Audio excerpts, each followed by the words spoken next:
Golden Pages Library proudly presents the full audiobook The Great Gatsby by F. Scott Fitzgerald. Epigraph. Then wear the gold hat if that will move her. If you can bounce high, bounce for her too, till she cry, lover, gold-hatted, high-bouncing lover, I must have you. Thomas Park D'Invilliers. Chapter 1.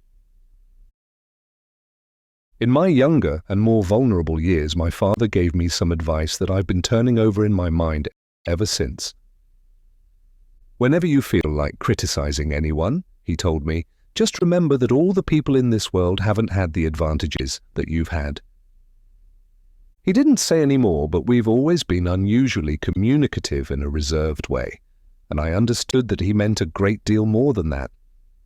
In consequence, I'm inclined to reserve all judgments, a habit that has opened up many curious natures to me and also made me the victim of not a few veteran bores. The abnormal mind is quick to detect and attach itself to this quality when it appears in a normal person, and so it came about that in college I was unjustly accused of being a politician because I was privy to the secret griefs of wild, unknown men. Most of the confidences were unsought. Frequently I have feigned sleep, preoccupation, or a hostile levity when I realized by some unmistakable sign that an intimate revelation was quivering on the horizon.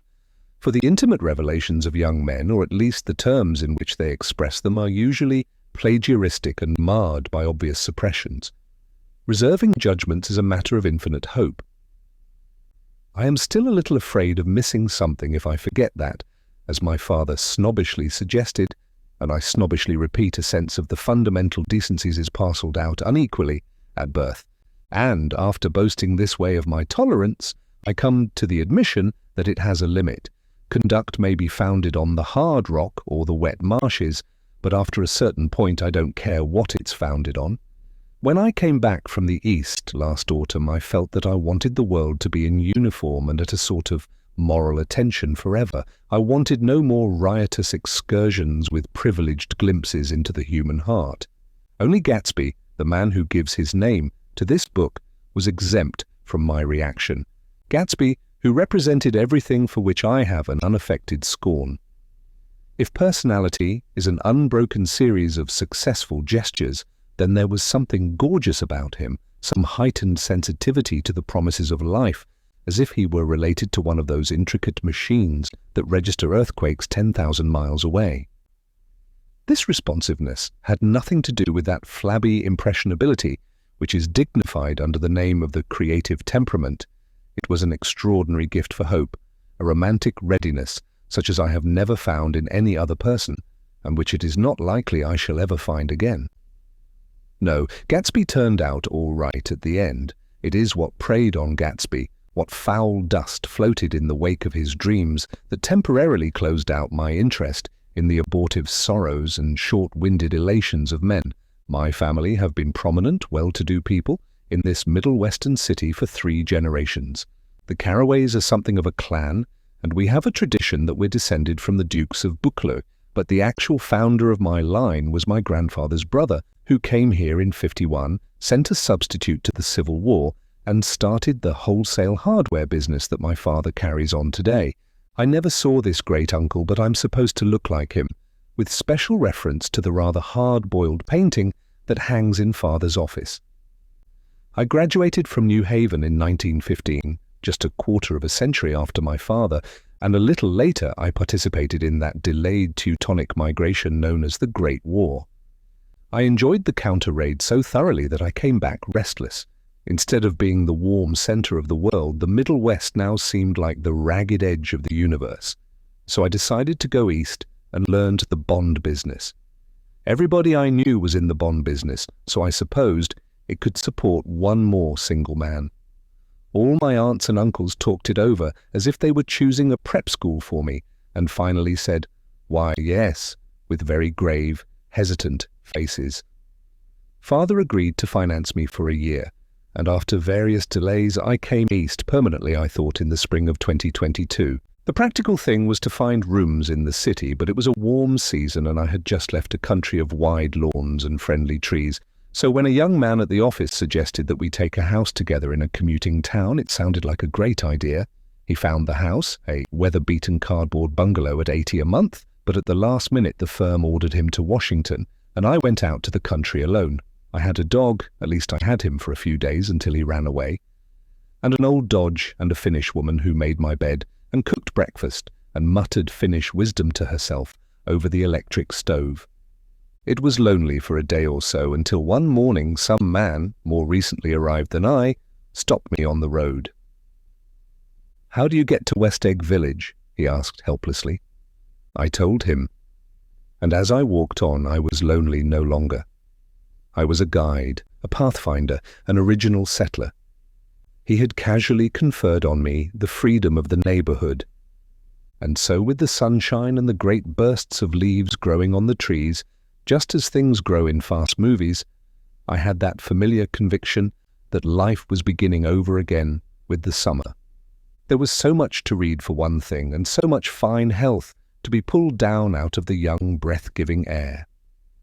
I bought a dozen volumes on banking and credit and investment securities, and they stood on my shelf in red and gold like new money from the mint, promising to unfold the shining secrets that only Midas and Morgan and Maecenas knew. And I had the high intention of reading many other books besides. I was rather literary in college. One year I wrote a series of very solemn and obvious editorials for the Yale News, and now I was going to bring back all such things into my life and become again that most limited of all specialists, the well-rounded man. This isn't just an epigram. Life is much more successfully looked at from a single window after all. It was a matter of chance that I should have rented a house in one of the strangest communities in North America. It was on that slender, riotous island which extends itself due east of New York and where there are, among other natural curiosities, two unusual formations of land. 20 miles from the city, a pair of enormous eggs, identical in contour and separated only by a courtesy bay, jut out into the most domesticated body of salt water in the Western Hemisphere, the great wet barnyard of Long Island Sound. They are not perfect ovals. Like the egg in the Columbus story, they are both crushed flat at the contact end, but their physical resemblance must be a source of perpetual confusion to the gulls that fly overhead. To the wingless, a more arresting phenomenon is their dissimilarity in every particular except shape and size. I lived at West Egg, the less fashionable of the two, though this is a most superficial tag to express the bizarre and not a little sinister contrast between them. My house was at the very tip of the egg, only 50 yards from the Sound, and squeezed between two huge places that rented for $12,000 or $15,000 a season. The one on my right was a colossal affair by any standard.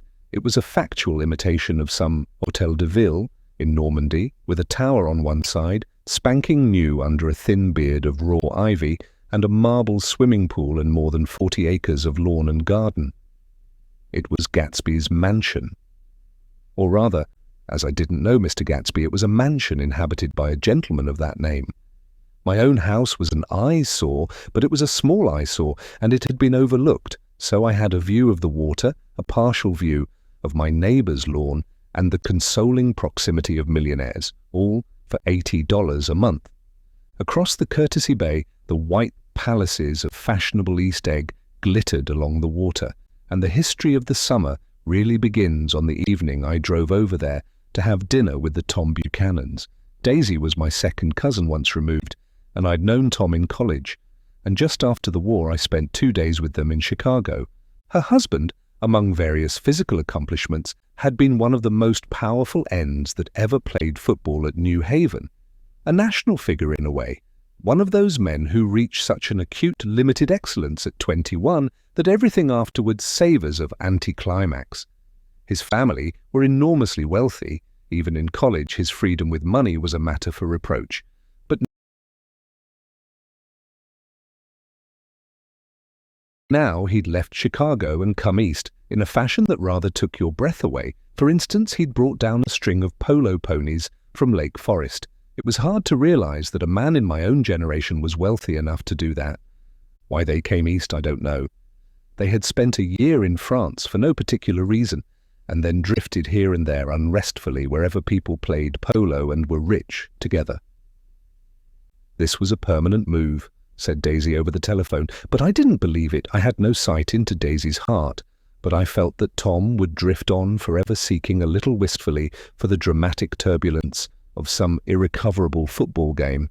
And so it happened that on a warm, windy evening I drove over to East Egg to see two old friends whom I scarcely knew at all. Their house was even more elaborate than I expected, a cheerful red and white Georgian colonial mansion overlooking the bay. The lawn started at the beach and ran toward the front door for a quarter of a mile, jumping over sundials and brick walks and burning gardens. Finally, when it reached the house, drifting up the side in bright vines as though from the momentum of its run. The front was broken by a line of French windows, glowing now with reflected gold, and wide open to the warm, windy afternoon, and Tom Buchanan in riding clothes was standing with his legs apart on the front porch. He had changed since his New Haven years. Now he was a sturdy, straw-haired man of 30, with a rather hard mouth and a supercilious manner. Two shining, arrogant eyes had established dominance over his face and gave him the appearance of always leaning aggressively forward. Not even the effeminate swank of his riding clothes could hide the enormous power of that body. He seemed to fill those glistening boots until he strained the top lacing, and you could see a great pack of muscle shifting when his shoulder moved under his thin coat. It was a body capable of enormous leverage, a cruel body. His speaking voice, a gruff, husky tenor, added to the impression of fractiousness he conveyed.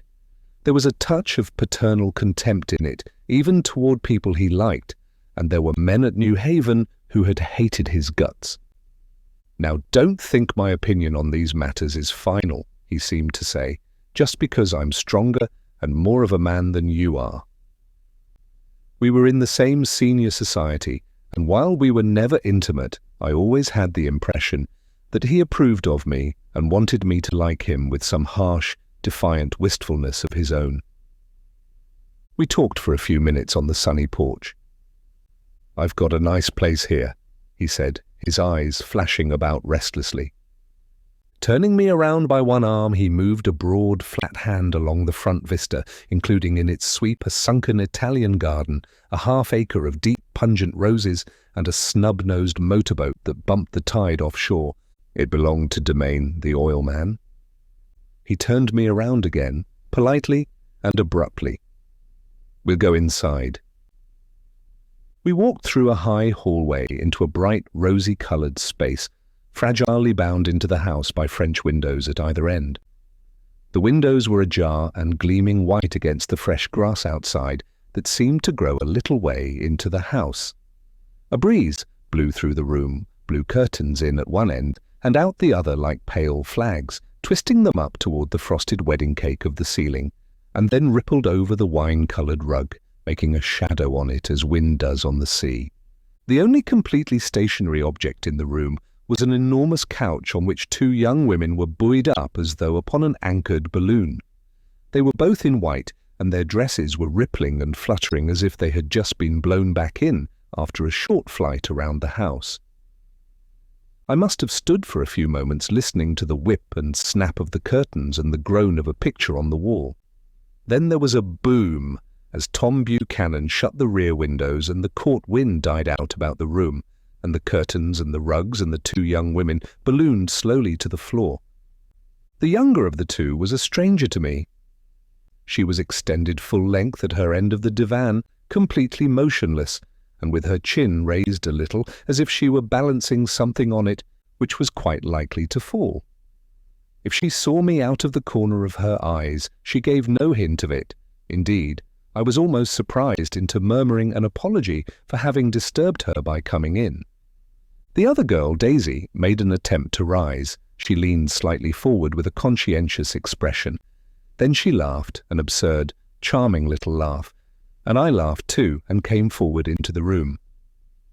"I'm paralyzed with happiness." She laughed again as if she said something very witty, and held my hand for a moment, looking up into my face. promising that there was no one in the world she so much wanted to see. That was a way she had. She hinted in a murmur that the surname of the balancing girl was Baker. I've heard it said that Daisy's murmur was only to make people lean toward her, an irrelevant criticism that made it no less charming. At any rate, Miss Baker's lips fluttered. She nodded at me almost imperceptibly, and then quickly tipped her head back again. The object she was balancing had obviously tottered a little and given her something of a fright. Again, a sort of apology arose to my lips. Almost any exhibition of complete self-sufficiency draws a stunned tribute from me. I looked back at my cousin, who began to ask me questions in her low, thrilling voice. It was the kind of voice that the ear follows up and down, as if each speech is an arrangement of notes that will never be played again. Her face was sad and lovely with bright things in it, bright eyes and a bright passionate mouth. But there was an excitement in her voice that men who had cared for her found difficult to forget, a singing compulsion, a whispered, "Listen," a promise that she had done gay, exciting things just a while since, and that there were gay, exciting things hovering in the next hour. I told her how I had stopped off in Chicago for a day on my way east, and how a dozen people had sent their love through me. "Do they miss me?" she cried ecstatically. "The whole town is desolate. All the cars have the left rear wheel painted black as a mourning wreath, and there's a persistent wail all night along the North Shore. How gorgeous. Let's go back, Tom, tomorrow." Then she added irrelevantly, "You ought to see the baby." "I'd like to." "She's asleep. She's 2 years old. Haven't you ever seen her?" "Never." "Well, you ought to see her. She's—" Tom Buchanan, who had been hovering restlessly about the room, stopped and rested his hand on my shoulder. "What you doing, Nick?" "I'm a bond man." "Who with?" I told him. "Never heard of them," he remarked decisively. This annoyed me. "You will," I answered shortly. "You will if you stay in the East." "Oh, I'll stay in the East, don't you worry," he said, glancing at Daisy and then back at me as if he were alert for something more. "I'd be a goddamn fool to live anywhere else." At this point, Miss Baker said, "Absolutely," but with such suddenness that I started. It was the first word she uttered since I came into the room. Evidently it surprised her as much as it did me, for she yawned and with a series of rapid, deft movements stood up into the room. "I'm stiff," she complained. "I've been lying on that sofa for as long as I can remember." "Don't look at me," Daisy retorted. "I've been trying to get you to New York all afternoon." "No thanks," said Miss Baker, to the 4 cocktails just in from the pantry. "I'm absolutely in training." Her host looked at her incredulously. "You are?" He took down his drink as if it were a drop in the bottom of a glass. "How you ever get anything done is beyond me." I looked at Miss Baker, wondering what it was she got done. I enjoyed looking at her.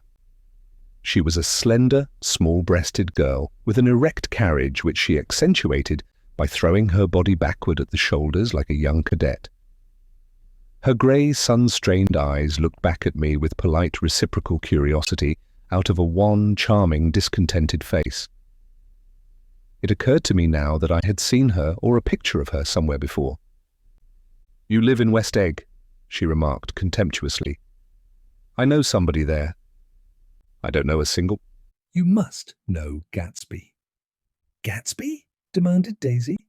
"What Gatsby?" Before I could reply that he was my neighbour, dinner was announced.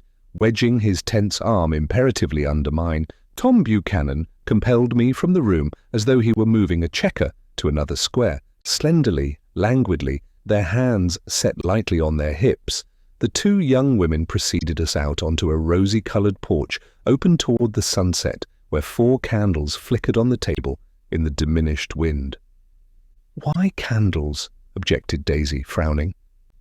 She snapped them out with her fingers. "In 2 weeks it'll be the longest day in the year."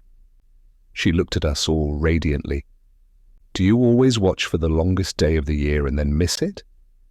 I always watch for the longest day in the year and then miss it.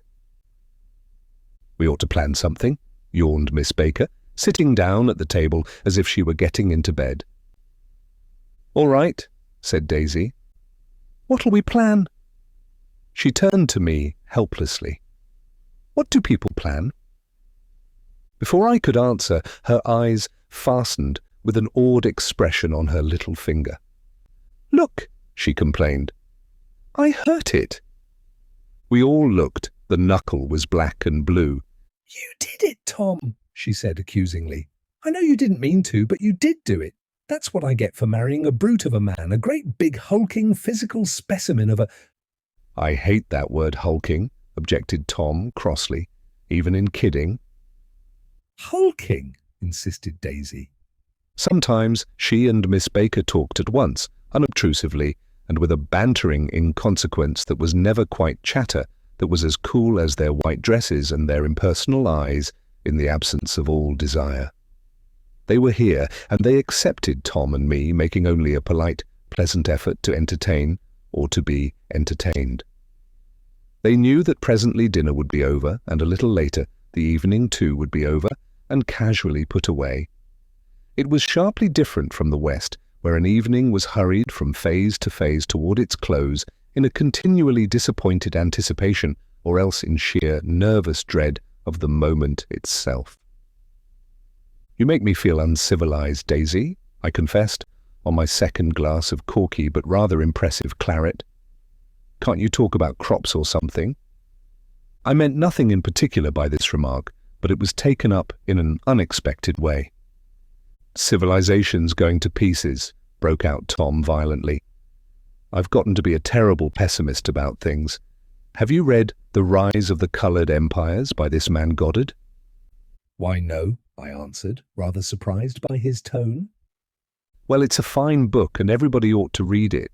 The idea is if we don't look out, the white race will be utterly submerged. It's all scientific stuff, it's been proved. Tom's getting very profound, said Daisy, with an expression of unthoughtful sadness. He reads deep books with long words in them. What was that word Well, these books are all scientific, insisted Tom, glancing at her impatiently. This fellow has worked out the whole thing. It's up to us, who are the dominant race, to watch out, or these other races will have control of things. We've got to beat them down, whispered Daisy, winking ferociously toward the fervent sun. You ought to live in California, began Miss Baker, but Tom interrupted her by shifting heavily in his chair. This idea is that we're Nordics. I am, and you are, and... After an infinitesimal hesitation, he included Daisy with a slight nod, and she winked at me again. And we produced all the things that go to make civilization, science and art and all that. Do you see? There was something pathetic in his concentration, as if his complacency, more acute than of old, was not enough to him any more. When, almost immediately, the telephone rang inside and the butler left the porch, Daisy seized upon the momentary interruption and leaned toward me. I'll tell you a family secret, she whispered enthusiastically. It's about the butler's nose. Do you want to hear about the butler's nose? That's why I came over tonight. Well, he wasn't always a butler. He used to be the silver polisher for some people in New York that had a silver service for 200 people. He had to polish it from morning till night, until finally it began to affect his nose. Things went from bad to worse, suggested Miss Baker. Yes, things went from bad to worse, until finally he had to give up his position. For a moment, the last sunshine fell with romantic affection upon her glowing face. Her voice compelled me forward breathlessly as I listened. Then the glow faded, each light deserting her with lingering regret like children leaving a pleasant street at dusk. The butler came back and murmured something close to Tom's ear, whereupon Tom frowned, pushed back his chair, and without a word went inside. As if his absence quickened something within her, Daisy leaned forward again, her voice glowing and singing. I love to see you at my table, Nick. You remind me of a rose, an absolute rose, doesn't he? She turned to Miss Baker for confirmation. An absolute rose. This was untrue. I am not even faintly like a rose. She was only extemporizing, but a stirring warmth flowed from her as if her heart was trying to come out to you, concealed in one of those breathless, thrilling words. Then suddenly she threw her napkin on the table and excused herself and went into the house. Miss Baker and I exchanged a short glance, consciously devoid of meaning. I was about to speak when she sat up alertly and said, "Shh," in a warning voice. A subdued, impassioned murmur was audible in the room beyond, and Miss Baker leaned forward, unashamed, trying to hear. The murmur trembled on the verge of coherence, sank down, mounted excitedly, and then ceased altogether. "This Mr. Gatsby you spoke of is my neighbour," I said. "Don't talk. I want to hear what happens." Is something happening? I inquired innocently.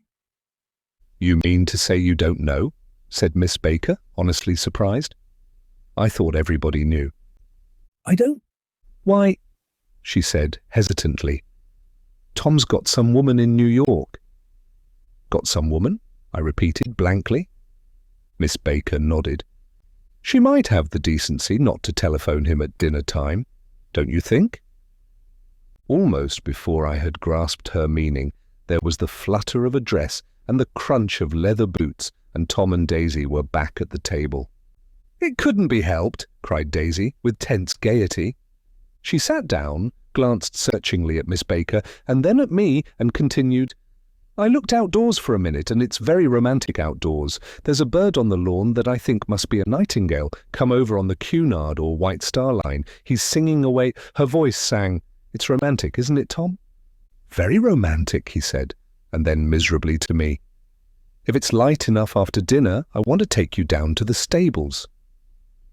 The telephone rang inside, startlingly, and as Daisy shook her head decisively at Tom, the subject of the stables, in fact all subjects, vanished into air.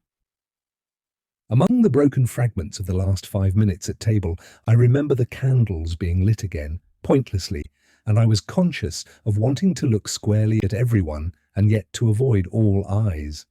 I couldn't guess what Daisy and Tom were thinking, but I doubt if even Miss Baker, who seemed to have mastered a certain hardy skepticism, was able utterly to put this fifth guest's shrill metallic urgency out of mind. To a certain temperament, the situation might have seemed intriguing. My own instinct was to telephone immediately for the police. The horses, needless to say, were not mentioned again. Tom and Miss Baker, with several feet of twilight between them, strolled back into the library, as if to a vigil beside a perfectly tangible body. While trying to look pleasantly interested and a little deaf, I followed Daisy around a chain of connecting verandas to the porch in front. In its deep gloom, we sat down side by side on a wicker settee. Daisy took her face in her hands, as if feeling its lovely shape, and her eyes moved gradually out into the velvet dusk. I saw that turbulent emotions possessed her, so I asked what I thought would be some sedative questions about her little girl. "We don't know each other very well, Nick," she said suddenly. "Even if we are cousins, you didn't come to my wedding." "I wasn't back from the war." "That's true." She hesitated. "Well, I've had a very bad time, Nick, and I'm pretty cynical about everything." Evidently she had reason to be. I waited, but she didn't say any more, and after a moment I returned rather feebly to the subject of her daughter. "I suppose she talks and eats and everything?" "Oh, yes." She looked at me absently. "Listen, Nick, let me tell you what I said when she was born. Would you like to hear?" "Very much." "It'll show you how I've gotten to feel about things. Well, she was less than an hour old and Tom was God knows where. I woke up out of the ether with an utterly abandoned feeling and asked the nurse right away if it was a boy or a girl. She told me it was a girl, and so I turned my head away and wept. "All right," I said. "I'm glad it's a girl. And I hope she'll be a fool. That's the best thing a girl can be in this world, a beautiful little fool. You see, I think everything's terrible anyhow," she went on in a convinced way. "Everybody thinks so, the most advanced people. And I know, I've been everywhere and seen everything and done everything. Her eyes flashed around her in a defiant way, rather like Tom's, and she laughed with thrilling scorn. Sophisticated? God, I'm sophisticated. The instant her voice broke off, ceasing to compel my attention, my belief, I felt the basic insincerity of what she had said. It made me uneasy, as though the whole evening had been a trick of some sort to exact a contributory emotion from me. I waited, and sure enough, in a moment she looked at me with an absolute smirk on her lovely face, as if she had asserted her membership in a rather distinguished secret society to which she and Tom belonged. Inside, the crimson room bloomed with light. Tom and Miss Baker sat at either end of the long couch, and she read aloud to him from the Saturday Evening Post, the words murmurous and uninflected, running together in a soothing tune. The lamplight, bright on his boots and dull on the autumn leaf yellow of her hair, glinted along the paper as she turned a page with a flutter of slender muscles in her arms. When we came in, she held us silent for a moment with a lifted hand. "To be continued," she said, tossing the magazine on the table. "In our very next issue." Her body asserted itself with a restless movement of her knee, and she stood up. 10 o'clock, she remarked, apparently finding the time on the ceiling. Time for this good girl to go to bed. "Jordan's going to play in the tournament tomorrow," explained Daisy, over at Westchester. "Oh, you're Jordan Baker." I knew now why her face was familiar. Its pleasing, contemptuous expression had looked out at me from many rotogravure pictures of the sporting life at Asheville and Hot Springs and Palm Beach. I had heard some story of her too, a critical, unpleasant story, but what it was I had forgotten long ago. "Good night," she said, softly. "Wake me at 8, won't you?" "If you'll get up." "I will. Good night, Mr. Carraway. See you anon." "Of course you will," confirmed Daisy. "In fact, I think I'll arrange a marriage. Come over often, Nick, and I'll sort of, fling you together. You know, lock you up accidentally in linen closets and push you out to sea in a boat and all that sort of thing." "Good night," called Miss Baker from the stairs. "I haven't heard a word." "She's a nice girl," said Tom after a moment. "They oughtn't to let her run around the country this way." "Who oughtn't to?" inquired Daisy coldly. "Her family." "Her family is one aunt about 1,000 years old. Besides, Nick's going to look after her, aren't you, Nick? She's going to spend lots of weekends out here this summer. I think the home influence will be very good for her." Daisy and Tom looked at each other for a moment in silence. "Is she from New York?" I asked quickly. "From Louisville. Our white girlhood was passed together there. Our beautiful white—" "Did you give Nick a little heart-to-heart talk on the veranda?" demanded Tom suddenly. "Did I?" She looked at me. "I can't seem to remember, but I think we talked about the Nordic race." "Yes, I'm sure we did. It sort of crept up on us, and first thing you know—" "Don't believe everything you hear, Nick," he advised me. I said lightly that I had heard nothing at all, and a few minutes later I got up to go home. They came to the door with me and stood side by side in a cheerful square of light. As I started my motor, Daisy peremptorily called, "Wait, I forgot to ask you something, and it's important. We heard you were engaged to a girl out west." "That's right," corroborated Tom kindly. "We heard that you were engaged." "It's libel. I'm too poor." "But we heard it," insisted Daisy, surprising me by opening up again in a flower-like way. "We heard it from 3 people, so it must be true." Of course I knew what they were referring to, but I wasn't even vaguely engaged. The fact that gossip had published the banns was one of the reasons I had come east. You can't stop going with an old friend on account of rumors, and on the other hand I had no intention of being rumored into marriage. Their interest rather touched me and made them less remotely rich. Nevertheless, I was confused and a little disgusted as I drove away. It seemed to me that the thing for Daisy to do was to rush out of the house, child in arms, but apparently there were no such intentions in her head. As for Tom, the fact that he had some woman in New York was really less surprising than that he had been depressed by a book. Something was making him nibble at the edge of stale ideas, as if his sturdy physical egotism no longer nourished his peremptory heart. Already it was deep summer on roadhouse routes and in front of wayside garages where new red gas pumps sat out in pools of light, and when I reached my estate at West Egg, I ran the car under its shed and sat for a while on an abandoned grass roller in the yard.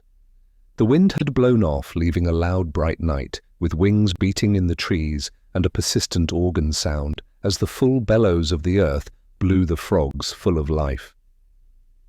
The silhouette of a moving cat wavered across the moonlight, and turning my head to watch it, I saw that I was not alone.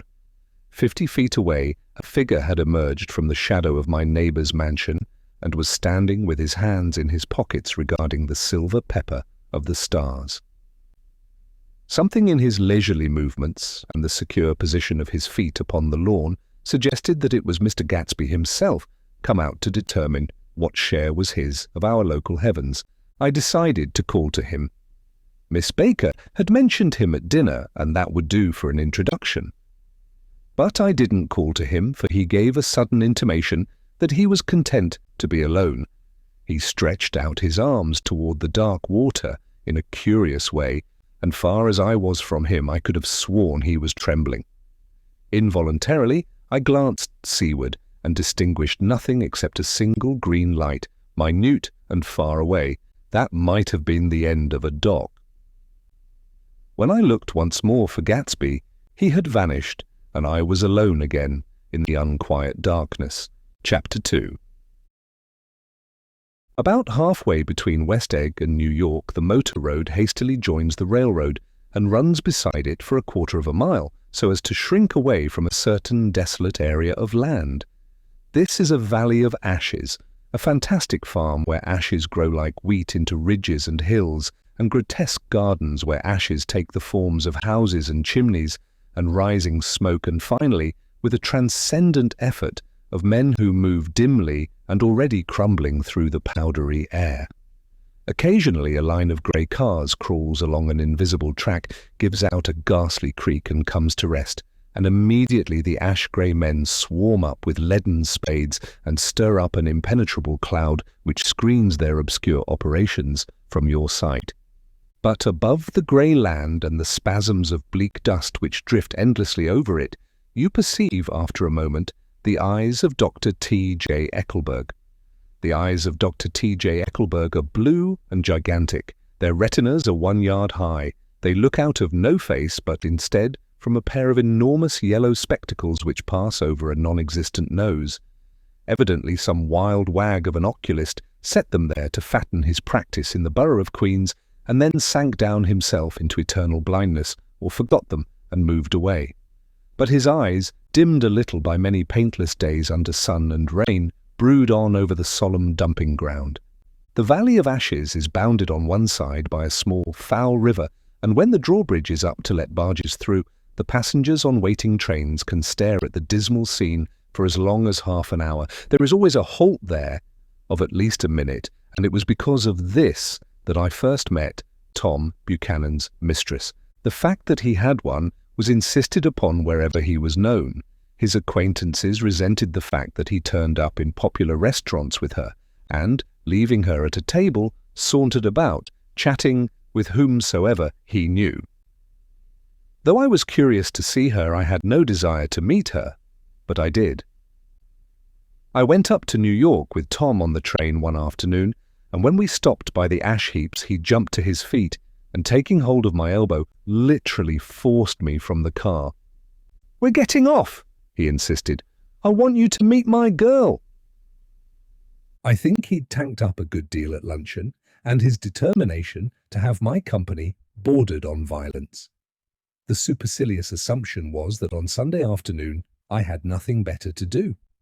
I followed him over a low, whitewashed railroad fence, and we walked back 100 yards along the road under Dr. Eckelberg's persistent stare. The only building in sight was a small block of yellow brick sitting on the edge of the wasteland.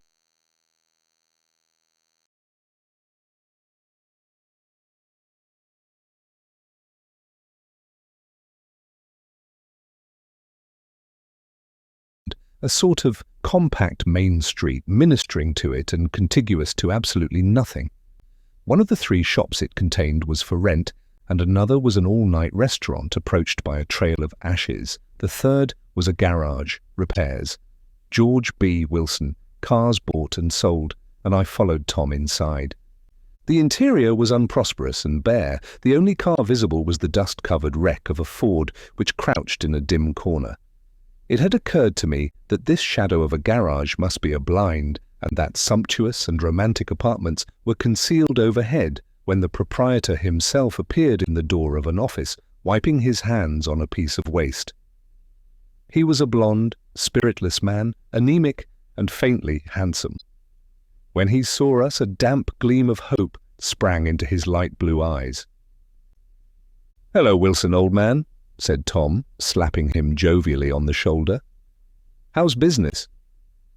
"I can't complain," answered Wilson unconvincingly. "When are you going to sell me that car?" "Next week. I've got my man working on it now."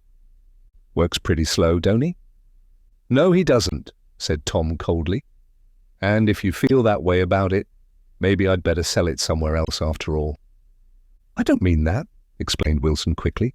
"I just meant—" His voice faded off and Tom glanced impatiently around the garage. Then I heard footsteps on the stairs, and in a moment the thickish figure of a woman blocked out the light from the office door.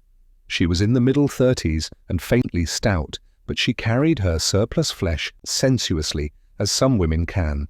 Her face, above a spotted dress of dark blue crêpe de chine, contained no facet or gleam of beauty, but there was an immediately perceptible vitality about her, as if the nerves of her body were continually smouldering. She smiled slowly, and walking through her husband as if he were a ghost, shook hands with Tom, looking him flush in the eye. Then she wet her lips, and without turning around, spoke to her husband in a soft, coarse voice. "Get some chairs, why don't you, so somebody can sit down?" "Oh, sure," agreed Wilson hurriedly, and went toward the little office, mingling immediately with the cement color of the walls. A white ashen dust veiled his dark suit and his pale hair, as it veiled everything in the vicinity except his wife, who moved close to Tom. "I want to see you," said Tom intently. "Get on the next train." "All right. I'll meet you by the newsstand on the lower level." She nodded and moved away from him, just as George Wilson emerged with 2 chairs from his office door. We waited for her down the road and out of sight. It was a few days before the 4th of July, and a grey, scrawny Italian child was setting torpedoes in a row along the railroad track.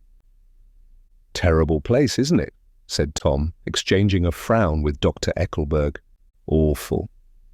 It does her good to get away." Doesn't her husband object? Wilson? He thinks she goes to see her sister in New York. He's so dumb he doesn't know he's alive.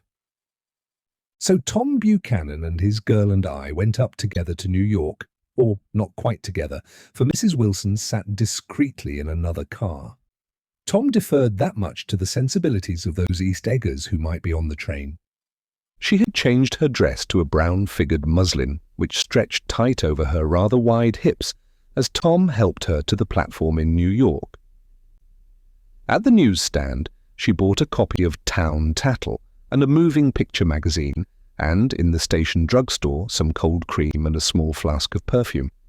Upstairs in the solemn echoing drive, she let 4 taxicabs drive away before she selected a new one, lavender-coloured with grey upholstery, and in this we slid out from the mass of the station into the glowing sunshine, but immediately she turned sharply from the window and, leaning forward, tapped on the front glass. "I want to get one of those dogs," she said earnestly. "I want to get one for the apartment. They're nice to have. A dog." We backed up to a grey old man who bore an absurd resemblance to John D. Rockefeller.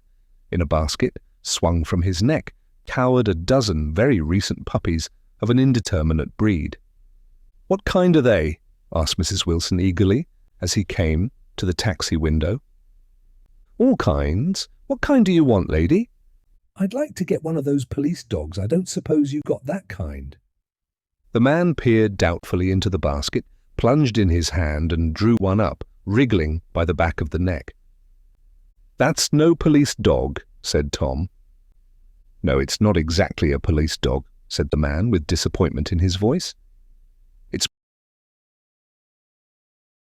more of an Airedale." He passed his hand over the brown wash rag of a back. "Look at that coat. Some coat. That's a dog that'll never bother you with catching cold." "I think it's cute," said Mrs. Wilson enthusiastically. "How much is it?" "That dog," he looked at it admiringly, "that dog will cost you $10. The Airedale, undoubtedly there was an Airedale concerned in it somewhere, though its feet were startlingly white, changed hands and settled down into Mrs. Wilson's lap, where she fondled the weatherproof coat with rapture. "Is it a boy or a girl?" she asked delicately. "That dog? That dog's a boy."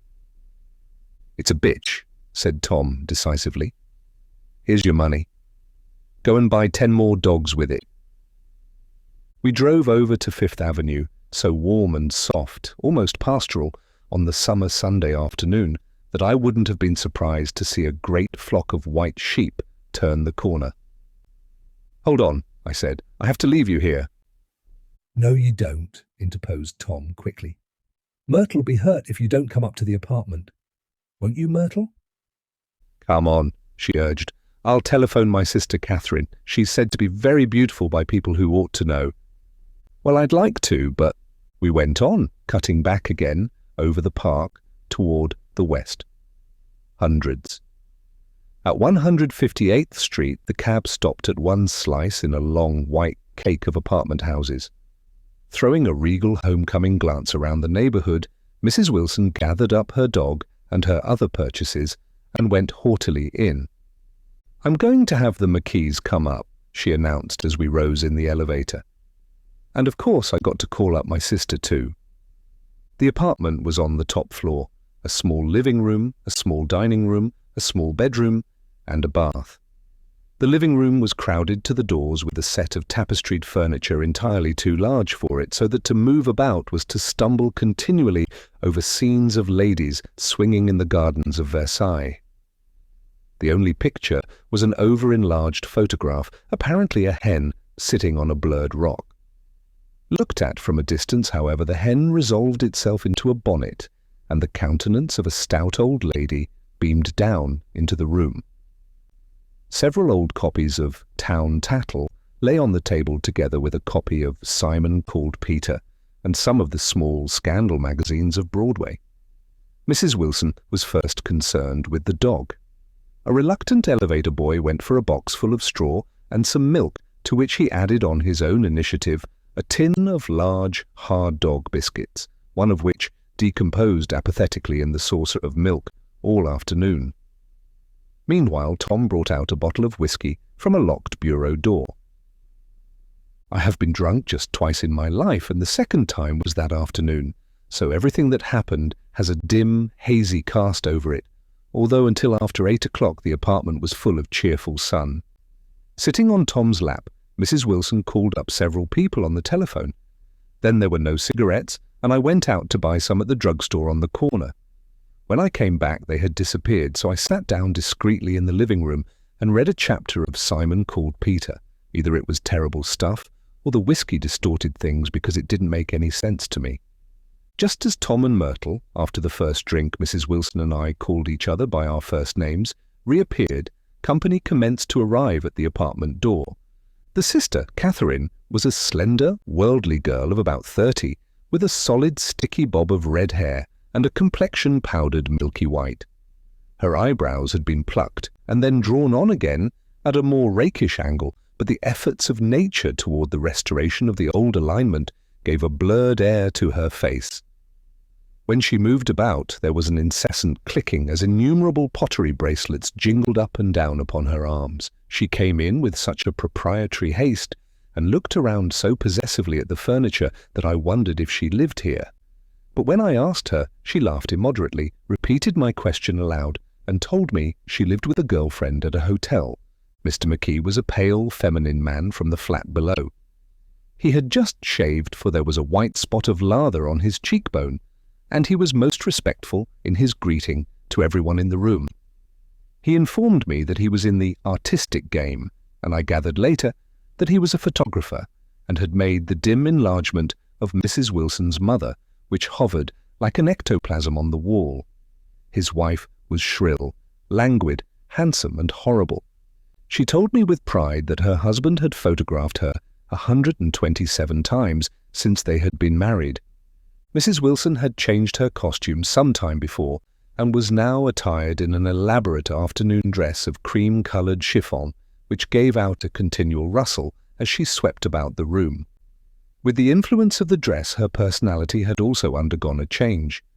The intense vitality that had been so remarkable in the garage was converted into impressive hauteur. Her laughter, her gestures, her assertions became more violently affected moment by moment, and as she expanded the room grew smaller around her, till she seemed to be revolving on a noisy, creaking pivot through the smoky air. "My dear," she told her sister in a high, mincing shout, "most of these fellas will cheat you every time. All they think of is money. I had a woman up here last week to look at my feet, and when she gave me the bill, you'd have thought she had my appendicitis out." "What was the name of the woman?" asked Mrs. McKee. "Mrs. Eberhardt. She goes around looking at people's feet in their own homes." "I like your dress," remarked Mrs. McKee. "I think it's adorable." Mrs. Wilson rejected the compliment by raising her eyebrow in disdain. "It's just a crazy old thing," she said. "I just slip it on sometimes, when I don't care what I look like." "But it looks wonderful on you, if you know what I mean," pursued Mrs. McKee. "If Chester could only get you in that pose, I think he could make something of it." We all looked in silence at Mrs. Wilson, who removed a strand of hair from over her eyes and looked back at us with a brilliant smile. Mr. McKee regarded her intently with his head on one side, and then moved his hand back and forth, slowly in front of his face. "I should change the light," he said after a moment. "I'd like to bring out the modelling of the features, and I'd try to get hold of all the back hair." "I wouldn't think of changing the light," cried Mrs. McKee. "I think it's—" Her husband said, "Shh," and we all looked at the subject again, whereupon Tom Buchanan yawned audibly and got to his feet. "You McKees have something to drink?" he said. "Get some more ice and mineral water, Myrtle, before everybody goes to sleep." "I told that boy about the ice." Myrtle raised her eyebrows in despair at the shiftlessness of the lower orders. "These people, you have to keep after them all the time." She looked at me and laughed pointlessly. Then she flounced over to the dog, kissed it with ecstasy, and swept into the kitchen, implying that a dozen chefs awaited her orders there. "I've done some nice things out on Long Island," asserted Mr. McKee. Tom looked at him blankly. "2 of them we have framed downstairs." "2 what?" demanded Tom. "2 studies. One of them I call Montauk Point, the gulls, and the other I call Montauk Point, the sea." The sister Catherine sat down beside me on the couch. "Do you live down on Long Island too?" she inquired. "I live at West Egg." "Really? I was down there at a party about a month ago, at a man named Gatsby's. Do you know him?" "I live next door to him." "Well, they say he's a nephew or a cousin of Kaiser Wilhelm's. That's where all his money comes from." "Really?" She nodded. "I'm scared of him. I'd hate to have him get anything on me." This absorbing information about my neighbour was interrupted by Mrs. McKee's pointing suddenly at Catherine. "Chester, I think you could do something with her," she broke out. But Mr. McKee only nodded in a bored way and turned his attention to Tom. "I'd like to do more work on Long Island if I could get the entry. All I ask is that they should give me a start." "Ask Myrtle," said Tom, breaking into a short shout of laughter as Mrs. Wilson entered with a tray. "She'll give you a letter of introduction, won't you, Myrtle?" "Do what?" she asked, startled. You'll give McKee a letter of introduction to your husband so he can do some studies of him? His lips moved silently for a moment as he invented, George B. Wilson at the gasoline pump, or something like that. Catherine leaned close to me and whispered in my ear, Neither of them can stand the person they're married to. Can't they? Can't stand them. She looked at Myrtle and then at Tom. What I say is, why go on living with them if they can't stand them? If I was them, I'd get a divorce and get married to each other right away. Doesn't she like Wilson either? The answer to this was unexpected. It came from Myrtle, who had overheard the question, and it was violent and obscene. You see, cried Catherine triumphantly. She lowered her voice again. It's really his wife that's keeping them apart. She's a Catholic, and they don't believe in divorce. Daisy was not a Catholic, and I was a little shocked at the elaborateness of the lie. When they do get married, continued Catherine, they're going west to live for a while until it blows over. It'd be more discreet to go to Europe. Oh, do you like Europe? She exclaimed, surprisingly. I just got back from Monte Carlo. Really? Just last year, I went over there with another girl. Stay long? No, we just went to Monte Carlo and back. We went by way of Marseille. We had over $1,200 when we started, but we got gypped out of it all in 2 days in the private rooms. We had an awful time getting back, I can tell you. God, how I hated that town. The late afternoon sky bloomed in the window for a moment, like the blue honey of the Mediterranean. Then the shrill voice of Mrs. McKee called me back into the room. I almost made a mistake too, she declared vigorously. I almost married a little kike who'd been after me for years. I knew he was below me. Everybody kept saying to me, Lucille,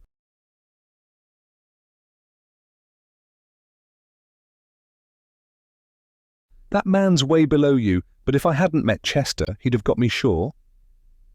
Yes, but listen, said Myrtle Wilson, nodding her head up and down. At least you didn't marry him. I know I didn't. Well, I married him, said Myrtle ambiguously. And that's the difference between your case and mine. Why did you, Myrtle? Demanded Catherine. Nobody forced you to. Myrtle considered. I married him because I thought he was a gentleman, she said finally. I thought he knew something about breeding, but he wasn't fit to lick my shoe. You were crazy about him for a while, said Catherine. Crazy about him? Cried Myrtle incredulously. Who said I was crazy about him? I never was any more crazy about him than I was about that man there. She pointed suddenly at me, and everyone looked at me accusingly.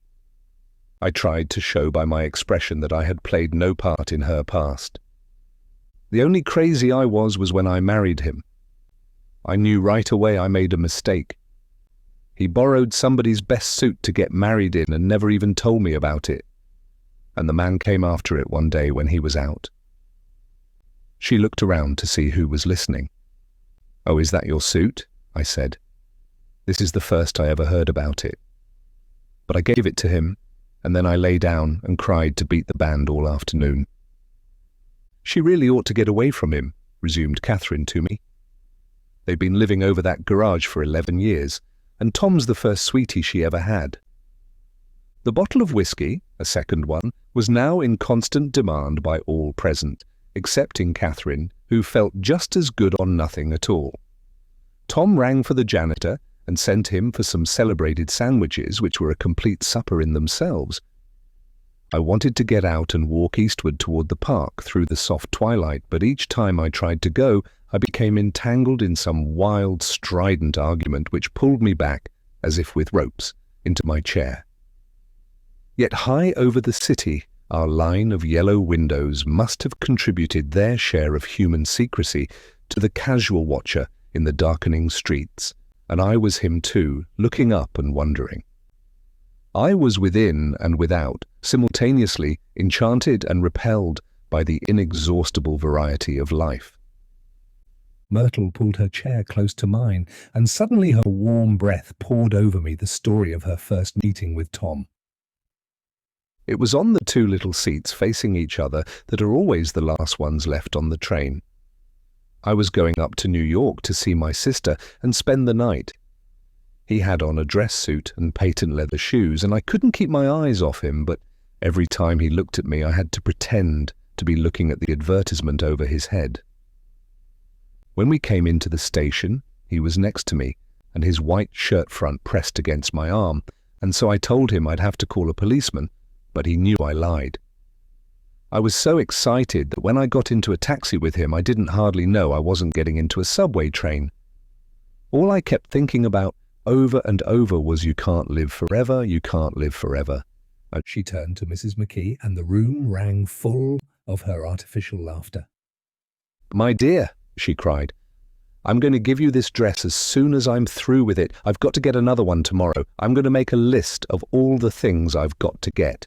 A massage and a wave and a collar for the dog, and one of those cute little ashtrays where you touch a spring, and a wreath with a black silk bow for Mother's grave that'll last all summer. I got to write down a list so I won't forget all the things I got to do." It was 9 o'clock. Almost immediately afterward, I looked at my watch and found it was 10.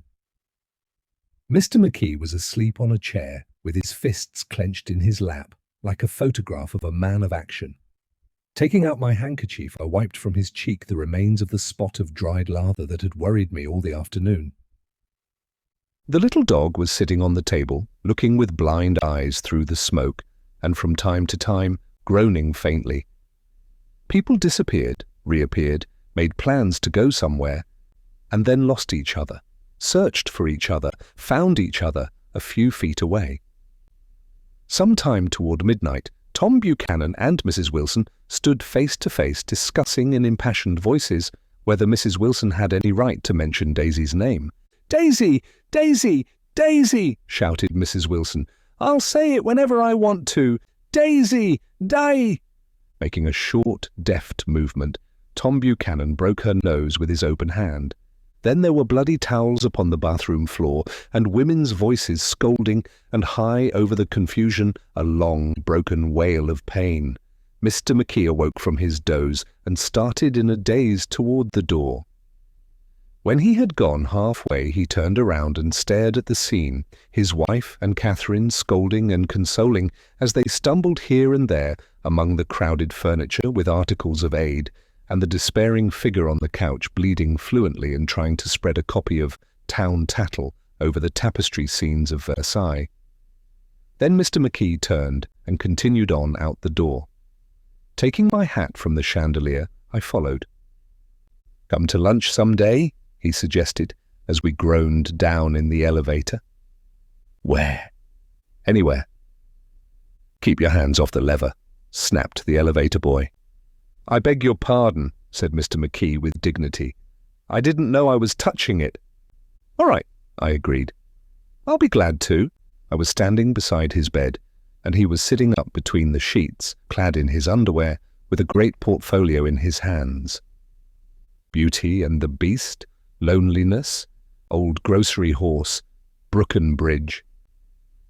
Then I was lying half asleep in the cold lower level of the Pennsylvania station, staring at the morning Tribune and waiting for the 4 o'clock train. Chapter 3. There was music from my neighbor's house through the summer nights. In his blue gardens, men and girls came and went like moths among the whisperings and the champagne and the stars. At high tide in the afternoon, I watched his guests diving from the tower of his raft or taking the sun on the hot sand of his beach while his 2 motorboats slit the waters of the Sound, drawing aquaplanes over cataracts of foam. On weekends, his Rolls-Royce became an omnibus, bearing parties to and from the city between 9 in the morning and long past midnight, while his station wagon scampered like a brisk yellow bug to meet all trains. And on Mondays, 8 servants, including an extra gardener, toiled all day with mops and scrubbing brushes and hammers and garden shears, repairing the ravages of the night before.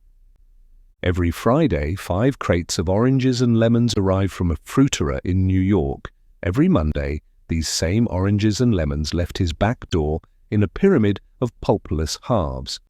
There was a machine in the kitchen which could extract the juice of 200 oranges in half an hour if a little button was pressed 200 times by a butler's thumb.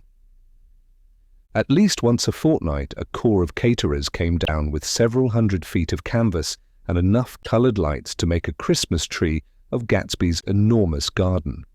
On buffet tables, garnished with glistening hors d'oeuvre, spiced baked hams, crowded against salads of harlequin designs and pastry pigs and turkeys, bewitched to a dark gold. In the main hall, a bar with a real brass rail was set up, and stocked with gins and liquors and with cordials so long forgotten that most of his female guests were too young to know one from another. By 7 o'clock the orchestra has arrived, no thin 5-piece affair, but a whole pitful of oboes and trombones and saxophones and viols and cornets and piccolos and low and high drums. The last swimmers have come in from the beach now and are dressing upstairs. The cars from New York are parked 5 deep in the drive, and already the halls and salons and verandas are gaudy with primary colours and hair shorn in strange new ways and shawls beyond the dreams of Castile. The bar is in full swing and floating rounds of cocktails permeate the garden outside until the air is alive with chatter and laughter and casual innuendo and introductions forgotten on the spot and enthusiastic meetings between women who never knew each other's names. The lights grow brighter as the earth lurches away from the sun, and now the orchestra is playing yellow cocktail music, and the opera of voices pitches a key higher. Laughter is easier, minute by minute, spilled with prodigality, tipped out at a cheerful word. The groups change more swiftly, swell with new arrivals, dissolve and form in the same breath. Already there are wanderers, confident girls who weave here and there, among the stouter and more stable, become for a sharp, joyous moment the centre of a group, and then excited with triumph glide on through the sea, change of faces and voices and colour, under the constantly changing light. Suddenly one of these gypsies in trembling opal seizes a cocktail out of the air, dumps it down for courage, and moving her hands like Frisco, dances out alone on the canvas platform. A momentary hush, the orchestra leader varies his rhythm obligingly for her, and there is a burst of chatter as the erroneous news goes around that she is Gilda Gray's understudy from the Follies. The party has begun. I believe that on the first night I went to Gatsby's house, I was one of the few guests who had actually been invited. People were not invited, they went there. They got into automobiles which bore them out to Long Island, and somehow they ended up at Gatsby's door. Once there, they were introduced by somebody who knew Gatsby, and after that they conducted themselves according to the rules of behaviour associated with amusement parks. Sometimes they came and went without having met Gatsby at all, came for the party with a simplicity of heart that was its own ticket of admission. I had been actually invited. A chauffeur in a uniform of Robin's egg blue crossed my lawn early that Saturday morning with a surprisingly formal note from his employer. The honour would be entirely Gatsby's, it said, if I would attend his little party that night. He had seen me several times and had intended to call on me long before, but a peculiar combination of circumstances had prevented it. Signed, Jay Gatsby in a majestic hand. Dressed up in white flannels, I went over to his lawn a little after 7 and wandered around rather ill at ease among swirls and eddies of people I didn't know. Though here and there was a face I had noticed on the commuting train, I was immediately struck by the number of young Englishmen dotted about, all well-dressed, all looking a little hungry, and all talking in low, earnest voices to solid and prosperous Americans. I was sure that they were selling something, bonds or insurance or automobiles. They were at least agonizingly aware of the easy money in the vicinity and convinced that it was theirs for a few words in the right key. As soon as I arrived, I made an attempt to find my host, but the 2 or 3 people of whom I asked his whereabouts stared at me in such an amazed way and denied so vehemently any knowledge of his movements that I slunk off in the direction of the cocktail table, the only place in the garden where a single man could linger without looking purposeless and alone. I was on my way to get roaring drunk from sheer embarrassment when Jordan Baker came out of the house and stood at the head of the marble steps, leaning a little backward and looking with contemptuous interest down into the garden. Welcome or not, I found it necessary to attach myself to someone before I should begin to address cordial remarks to the passers-by. "Hello!" I roared, advancing toward her. My voice seemed unnaturally loud across the garden. "I thought you might be here," she responded absently as I came up. "I remembered you lived next door to—" She held my hand impersonally as a promise that she'd take care of me in a minute, and gave ear to two girls in twin yellow dresses who stopped at the foot of the steps. "Hello," they cried together. "Sorry you didn't win." That was for the golf tournament. She had lost in the finals the week before. "You don't know who we are," said one of the girls in yellow, "but we met you here about a month ago." "You've dyed your hair since then," remarked Jordan, and I started, but the girls had moved casually on, and her remark was addressed to the premature moon, produced like the supper, no doubt, out of a caterer's basket. With Jordan's slender golden arm resting in mine, we descended the steps and sauntered about the garden. A tray of cocktails floated at us through the twilight, and we sat down at a table with the two girls in yellow and three men, each one introduced to us as Mr. Mumble. "Do you come to these parties often?" inquired Jordan of the girl beside her.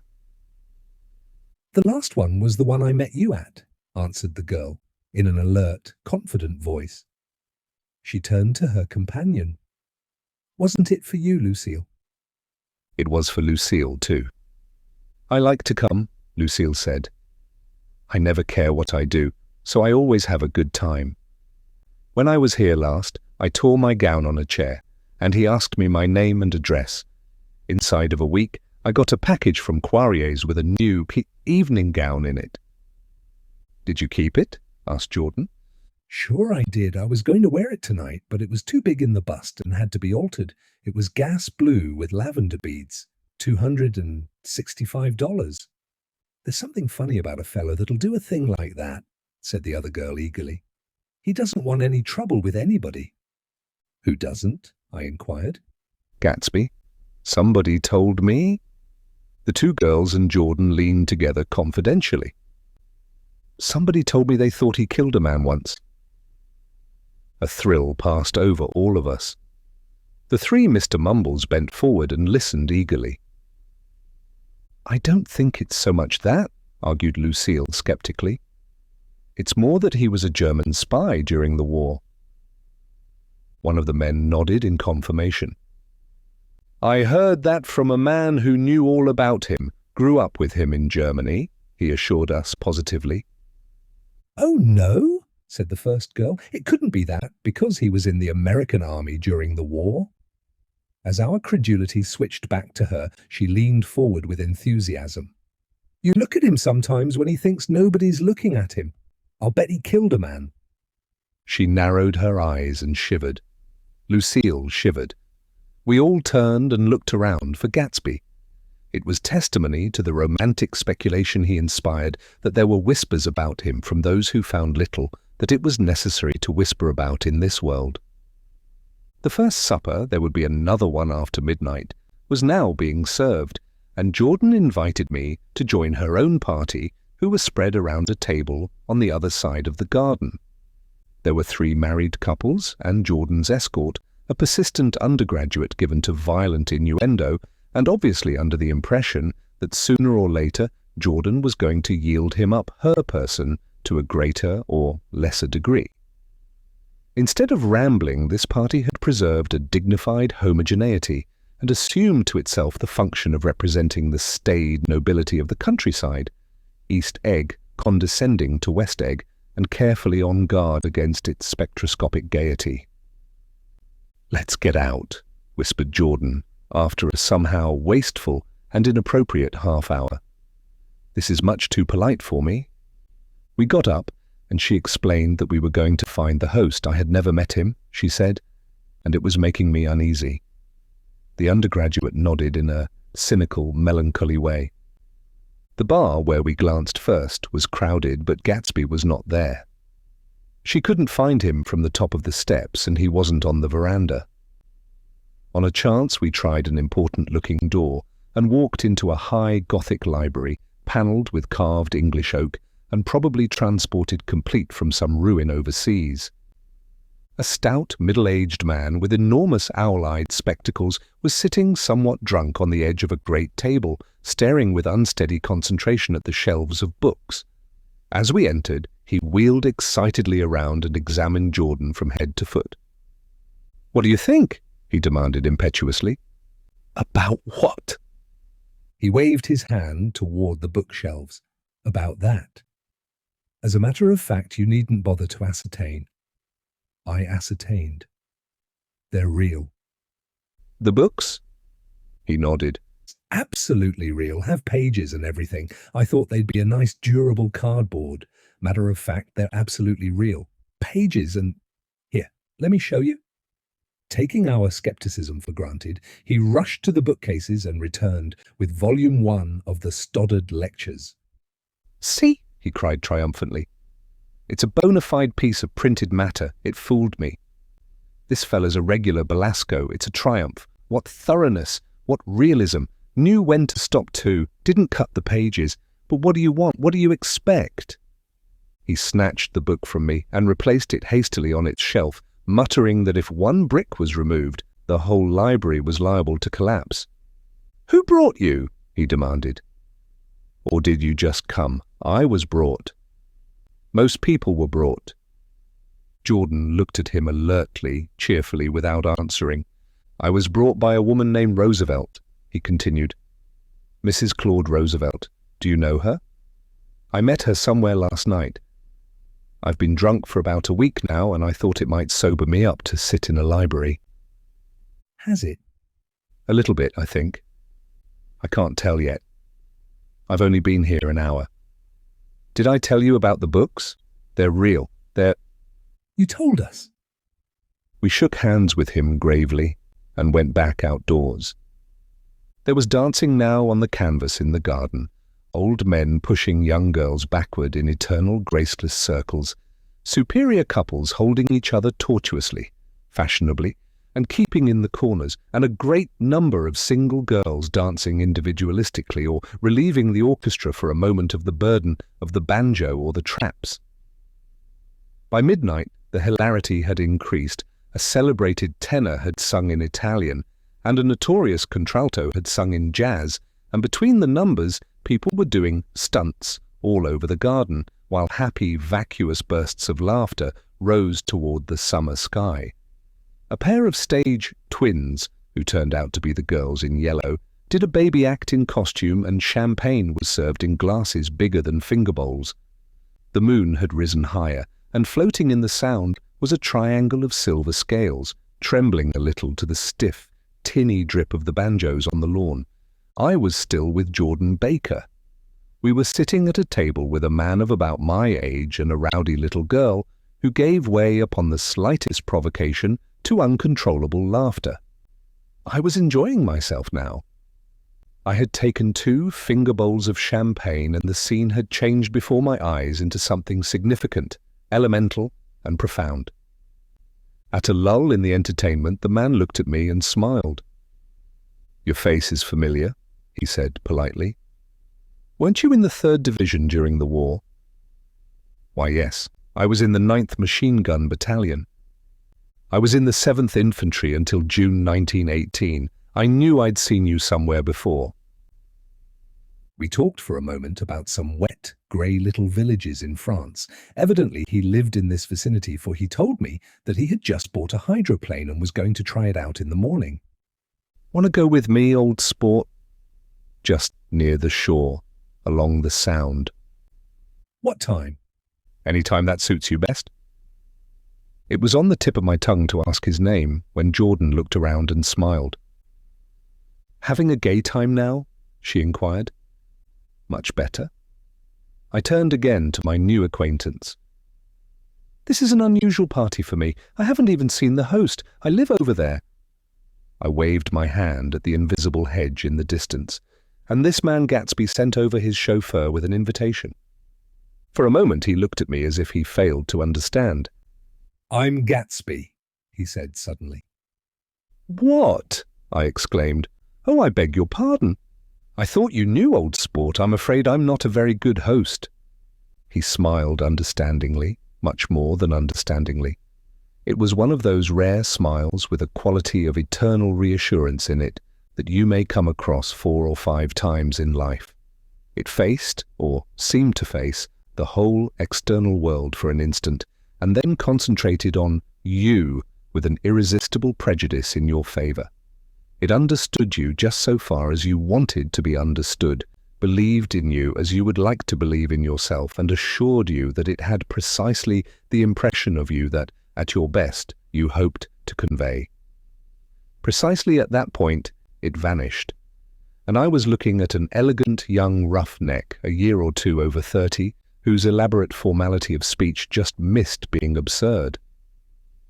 Some time before he introduced himself, I'd got a strong impression that he was picking his words with care. Almost at the moment when Mr. Gatsby identified himself, a butler hurried toward him with the information that Chicago was calling him on the wire. He excused himself with a small bow that included each of us in turn. "If you want anything, just ask for it, old sport," he urged me. "Excuse me, I will rejoin you later." When he was gone, I turned immediately to Jordan, constrained to assure her of my surprise. I had expected that Mr. Gatsby would be a florid and corpulent person in his middle years. "Who is he?" I demanded. "Do you know?" "He's just a man named Gatsby." "Where is he from, I mean? And what does he do?" "Now you're started on the subject," she answered with a wan smile. "Well, he told me once he was an Oxford man." A dim background started to take shape behind him, but at her next remark it faded away. "However, I don't believe it." "Why not?" "I don't know," she insisted. "I just don't think he went there." Something in her tone reminded me of the other girls' "I think he killed a man," and had the effect of stimulating my curiosity. I would have accepted without question the information that Gatsby sprang from the swamps of Louisiana or from the Lower East Side of New York. That was comprehensible. But young men didn't, at least in my provincial inexperience I believed they didn't, drift coolly out of nowhere and buy a palace on Long Island Sound. "Anyhow, he gives large parties," said Jordan, changing the subject with an urbane distaste for the concrete. "And I like large parties. They're so intimate. At small parties, there isn't any privacy." There was the boom of a bass drum, and the voice of the orchestra leader rang out suddenly above the echolalia of the garden. "Ladies and gentlemen," he cried, "at the request of Mr. Gatsby, we are going to play for you Mr. Vladimir Tostov's latest work, which attracted so much attention at Carnegie Hall last May. If you read the papers, you know there was a big sensation." He smiled with jovial condescension and added, "some sensation," whereupon everybody laughed. "The piece is known," he concluded lustily, "as Vladimir Tostov's Jazz History of the World." The nature of Mr. Tostov's composition eluded me, because just as it began my eyes fell on Gatsby, standing alone on the marble steps and looking from one group to another with approving eyes.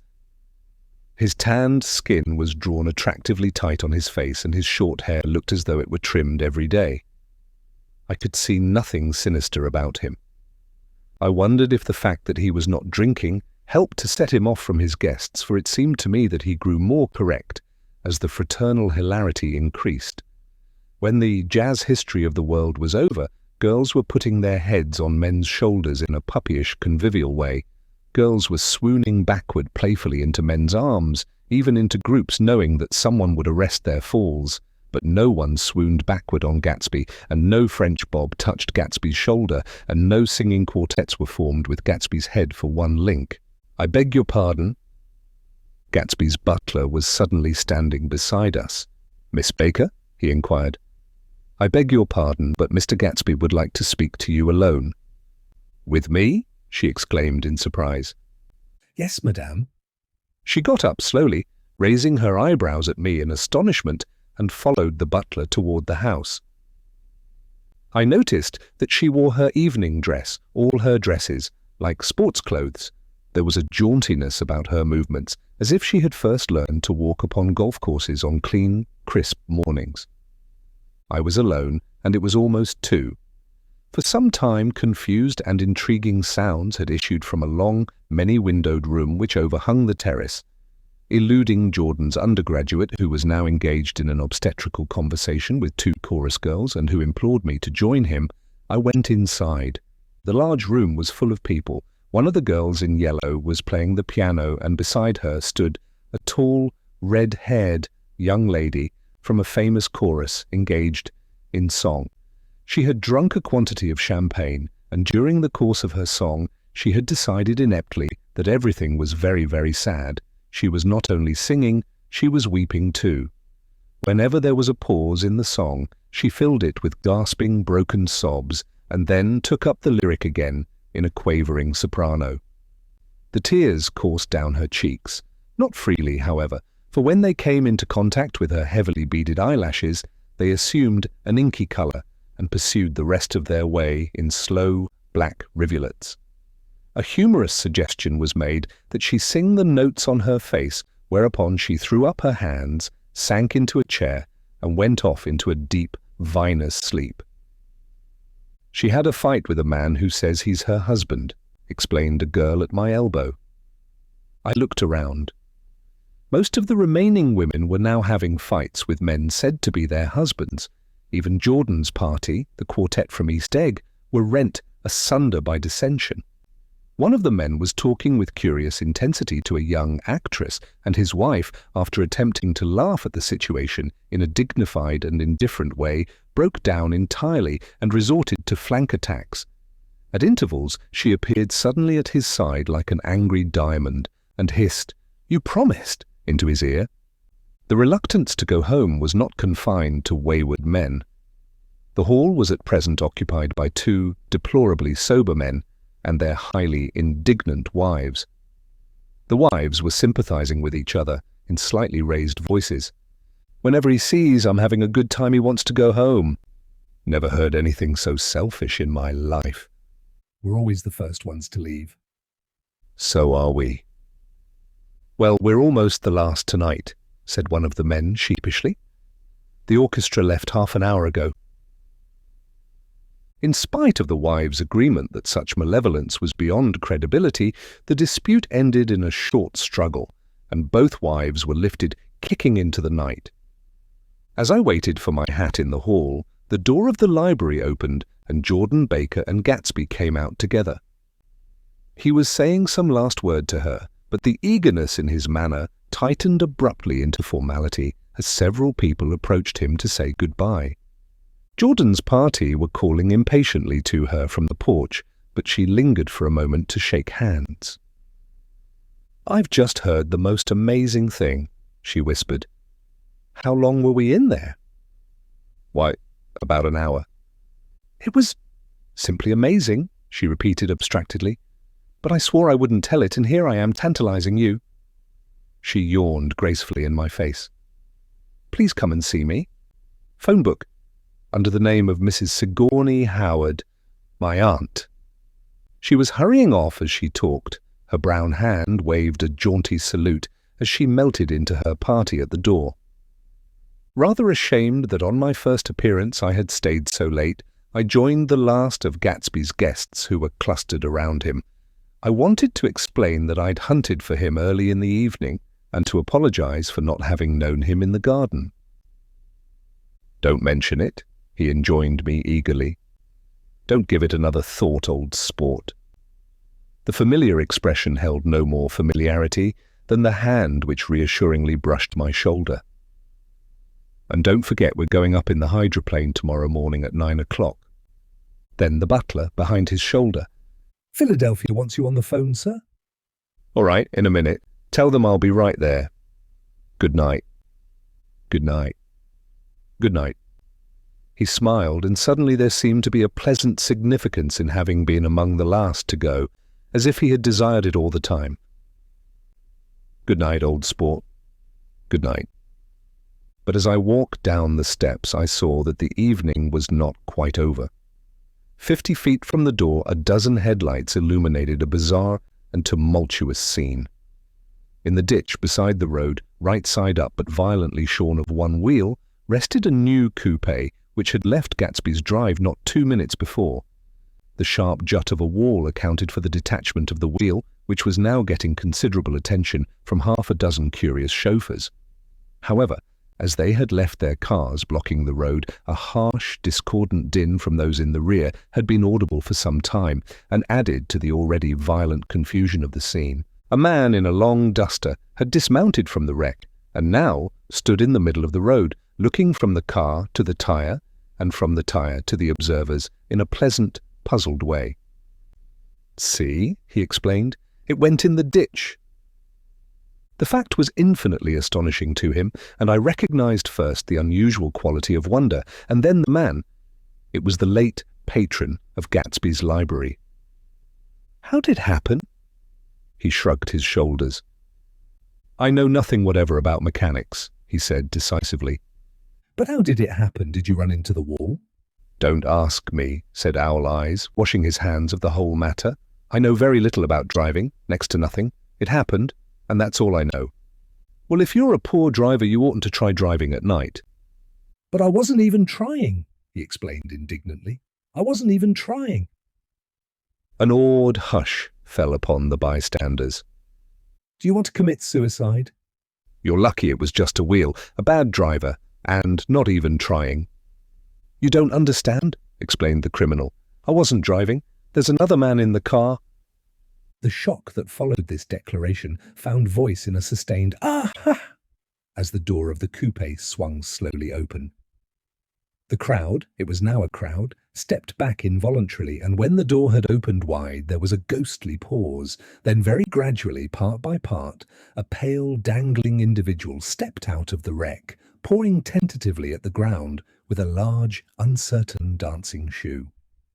Blinded by the glare of the headlights and confused by the incessant groaning of the horns, the apparition stood swaying for a moment before he perceived the man in the duster. "What's matter?" he inquired calmly. "Did we run out of gas?" "Look." Half a dozen fingers pointed at the amputated wheel. He stared at it for a moment and then looked upward as though he suspected that it had dropped from the sky. "It came off," someone explained. He nodded. "At first I didn't notice we'd stopped." A pause. Then, taking a long breath and straightening his shoulders, he remarked in a determined voice, "Wonder tell me where there's a gas line station?" At least a dozen men, some of them little better off than he was, explained to him that wheel and car were no longer joined by any physical bond. "Back out," he suggested after a moment. "Put her in reverse." "But the wheel's off." He hesitated. "No harm in trying," he said. The caterwauling horns had reached a crescendo, and I turned away and cut across the lawn toward home. I glanced back once. A wafer of a moon was shining over Gatsby's house, making the night fine as before, and surviving the laughter and the sound of his still glowing garden. A sudden emptiness seemed to flow now from the windows and the great doors, endowing with complete isolation the figure of the host who stood on the porch, his hand up in a formal gesture of farewell. Reading over what I have written so far, I see I have given the impression that the events of 3 nights several weeks apart were all that absorbed me. On the contrary, they were merely casual events in a crowded summer, and until much later they absorbed me infinitely less than my personal affairs. Most of the time I worked. In the early morning the sun threw my shadow westward as I hurried down the white chasms of lower New York to the Probity Trust. I knew the other clerks and young bond salesmen by their first names and lunched with them in dark, crowded restaurants on little pig sausages and mashed potatoes and coffee. I even had a short affair with a girl who lived in Jersey City and worked in the accounting department, but her brother began throwing mean looks in my direction, so when she went on her vacation in July, I let it blow quietly away. I took dinner usually at the Yale Club. For some reason it was the gloomiest event of my day, and then I went upstairs to the library and studied investments and securities for a conscientious hour. There were generally a few rioters around, but they never came into the library, so it was a good place to work. After that, if the night was mellow, I strolled down Madison Avenue, past the old Murray Hill Hotel, and over 33rd Street to the Pennsylvania Station. I began to like New York, the racy, adventurous feel of it at night, and the satisfaction that the constant flicker of men and women and machines gives to the restless eye. I liked to walk up Fifth Avenue and pick out romantic women from the crowd and imagine that in a few minutes I was going to enter into their lives and no one would ever know or disapprove. Sometimes in my mind, I followed them to their apartments on the corners of hidden streets, and they turned and smiled back at me before they faded through a door into warm darkness. At the enchanted metropolitan twilight, I felt a haunting loneliness sometimes, and felt it in others, poor young clerks who loitered in front of windows waiting until it was time for a solitary restaurant dinner, young clerks in the dusk wasting the most poignant moments of night and life. Again at 8 o'clock, when the dark lanes of the 40s were 5 deep with throbbing taxicabs bound for the theatre district, I felt a sinking in my heart. Forms leaned together in the taxis as they waited, and voices sang, and there was laughter from unheard jokes, and lighted cigarettes outlined unintelligible gestures inside. Imagining that I, too, was hurrying toward gaiety and sharing their intimate excitement, I wished them well. For a while I lost sight of Jordan Baker, and then in midsummer I found her again. At first I was flattered to go places with her because she was a golf champion and everyone knew her name. Then it was something more. I wasn't actually in love, but I felt a sort of tender curiosity. The bored, haughty face that she turned to the world concealed something. Most affectations conceal something eventually, even though they don't in the beginning. And one day, I found what it was. When we were on a house party together up in Warwick, she left a borrowed car out in the rain with the top down, and then lied about it. And suddenly I remembered the story about her that had eluded me that night at Daisy's. At her first big golf tournament, there was a row that nearly reached the newspapers, a suggestion that she had moved her ball from a bad lie in the semi-final round. The thing approached the proportions of a scandal, then died away. A caddy retracted his statement, and the only other witness admitted that he might have been mistaken. The incident and the name had remained together in my mind. Jordan Baker instinctively avoided clever, shrewd men, and now I saw that this was because she felt safer on a plane where any divergence from a code would be thought impossible. She was incurably dishonest. She wasn't able to endure being at a disadvantage, and given this unwillingness, I suppose she had begun dealing in subterfuges when she was very young in order to keep that cool, insolent smile turned to the world and yet satisfy the demands of her hard, jaunty body. It made no difference to me. Dishonesty in a woman is a thing you never blame deeply. I was casually sorry, and then I forgot. It was on that same house party that we had a curious conversation about driving a car. It started because she passed so close to some workman that our fender flicked a button on one man's coat. "You're a rotten driver," I protested. "Either you ought to be more careful or you oughtn't to drive at all." "I am careful." "No, you're not." "Well, other people are," she said lightly. What's that got to do with it? "They'll keep out of my way," she insisted. "It takes two to make an accident. Suppose you met somebody just as careless as yourself." "I hope I never will," she answered. "I hate careless people. That's why I like you." Her grey, sun-strained eyes stared straight ahead, but she had deliberately shifted our relations, and for a moment I thought I loved her. But I am slow-thinking and full of interior rules that act as brakes on my desires, and I knew that first I had to get myself definitely out of that tangle back home. I'd been writing letters once a week and signing them, "Love, Nick," and all I could think of was how, when that certain girl played tennis, a faint moustache of perspiration appeared on her upper lip.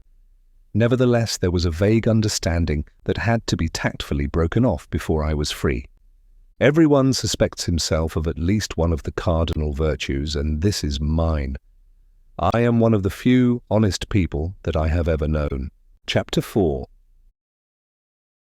On Sunday morning, while church bells rang in the villages along shore, the world and its mistress returned to Gatsby's house and twinkled hilariously on his lawn. "He's a bootlegger," said the young ladies, moving somewhere between his cocktails and his flowers. "One time he killed a man who had found out that he was nephew to von Hindenburg and second cousin to the devil. Reach me a rose, honey, and pour me a last drop into that there crystal glass." Once I wrote down on the empty spaces of a timetable the names of those who came to Gatsby's house that summer. It is an old timetable now, disintegrating at its folds and headed, "This schedule in effect July 5th, 1922. But I can still read the grey names, and they will give you a better impression than my generalities of those who accepted Gatsby's hospitality and paid him the subtle tribute of knowing nothing whatever about him. From East Egg, then, came the Chester Beckers and the Leaches, and a man named Bunsen, whom I knew at Yale, and Dr. Webster Sivey, who was drowned last summer up in Maine. And the Hornbeams and the Willie Voltaires, and a whole clan named Blackbuck, who always gathered in a corner and flipped up their noses like goats at whosoever came near.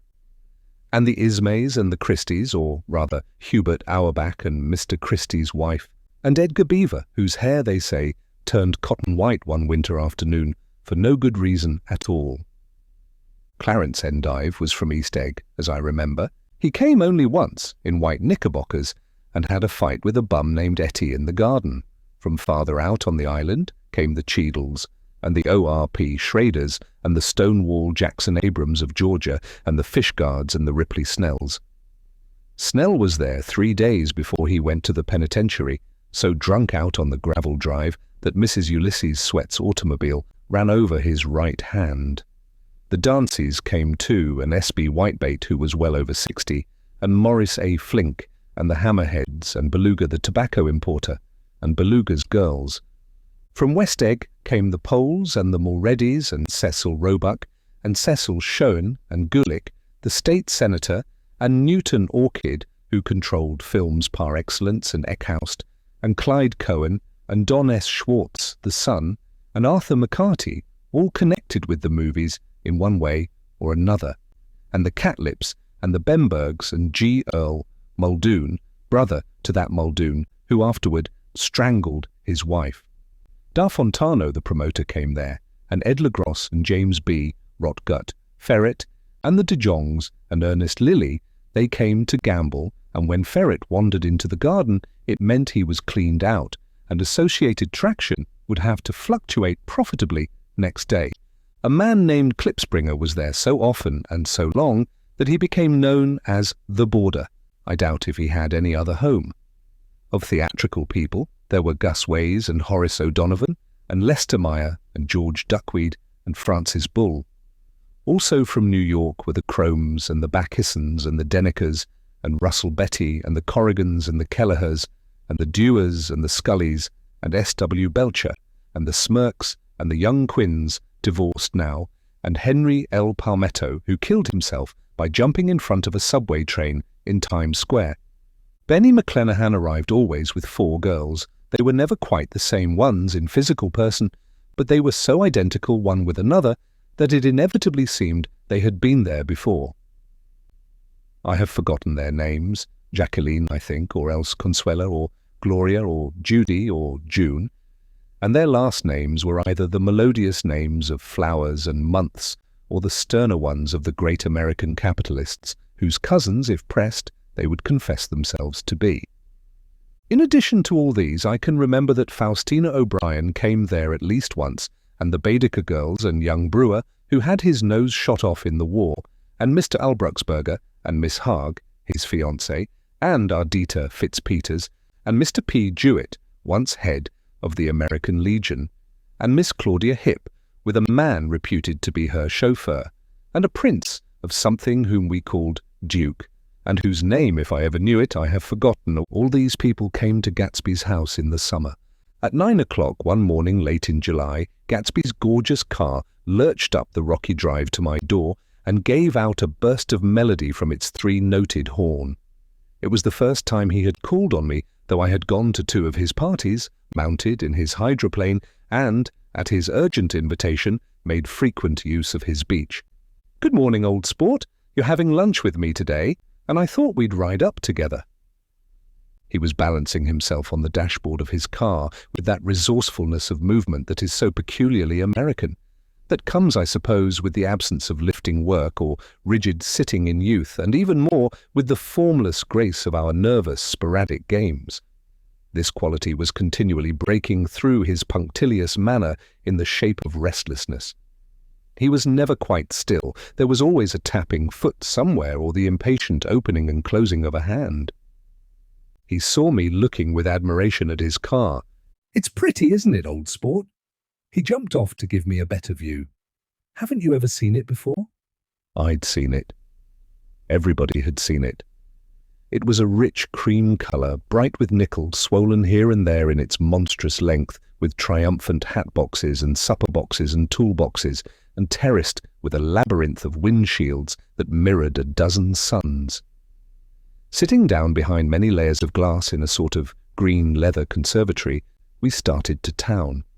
I had talked with him perhaps half a dozen times in the past month, and found, to my disappointment, that he had little to say, so my first impression that he was a person of some undefined consequence had gradually faded, and he had become simply the proprietor of an elaborate roadhouse next door. And then came that disconcerting ride. We hadn't reached West Egg Village before Gatsby began leaving his elegant sentences unfinished and slapping himself indecisively on the knee of his caramel-coloured suit.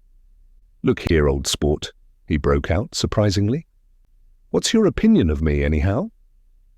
A little overwhelmed, I began the generalized evasions which that question deserves. "Well, I'm going to tell you something about my life," he interrupted. "I don't want you to get a wrong idea of me from all these stories you hear." So he was aware of the bizarre accusations that flavoured conversation in his halls. "I'll tell you God's truth." His right hand suddenly ordered divine retribution to stand by.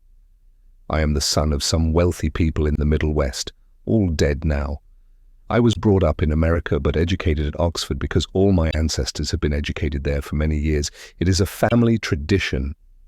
He looked at me sideways, and I knew why Jordan Baker had believed he was lying. He hurried the phrase "educated at Oxford," or swallowed it, or choked on it as though it had bothered him before. And with this doubt his whole statement fell to pieces, and I wondered if there wasn't something a little sinister about him after all. "What part of the Middle West?" I inquired casually. "San Francisco." "I see. My family all died, and I came into a good deal of money." His voice was solemn, as if the memory of that sudden extinction of a clan still haunted him. For a moment I suspected that he was pulling my leg, but a glance at him convinced me otherwise. After that I lived like a young Rajah in all the capitals of Europe, Paris, Venice, Rome, collecting jewels, chiefly rubies, hunting big game, painting a little, things for myself only, and trying to forget something very sad that had happened to me long ago. With an effort I managed to restrain my incredulous laughter.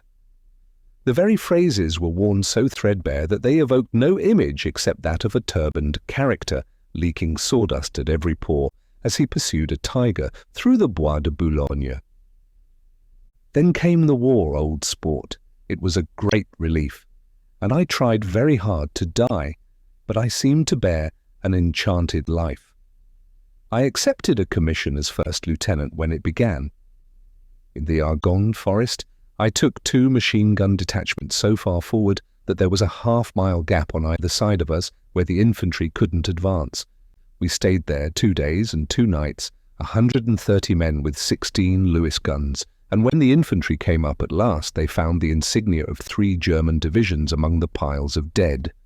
I was promoted to be a major, and every Allied government gave me a decoration, even Montenegro, little Montenegro, down on the Adriatic Sea. Little Montenegro. He lifted up the words and nodded at them with his smile. The smile comprehended Montenegro's troubled history and sympathized with the brave struggles of the Montenegrin people. It appreciated fully the chain of national circumstances which had elicited this tribute from Montenegro's warm little heart. My incredulity was submerged in fascination now. It was like skimming hastily through a dozen magazines. He reached in his pocket, and a piece of metal, slung on a ribbon, fell into my palm. That's the one from Montenegro. To my astonishment, the thing had an authentic look. Orderi di Danilo ran the circular legend, Montenegro Nicholas Rex. Turn it. Major Jay Gatsby, I read, for valor extraordinary. Here's another thing I always carry, a souvenir of Oxford days. It was taken in Trinity Quad. The man on my left is now the Earl of Dorchester. It was a photograph of half a dozen young men in blazers loafing in an archway through which were visible a host of spires. There was Gatsby, looking a little, not much, younger, with a cricket bat in his hand. Then it was all true. I saw the skins of tigers flaming in his palace on the Grand Canal. I saw him opening a chest of rubies to ease, with their crimson-lighted depths, the gnawings of his broken heart. "I'm going to make a big request of you today," he said, pocketing his souvenirs with satisfaction. "So I thought you ought to know something about me. I didn't want you to think I was just some nobody. You see, I usually find myself among strangers because I drift here and there, trying to forget the sad thing that happened to me." He hesitated. "You'll hear about it this afternoon?" "At lunch?" "No, this afternoon. I happened to find out that you're taking Miss Baker to tea." "Do you mean you're in love with Miss Baker?" "No, old sport, I'm not. But Miss Baker has kindly consented to speak to you about this matter." I hadn't the faintest idea what this matter was, but I was more annoyed than interested. I hadn't asked Jordan to tea in order to discuss Mr. Jay Gatsby. I was sure the request would be something utterly fantastic, and for a moment I was sorry I'd ever set foot upon his overpopulated lawn. He wouldn't say another word. His correctness grew on him as we neared the city. We passed Port Roosevelt, where there was a glimpse of red-belted ocean-going ships, and sped along a cobbled slum lined with the dark, undeserted saloons of the faded gilt 1900s.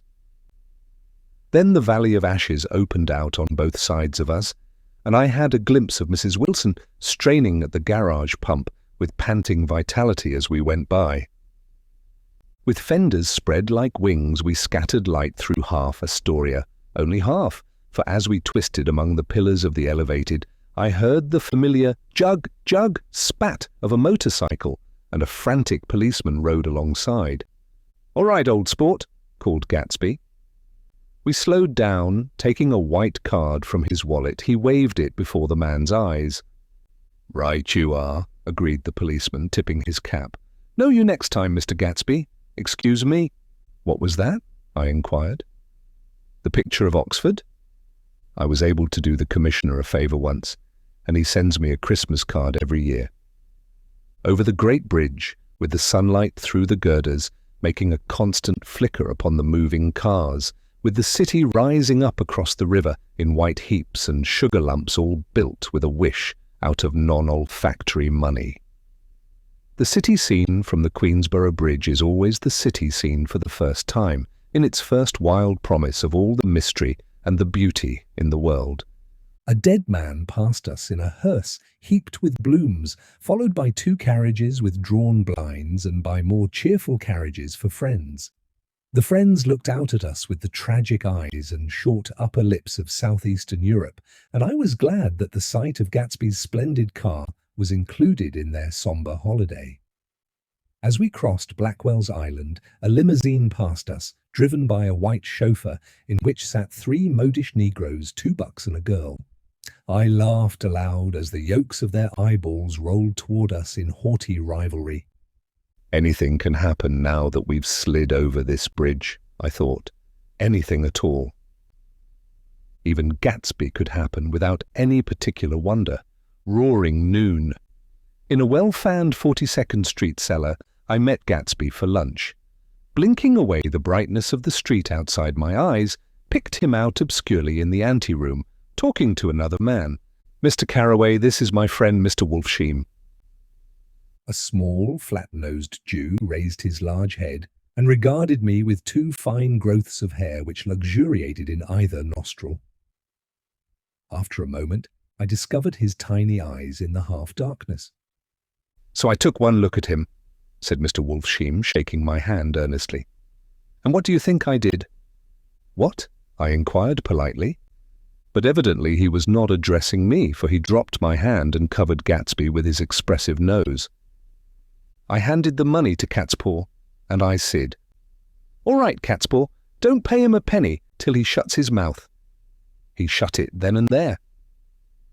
Gatsby took an arm of each of us and moved forward into the restaurant, whereupon Mr. Wolfsheim swallowed a new sentence he was starting and lapsed into a somnambulatory abstraction.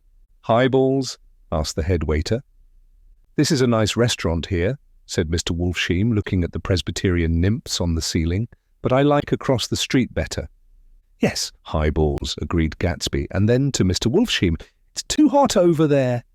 "Hot and small, yes," said Mr. Wolfsheim, "but full of memories." "What place is that?" I asked. "The old Metropole?" "The old Metropole," brooded Mr. Wolfsheim gloomily. "Filled with faces dead and gone, filled with friends gone now forever. I can't forget so long as I live the night they shot Rosie Rosenthal there. It was 6 of us at the table, and Rosie had eaten and drunk a lot all evening. When it was almost morning, the waiter came up to him with a funny look and says somebody wants to speak to him outside. 'All right,' says Rosie, and begins to get up, and I pulled him down in his chair. 'Let the bastards come in here if they want you, Rosie, but don't you? So help me. Move outside this room.' It was 4 o'clock in the morning then, and if we'd have raised the blinds, we'd have seen daylight." "Did he go?" I asked innocently. "Sure he went." Mr. Wolfsheim's nose flashed at me indignantly. "He turned around in the door and says, 'Don't let that waiter take away my coffee.' Then he went out on the sidewalk, and they shot him 3 times in his full belly and drove away." 4 of them were electrocuted," I said, remembering. 5 with Becker." His nostrils turned to me in an interested way. "I understand you're looking for a business connection." The juxtaposition of these 2 remarks was startling. Gatsby answered for me. "Oh no," he exclaimed. "This isn't the man." "No?" Mr. Wolfsheim seemed disappointed. "This is just a friend. I told you we'd talk about that some other time." "I beg your pardon," said Mr. Wolfsheim. "I had a wrong man." A succulent hash arrived, and Mr. Wolfsheim, forgetting the more sentimental atmosphere of the old Metropole, began to eat with ferocious delicacy. His eyes, meanwhile, roved very slowly all around the room. He completed the arc by turning to inspect the people directly behind. I think that, except for my presence, he would have taken one short glance beneath our own table. "Look here, old sport," said Gatsby, leaning toward me. "I'm afraid I made you a little angry this morning in the car." There was the smile again, but this time I held out against it. "I don't like mysteries," I answered. "And I don't understand why you won't come out frankly and tell me what you want. Why has it all got to come through Miss Baker?" "Oh, it's nothing underhand," he assured me. "Miss Baker's a great sportswoman, you know, and she'd never do anything that wasn't all right." Suddenly he looked at his watch, jumped up, and hurried from the room, leaving me with Mr. Wolfsheim at the table. "He has to telephone," said Mr. Wolfsheim, following him with his eyes. "Fine fellow, isn't he? Handsome to look at and a perfect gentleman." "Yes." "He's an Oxford man." "Oh." "He went to Oxford College in England." "You know Oxford College?" "I've heard of it. It's one of the most famous colleges in the world." "Have you known Gatsby for a long time?" I inquired. "Several years," he answered in a gratified way. "I made the pleasure of his acquaintance just after the war." But I knew I had discovered a man of fine breeding after I talked with him an hour. I said to myself, "There's the kind of man you'd like to take home and introduce to your mother and sister." He paused. "I see you're looking at my cuff buttons." I hadn't been looking at them, but I did now. They were composed of oddly familiar pieces of ivory. "Finest specimens of human molars," he informed me. Well, I inspected them. "That's a very interesting idea." "Yeah." He flipped his sleeves up under his coat. "Yeah, Gatsby's very careful about women. He would never so much as look at a friend's wife." When the subject of this instinctive trust returned to the table and sat down, Mr. Wolfsheim drank his coffee with a jerk and got to his feet. "I have enjoyed my lunch," he said, "and I'm going to run off from you two young men before I outstay my welcome." "Don't hurry, Maya," said Gatsby without enthusiasm. Mr. Wolfsheim raised his hand in a sort of benediction. "You're very polite, but I belong to another generation," he announced solemnly. "You sit here and discuss your sports and your young ladies and your—" He supplied an imaginary noun with another wave of his hand. "As for me, I am 50 years old and I won't impose myself on you any longer." As he shook hands and turned away, his tragic nose was trembling. I wondered if I had said anything to offend him. "He becomes very sentimental sometimes," explained Gatsby. "This is one of his sentimental days. He's quite a character around New York, a denizen of Broadway." "Who is he anyhow, an actor?" "No." "A dentist?" "Maya Wolfsheim?" "No, he's a gambler." Gatsby hesitated, then added coolly, "He's the man who fixed the World Series back in 1919. "Fixed the World Series?" I repeated. The idea staggered me. I remembered, of course, that the World Series had been fixed in 1919, but if I had thought of it at all, I would have thought of it as a thing that merely happened, the end of some inevitable chain. It never occurred to me that one man could start to play with the faith of 50 million people, with the single-mindedness of a burglar blowing a safe. "How did he happen to do that?" I asked after a minute. "He just saw the opportunity." "Why isn't he in jail?" "They can't get him, old sport. He's a smart man." I insisted on paying the check. As the waiter brought my change, I caught sight of Tom Buchanan across the crowded room. "Come along with me for a minute," I said. "I've got to say hello to someone." When he saw us, Tom jumped up and took half a dozen steps in our direction. "Where have you been?" he demanded eagerly. "Daisy's furious because you haven't called up." "This is Mr. Gatsby, Mr. Buchanan." They shook hands briefly, and a strained, unfamiliar look of embarrassment came over Gatsby's face.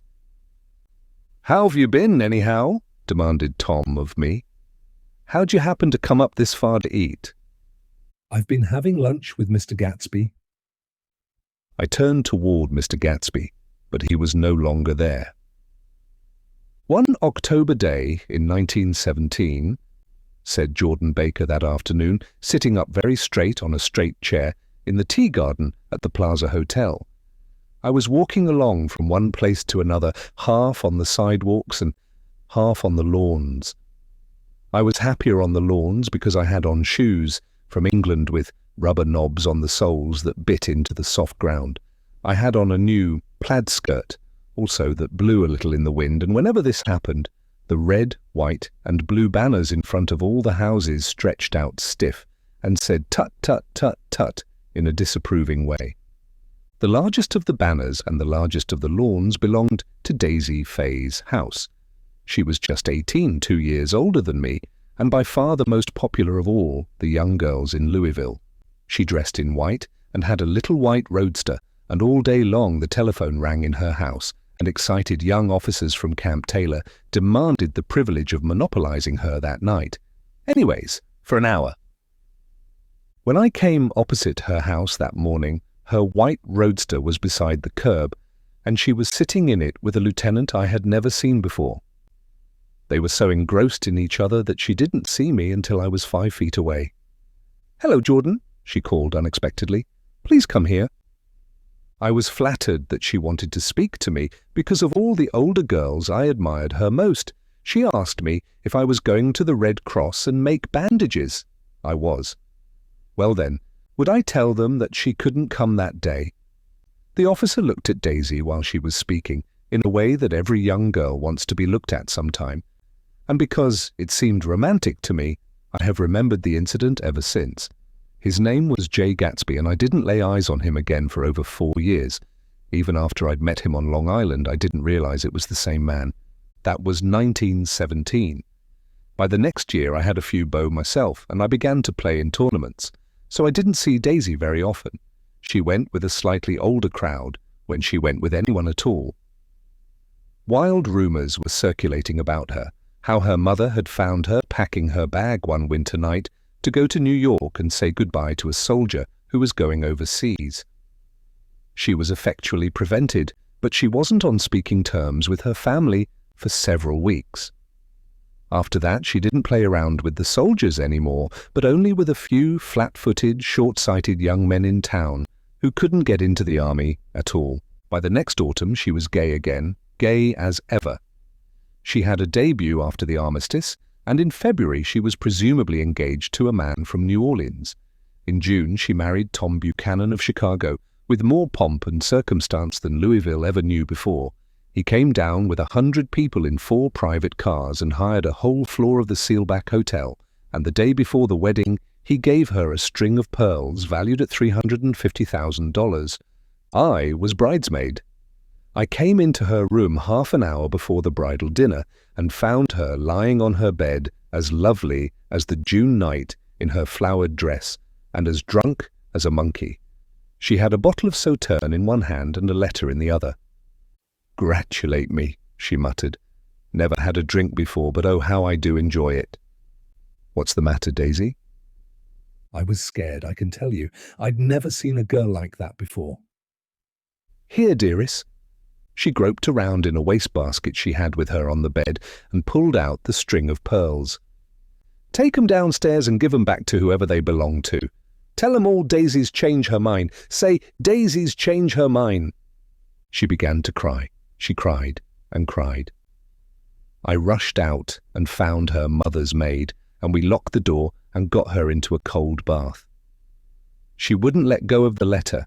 She took it into the tub with her and squeezed it up into a wet ball, and only let me leave it in the soap dish when she saw that it was coming to pieces like snow.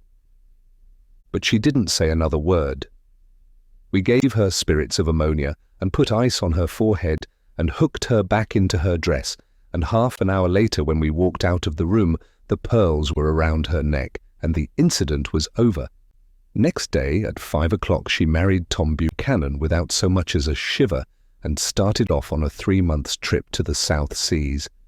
I saw them in Santa Barbara when they came back, and I thought I'd never seen a girl so mad about her husband. If he left the room for a minute, she'd look around uneasily and say, "Where's Tom gone?" and wear the most abstracted expression until she saw him coming in the door.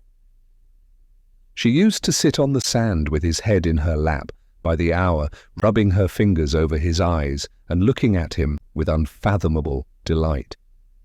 It was touching to see them together. It made you laugh in a hushed, fascinated way. That was in August. A week after I left Santa Barbara, Tom ran into a wagon on the Ventura Road one night and ripped a front wheel off his car. The girl who was with him got into the papers too because her arm was broken. She was one of the chambermaids in the Santa Barbara hotel. The next April, Daisy had her little girl and they went to France for a year. I saw them one spring in Cannes and later in Deauville, and then they came back to Chicago to settle down. Daisy was popular in Chicago, as you know. They moved with a fast crowd, all of them young and rich and wild, but she came out with an absolutely perfect reputation, perhaps because she doesn't drink. It's a great advantage not to drink among hard-drinking people. You can hold your tongue and, moreover, you can time any little irregularity of your own so that everybody else is so blind that they don't see or care. Perhaps Daisy never went in for amour at all, and yet there's something in that voice of hers. Well, about 6 weeks ago, she heard the name Gatsby for the first time in years.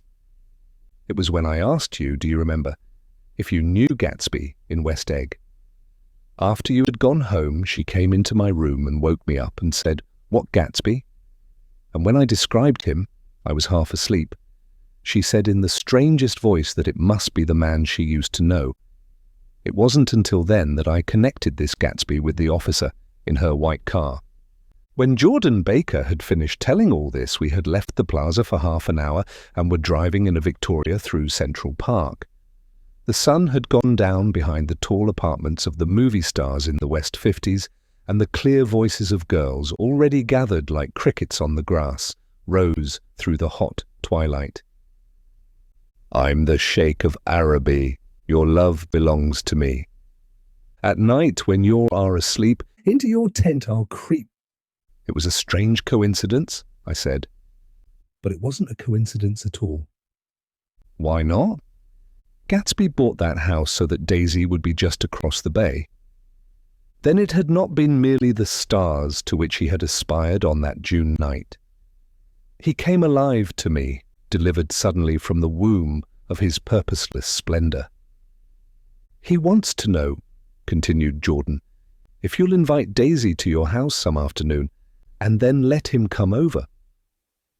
The modesty of the demand shook me. He had waited 5 years and bought a mansion where he dispensed starlight to casual moths so that he could come over some afternoon to a stranger's garden. Did I have to know all this before he could ask such a little thing? "He's afraid. He's waited so long. He thought you might be offended. You see, he's a regular tough underneath it all." Something worried me. "Why didn't he ask you to arrange a meeting?" "He wants her to see his house," she explained. "And your house is right next door." "Oh!" "I think he half expected her to wander into one of his parties some night," went on Jordan, "but she never did. Then he began asking people casually if they knew her, and I was the first one he found. It was that night he sent for me at his dance, and you should have heard the elaborate way he worked up to it. Of course, I immediately suggested a luncheon in New York, and I thought he'd go mad. 'I don't want to do anything out of the way,' he kept saying. 'I want to see her right next door.' When I said you were a particular friend of Tom's, he started to abandon the whole idea. He doesn't know very much about Tom, though he says he's read a Chicago paper for years, just on the chance of catching a glimpse of Daisy's name." It was dark now, and as we dipped under a little bridge, I put my arm around Jordan's golden shoulder and drew her toward me and asked her to dinner. Suddenly I wasn't thinking of Daisy and Gatsby anymore, but of this clean, hard, limited person who dealt in universal skepticism and who leaned back jauntily just within the circle of my arm. A phrase began to beat in my ears with a sort of heady excitement. "There are only the pursued, the pursuing, the busy and the tired." "And Daisy ought to have something in her life," murmured Jordan to me. "Does she want to see Gatsby?" "She's not to know about it. Gatsby doesn't want her to know. You're just supposed to invite her to tea." We passed a barrier of dark trees, and then the facade of 59th Street, a block of delicate pale light, beamed down into the park. Unlike Gatsby and Tom Buchanan, I had no girl whose disembodied face floated along the dark cornices and blinding signs, and so I drew up the girl beside me, tightening my arms. Her wan, scornful mouth smiled, and so I drew her up again, closer, this time to my face. Chapter 5.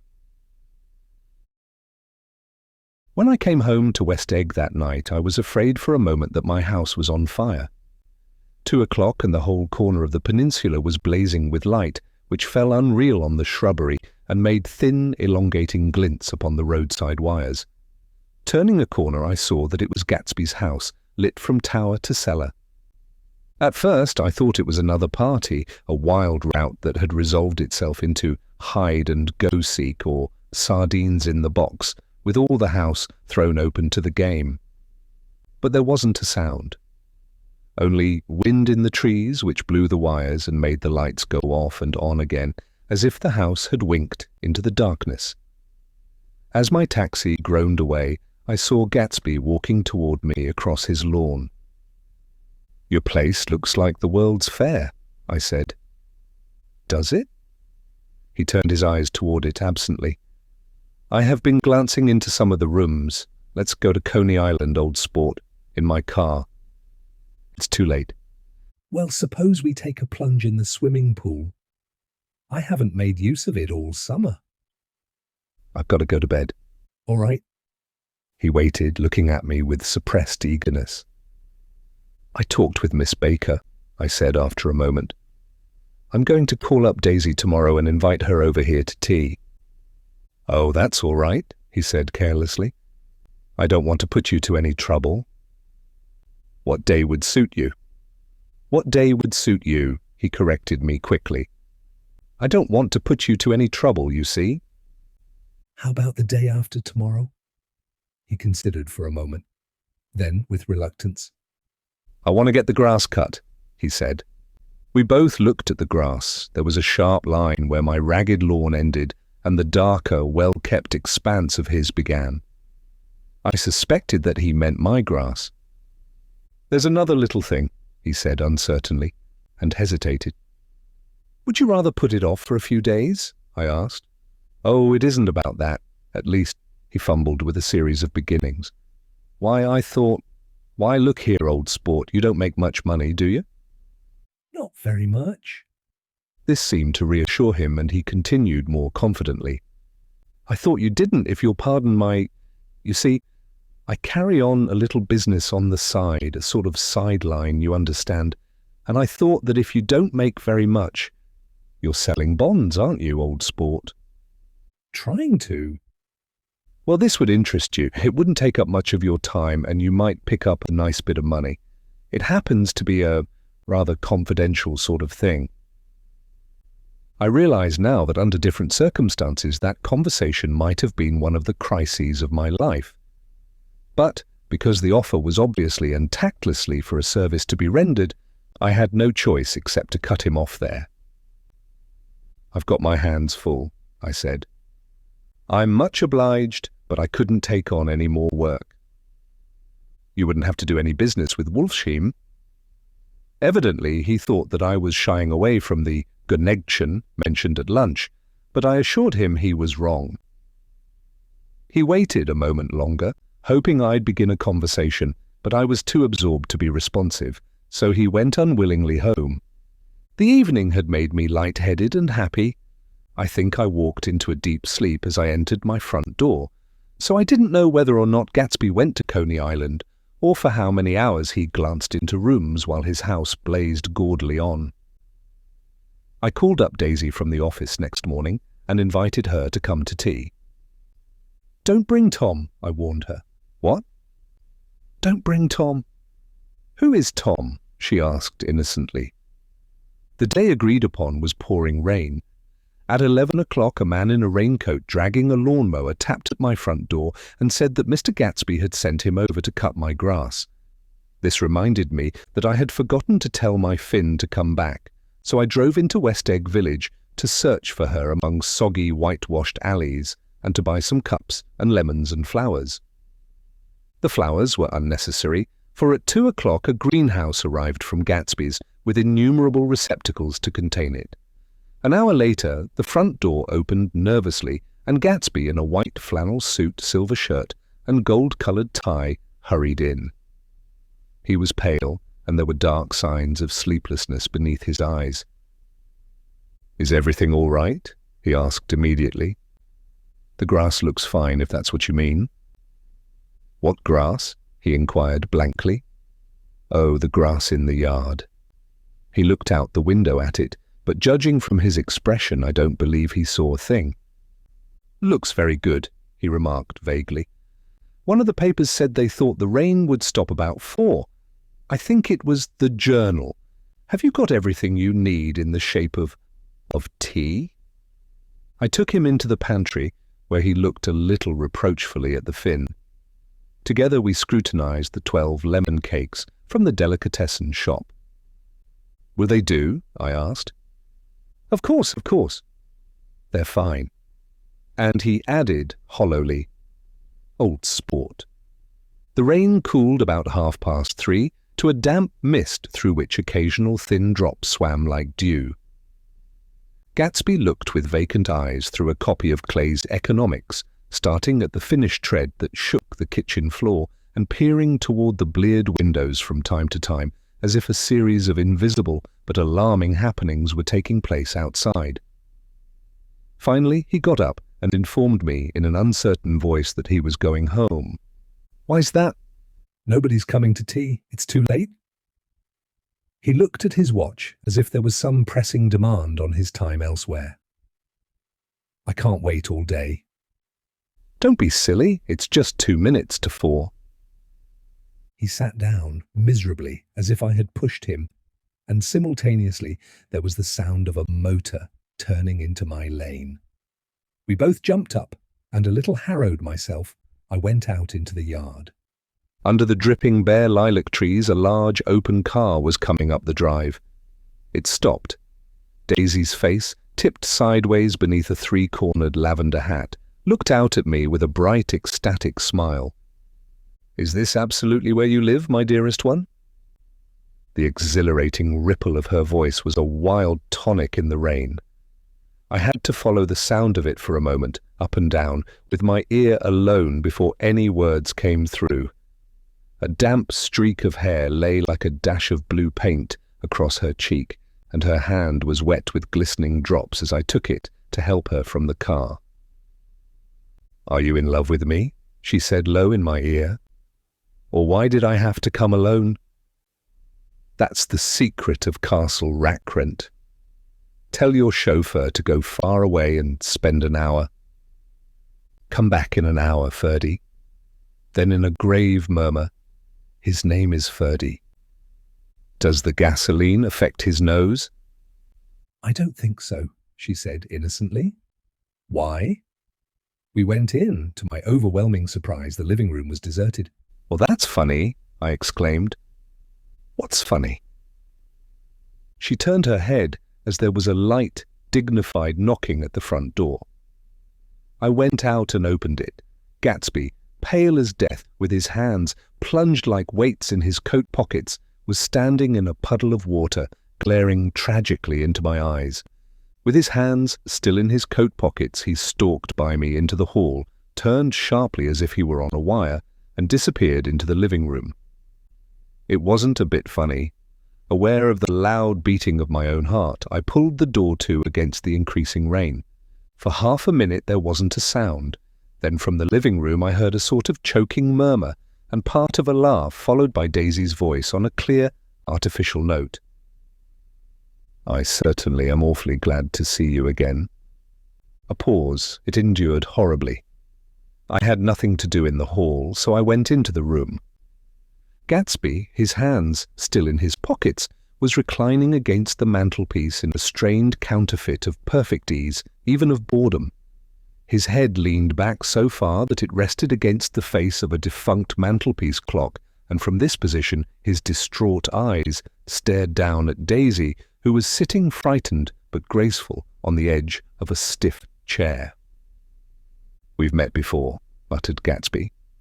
His eyes glanced momentarily at me, and his lips parted with an abortive attempt at a laugh. Luckily, the clock took this moment to tilt dangerously at the pressure of his head, whereupon he turned and caught it with trembling fingers and set it back in place. Then he sat down, rigidly, his elbow on the arm of the sofa and his chin in his hand.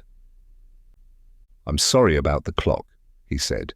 My own face had now assumed a deep, tropical burn. I couldn't muster up a single commonplace out of the 1,000 in my head. "It's an old clock," I told them idiotically. I think we all believed for a moment that it had smashed in pieces on the floor. "We haven't met for many years," said Daisy, her voice as matter-of-fact as it could ever be. 5 years next November." The automatic quality of Gatsby's answer set us all back at least another minute. I had them both on their feet with the desperate suggestion that they help me make tea in the kitchen when the demoniac Finn brought it in on a tray. Amid the welcome confusion of cups and cakes, a certain physical decency established itself. Gatsby got himself into a shadow, and while Daisy and I talked, looked conscientiously from one to the other of us with tense, unhappy eyes. However, as calmness wasn't an end in itself, I made an excuse at the first possible moment and got to my feet. "Where are you going?" demanded Gatsby in immediate alarm. "I'll be back." "I've got to speak to you about something before you go." He followed me wildly into the kitchen, closed the door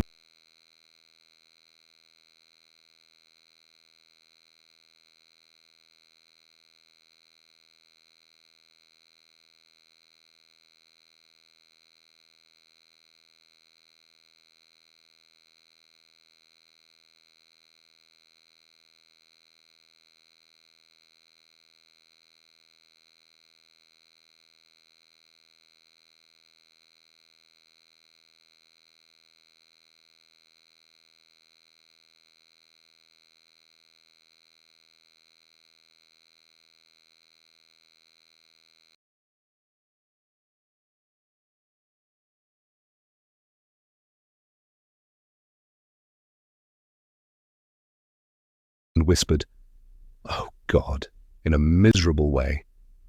"What's the matter?" "This is a terrible mistake," he said, shaking his head from side to side.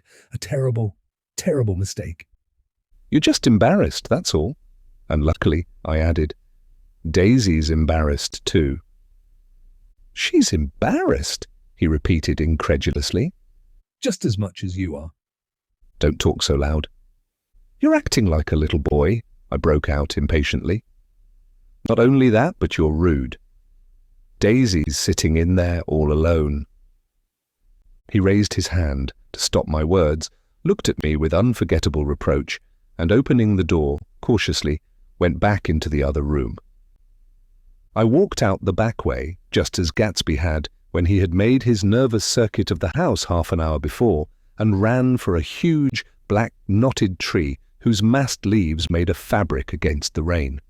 Once more it was pouring, and my irregular lawn, well shaved by Gatsby's gardener, abounded in small, muddy swamps and prehistoric marshes.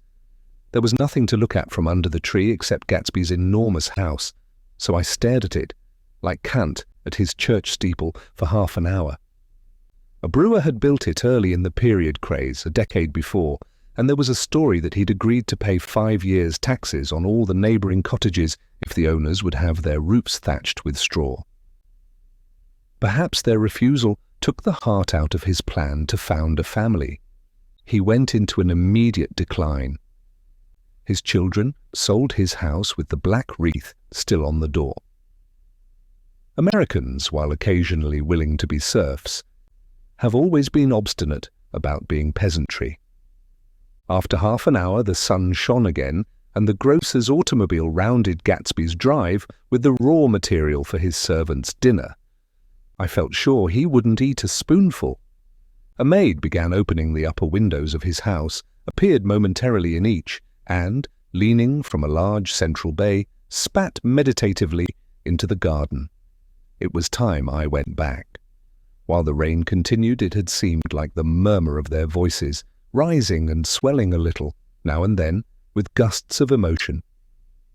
But, in the new silence, I felt that silence had fallen within the house too. I went in, after making every possible noise in the kitchen short of pushing over the stove, but I don't believe they heard a sound. They were sitting at either end of the couch looking at each other, as if some question had been asked or was in the air, and every vestige of embarrassment was gone. Daisy's face was smeared with tears, and when I came in, she jumped up and began wiping at it with her handkerchief before a mirror. But there was a change in Gatsby that was simply confounding. He literally glowed. Without a word or a gesture of exultation, a new well-being radiated from him and filled the little room. "Oh, hello, old sport," he said, as if he hadn't seen me for years. I thought for a moment he was going to shake hands. "It's stopped raining." "Has it?" When he realized what I was talking about, that there were twinkle bells of sunshine in the room, he smiled like a weatherman, like an ecstatic patron of recurrent light, and repeated the news to Daisy. "What do you think of that?" "It's stopped raining." "I'm glad, Jay." Her throat, full of aching, grieving beauty, told only of her unexpected joy. "I want you and Daisy to come over to my house," he said. "I'd like to show her around." "You sure you want me to come?" "Absolutely, old sport." Daisy went upstairs to wash her face. Too late, I thought with humiliation of my towels, while Gatsby and I waited on the lawn. "My house looks well, doesn't it?" he demanded. "See how the whole front of it catches the light." I agreed that it was splendid. Yes. His eyes went over it, every arched door and square tower. It took me just 3 years to earn the money that bought it. "I thought you inherited your money." "I did, old sport," he said automatically. "But I lost most of it in the big panic, the panic of the war." I think he hardly knew what he was saying, for when I asked him what business he was in, he answered, "That's my affair," before he realized that it wasn't the appropriate reply. "Oh, I've been in several things," he corrected himself. "I was in the drug business, and then I was in the oil business, but I'm not in either one now." He looked at me with more attention. "Do you mean you've been thinking over what I proposed the other night?" Before I could answer, Daisy came out of the house and 2 rows of brass buttons on her dress gleamed in the sunlight. "That huge place there," she cried, pointing. "Do you like it?" "I love it, but I don't see how you live there all alone. I keep it always full of interesting people, night and day, people who do interesting things, celebrated people." Instead of taking the shortcut along the Sound, we went down the road and entered by the big postern. With enchanting murmurs, Daisy admired this aspect or that of the feudal silhouette against the sky, admired the gardens, the sparkling odour of jonquils and the frothy odour of hawthorn and plum blossoms and the pale gold odour of kiss me at the gate. It was strange to reach the marble steps and find no stir of bright dresses in and out the door, and hear no sound but bird voices in the trees. And inside, as we wandered through Marie Antoinette music rooms and restoration salons, I felt that there were guests concealed behind every couch and table, under orders to be breathlessly silent until we had passed through. As Gatsby closed the door of the Merton College Library, I could have sworn I heard the owl-eyed man break into ghostly laughter.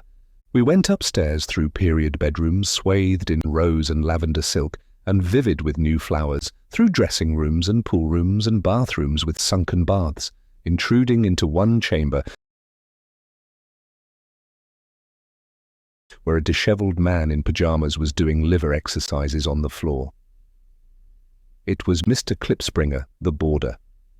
I had seen him wandering hungrily about the beach that morning. Finally, we came to Gatsby's own apartment, a bedroom and a bath, and an Adam study, where we sat down and drank a glass of some chartreuse he took from a cupboard in the wall. He hadn't once ceased looking at Daisy, and I think he revalued everything in his house according to the measure of response it drew from her well-loved eyes.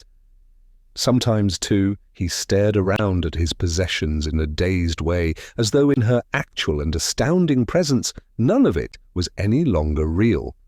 Once he nearly toppled down a flight of stairs. His bedroom was the simplest room of all, except where the dresser was garnished with a toilet set of pure, dull gold. Daisy took the brush with delight and smoothed her hair, whereupon Gatsby sat down and shaded his eyes and began to laugh. "It's the funniest thing, old sport," he said hilariously. "I can't when I try to." He had passed, visibly, through 2 states and was entering upon a 3rd. After his embarrassment and his unreasoning joy, he was consumed with wonder at her presence. He had been full of the idea so long, dreamed it right through to the end, waited with his teeth set, so to speak, at an inconceivable pitch of intensity. Now, in the reaction, he was running down like an overwound clock. Recovering himself in a minute, he opened for us 2 hulking patent cabinets, which held his massed suits and dressing gowns and ties, and his shirts piled like bricks in stacks a dozen high.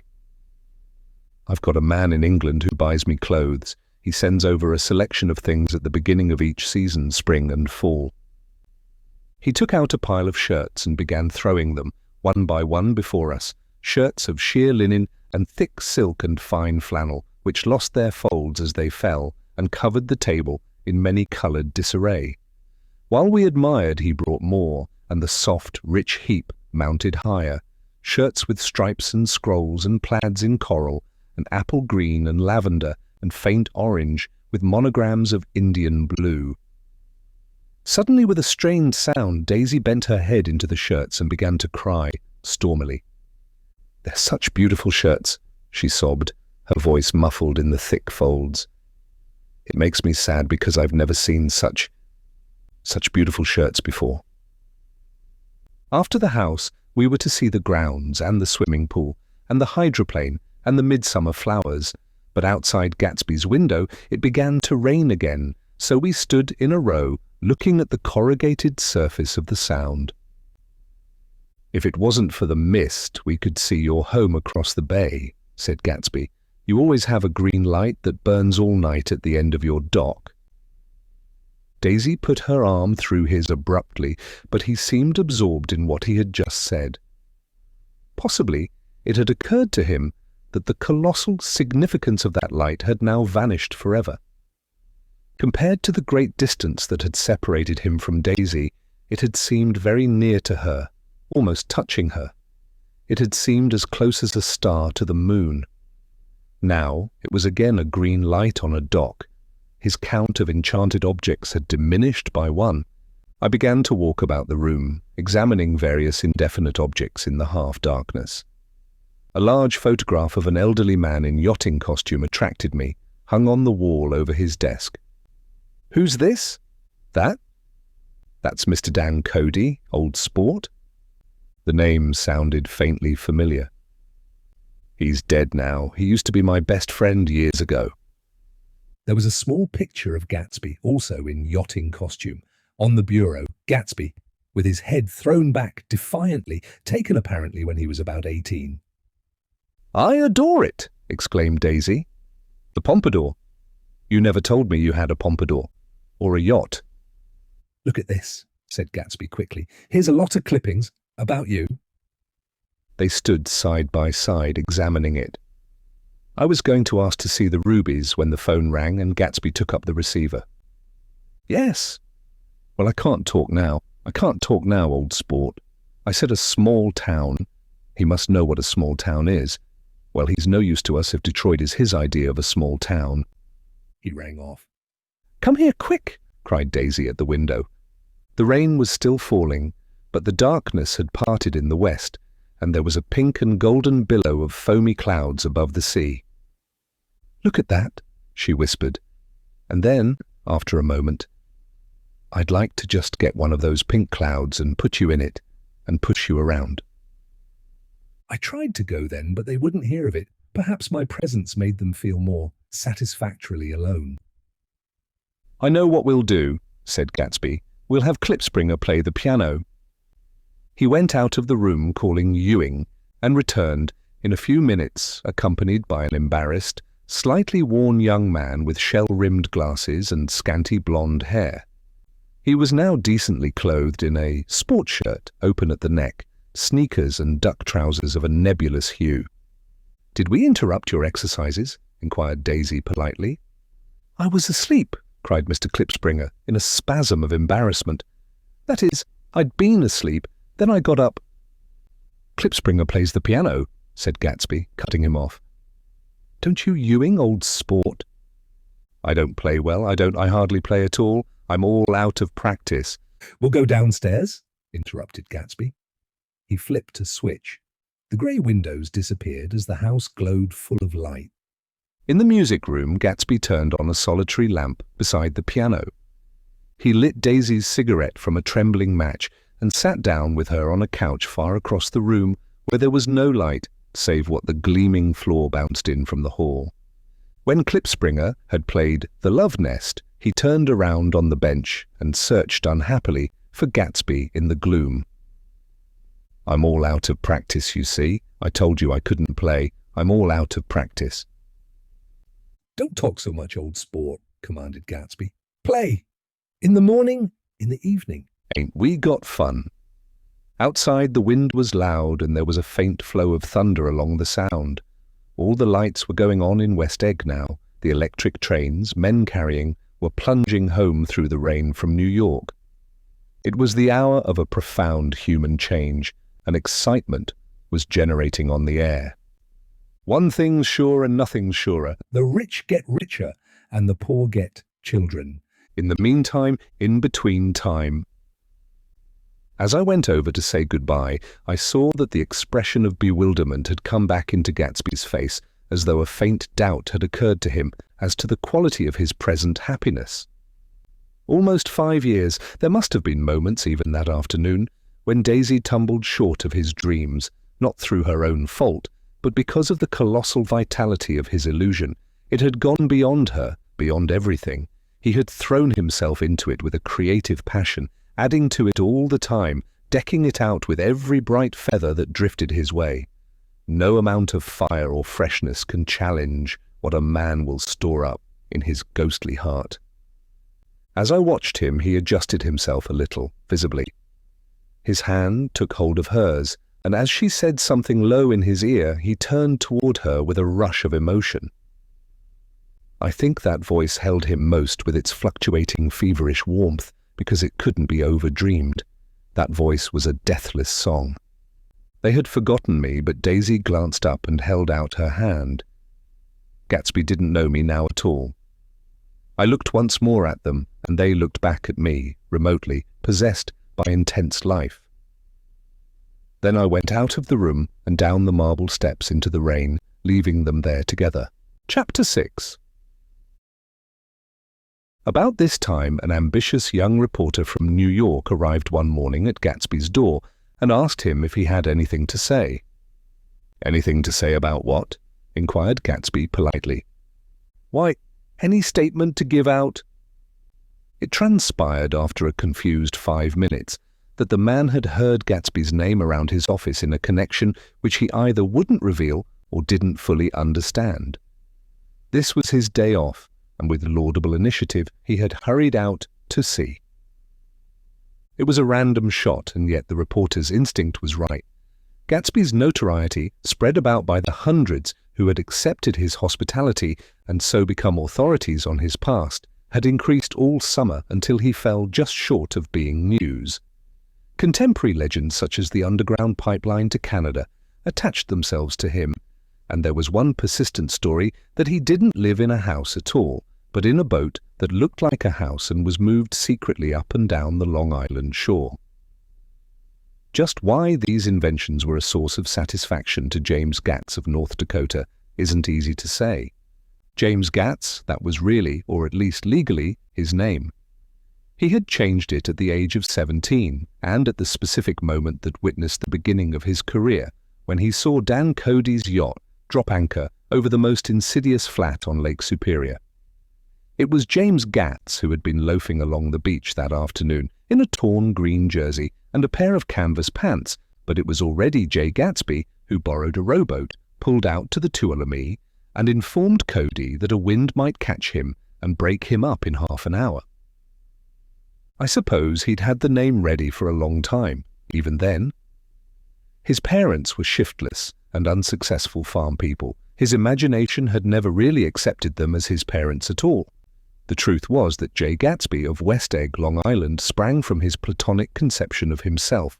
He was a son of God, a phrase which, if it means anything, means just that, and he must be about his father's business, the service of a vast, vulgar, and meretricious beauty. So he invented just the sort of Jay Gatsby that a 17-year-old boy would be likely to invent, and to this conception he was faithful to the end. For over a year he had been beating his way along the south shore of Lake Superior as a clam digger and a salmon fisher, or in any other capacity that brought him food and bed. His brown, hardening body lived naturally through the half-fierce, half-lazy work of the bracing days.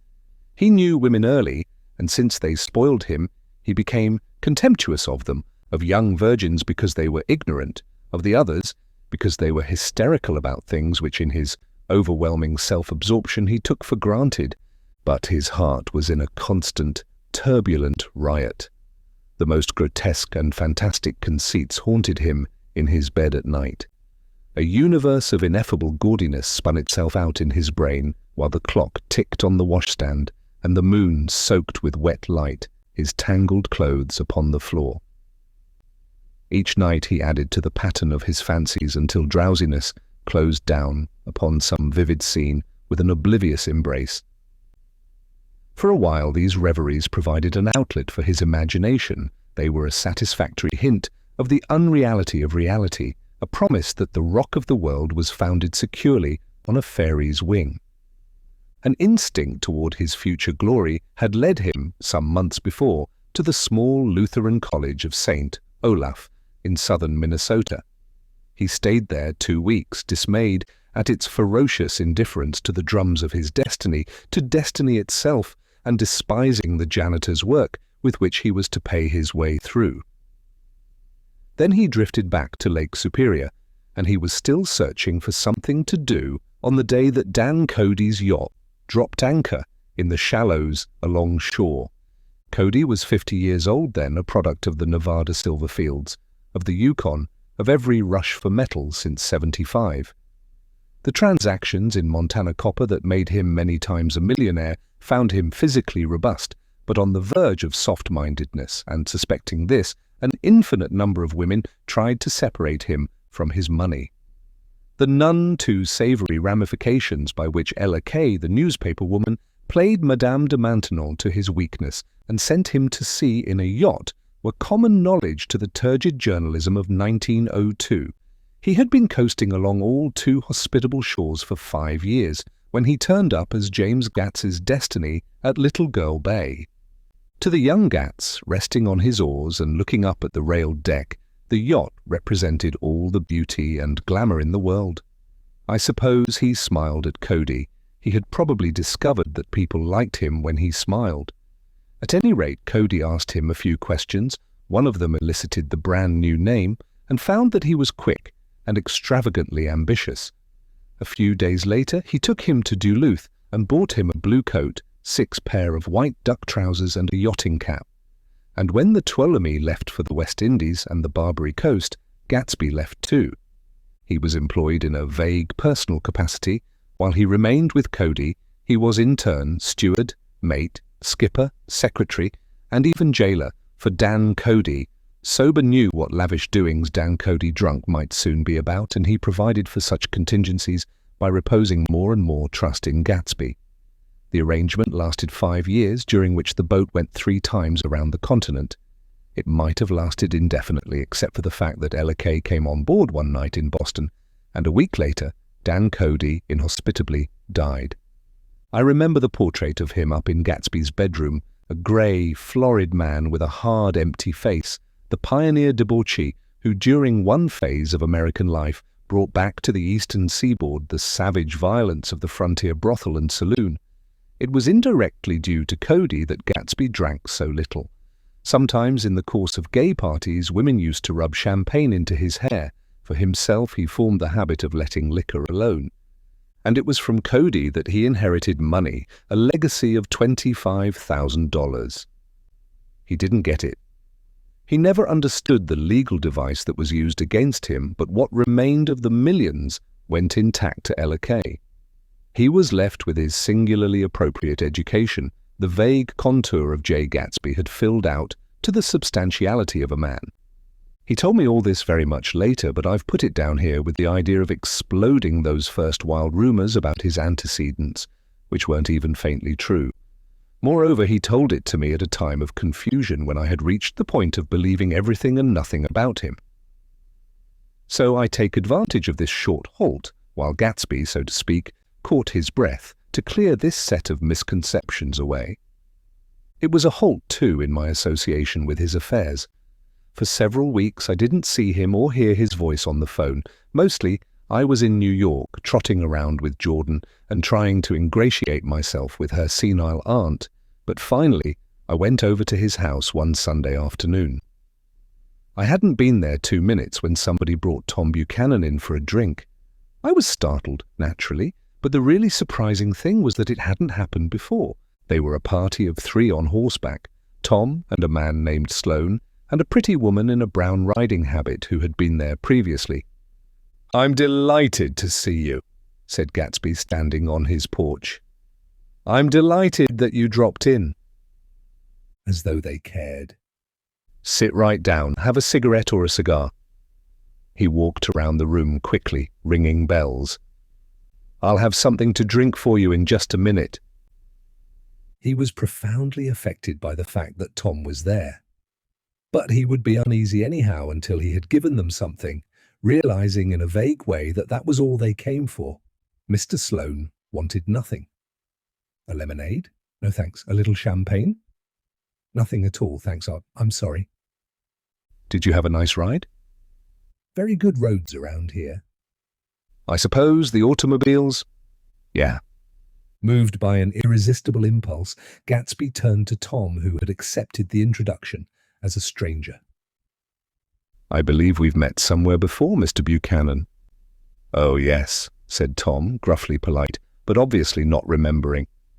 "So we did. I remember very well." About 2 weeks ago. "That's right, you were with Nick here." "I know your wife," continued Gatsby almost aggressively.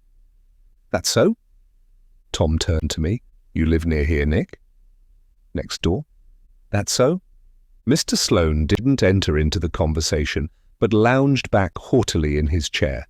The woman said nothing either, until unexpectedly, after 2 highballs, she became cordial. "We'll all come over to your next party, Mr. Gatsby," she suggested. "What do you say?" "Certainly, I'd be delighted to have you."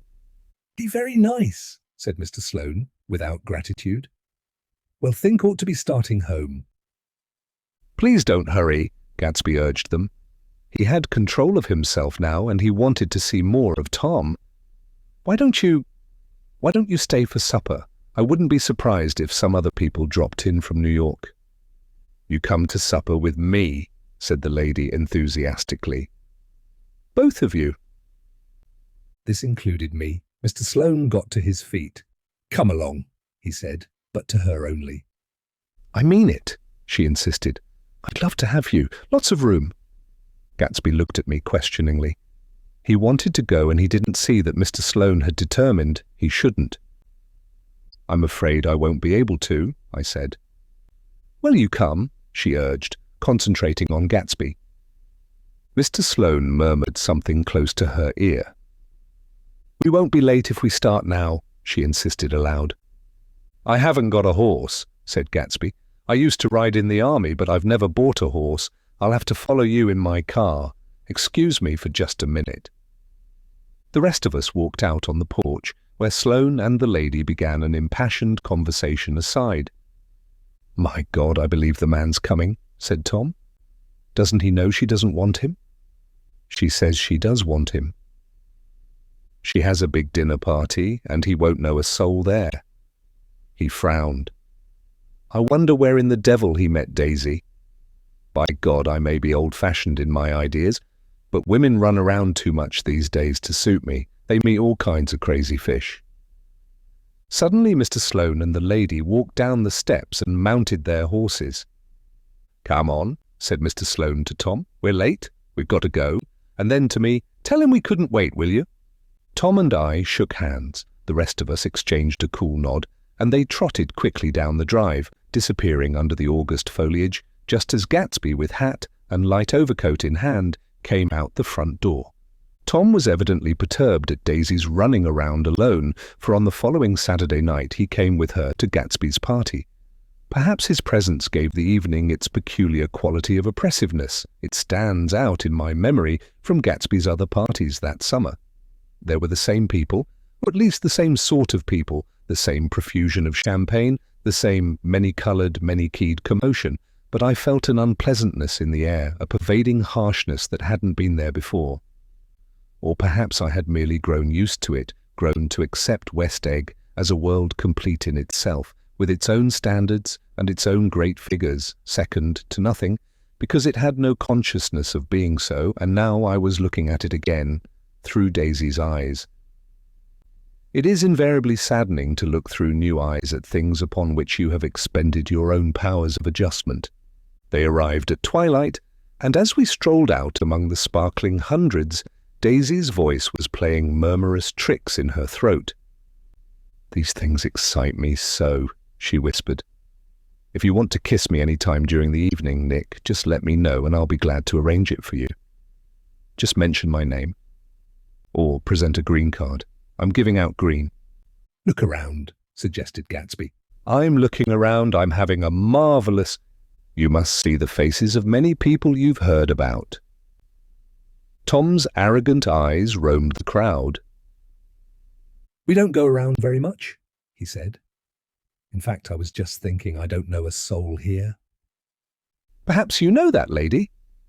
Gatsby indicated a gorgeous, scarcely human orchid of a woman who sat in state under a white plum tree. Tom and Daisy stared, with that peculiarly unreal feeling that accompanies the recognition of a hitherto ghostly celebrity of the movies. "She's lovely," said Daisy.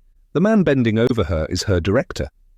He took them ceremoniously from group to group. "Mrs. Buchanan and Mr. Buchanan." After an instant's hesitation, he added, "The polo player." "Oh no," objected Tom quickly. "Not me." But evidently the sound of it pleased Gatsby, for Tom remained the polo player for the rest of the evening. "I've never met so many celebrities," Daisy exclaimed. "I liked that man. What was his name, with the sort of blue nose?" Gatsby identified him, adding that he was a small producer. "Well, I liked him anyhow." "I'd a little rather not be the polo player," said Tom pleasantly. "I'd rather look at all these famous people in oblivion." Daisy and Gatsby danced. I remember being surprised by his graceful, conservative foxtrot. I had never seen him dance before. Then they sauntered over to my house and sat on the steps for half an hour, while at her request I remained watchfully in the garden. "In case there's a fire or a flood," she explained, "or any act of God."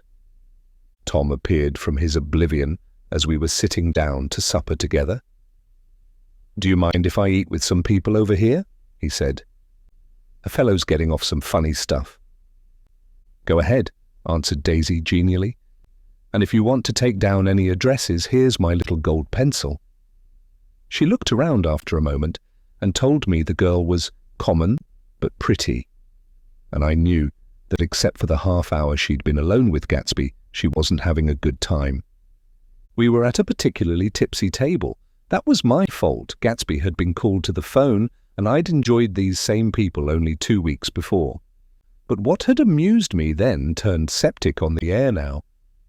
"How do you feel, Miss Baedeker?" The girl addressed was trying, unsuccessfully, to slump against my shoulder. At this inquiry she sat up and opened her eyes. "What?" A massive and lethargic woman, who had been urging Daisy to play golf with her at the local club tomorrow, spoke in Miss Baedeker's defence. "Oh, she's all right now. When she's had 5 or 6 cocktails, she always starts screaming like that. I tell her she ought to leave it alone." "I do leave it alone," affirmed the accused, hollowly. "We heard you yelling, so I said to Doc Civet here, 'There's somebody that needs your help, Doc.'" "She's much obliged, I'm sure," said another friend without gratitude. "But you got her dress all wet when you stuck her head in the pool." "Anything I hate is to get my head stuck in a pool," mumbled Miss Baedeker. "They almost drowned me once over in New Jersey." "Then you ought to leave it alone," countered Dr. Civet. "Speak for yourself," cried Miss Baedeker violently. "Your hand shakes. I wouldn't let you operate on me." It was like that. Almost the last thing I remember was standing with Daisy and watching the moving picture director and his star. They were still under the white plum tree, and their faces were touching, except for a pale, thin ray of moonlight between. It occurred to me that he had been very slowly bending toward her all evening to attain this proximity, and even while I watched, I saw him stoop one ultimate degree and kiss at her cheek. "I like her," said Daisy. "I think she's lovely." But the rest offended her, and inarguably, because it wasn't a gesture, but an emotion. She was appalled by West Egg, this unprecedented place that Broadway had begotten upon a Long Island fishing village, appalled by its raw vigor that chafed under the old euphemisms and by the too obtrusive fate that herded its inhabitants along a shortcut from nothing to nothing. She saw something awful in the very simplicity she failed to understand. I sat on the front steps with them while they waited for their car. It was dark here in front. Only the bright door sent 10 square feet of light volleying out into the soft black morning. Sometimes a shadow moved against a dressing-room blind above, gave way to another shadow, an indefinite procession of shadows who rouged and powdered in an invisible glass. "Who is this Gatsby, anyhow?" demanded Tom suddenly. "Some big bootlegger?" "Where'd you hear that?" I inquired. "I didn't hear it. I imagined it. A lot of these newly rich people are just big bootleggers, you know." "Not Gatsby," I said shortly. He was silent for a moment. The pebbles of the drive crunched under his feet. Well, he certainly must have strained himself to get this menagerie together. A breeze stirred the grey haze of Daisy's fur collar. "At least they're more interesting than the people we know," she said with an effort. "You didn't look so interested." "Well, I was." Tom laughed and turned to me. "Did you notice Daisy's face when that girl asked her to put her under a cold shower?" Daisy began to sing with the music in a husky, rhythmic whisper, bringing out a meaning in each word that it had never had before and would never have again. When the melody rose, her voice broke up sweetly, following it, in a way contralto voices have, and each change tipped out a little of her warm human magic upon the air. "Lots of people come who haven't been invited," she said suddenly. "That girl hadn't been invited. They simply forced their way in and he's too polite to object." "I'd like to know who he is and what he does," insisted Tom, "and I think I'll make a point of finding out." "I can tell you right now," she answered. "He owned some drugstores, a lot of drugstores. He built them up himself." The dilatory limousine came rolling up the drive. "Good night, Nick," said Daisy. Her glance left me and sought the lighted top of the steps where, 3 o'clock in the morning, a neat, sad little waltz of that year was drifting out the open door. After all, in the very casualness of Gatsby's party, there were romantic possibilities totally absent from her world. What was it up there in the song that seemed to be calling her back inside? What would happen now in the dim, incalculable hours? Perhaps some unbelievable guest would arrive, a person infinitely rare and to be marveled at, some authentically radiant young girl who with one fresh glance at Gatsby, one moment of magical encounter, would blot out those 5 years of unwavering devotion. I stayed late that night. Gatsby asked me to wait until he was free, and I lingered in the garden until the inevitable swimming party had run up, chilled and exalted, from the black beach until the lights were extinguished in the guest rooms overhead. When he came down the steps at last, the tanned skin was drawn unusually tight on his face, and his eyes were bright and tired. "She didn't like it," he said immediately. "Of course she did." "She didn't like it," he insisted. "She didn't have a good time." He was silent, and I guessed at his unutterable depression. "I feel far away from her," he said. "It's hard to make her understand." "You mean about the dance?" The dance? He dismissed all the dances he had given with a snap of his fingers. Old sport, the dance is unimportant. He wanted nothing less of Daisy than that she should go to Tom and say, "I never loved you." After she had obliterated 3 years with that sentence, they could decide upon the more practical measures to be taken. One of them was that after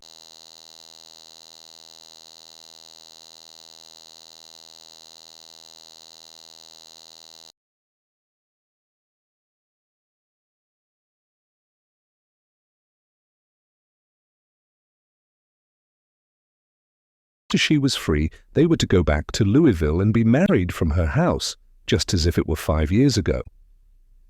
"And she doesn't understand," he said. "She used to be able to understand. We'd sit for hours." He broke off and began to walk up and down a desolate path of fruit rinds and discarded favors and crushed flowers. I wouldn't ask too much of her, I ventured. You can't repeat the past. Can't repeat the past? He cried incredulously. Why, of course you can.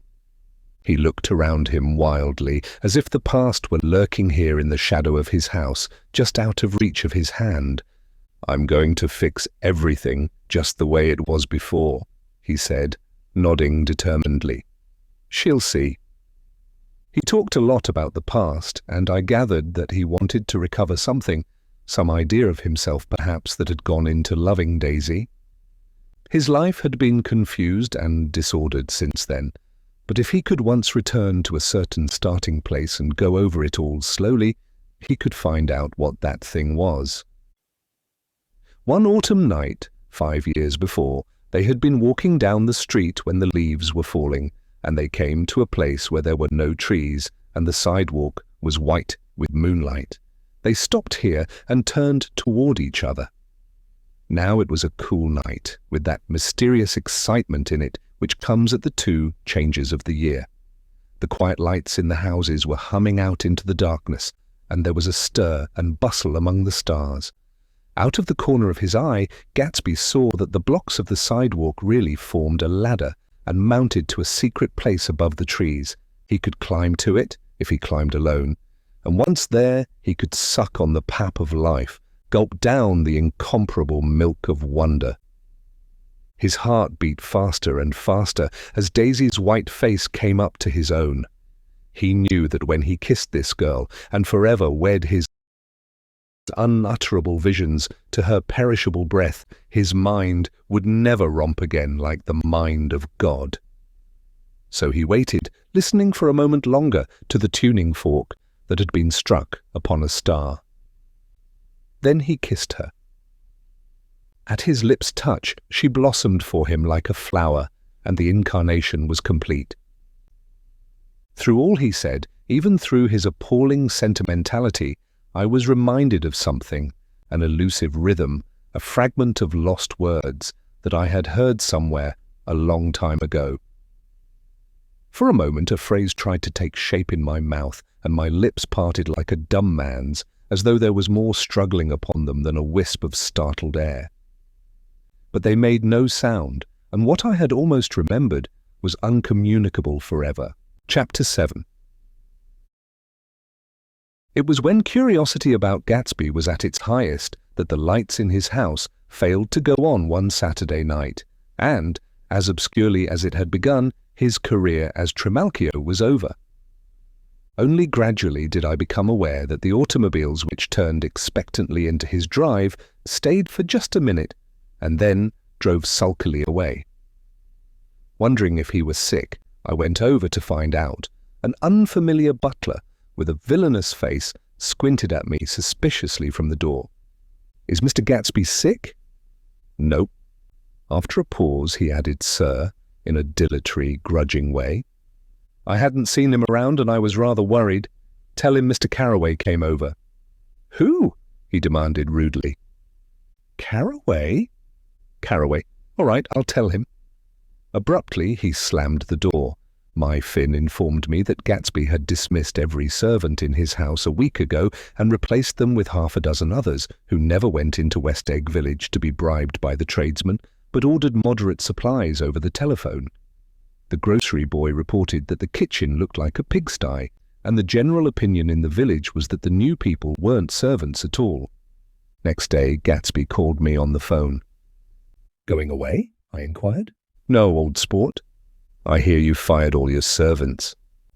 "I wanted somebody who wouldn't gossip. Daisy comes over quite often, in the afternoons." So the whole caravansary had fallen in like a card house at the disapproval in her eyes. There's some people Wolfsheim wanted to do something for. They're all brothers and sisters. They used to run a small hotel. "I see." He was calling up at Daisy's request. Would I come to lunch at her house tomorrow? Miss Baker would be there. Half an hour later, Daisy herself telephoned and seemed relieved to find that I was coming. Something was up. And yet I couldn't believe that they would choose this occasion for a scene, especially for the rather harrowing scene that Gatsby had outlined in the garden. The next day was broiling, almost the last, certainly the warmest of the summer. As my train emerged from the tunnel into sunlight, only the hot whistles of the National Biscuit Company broke the simmering hush at noon.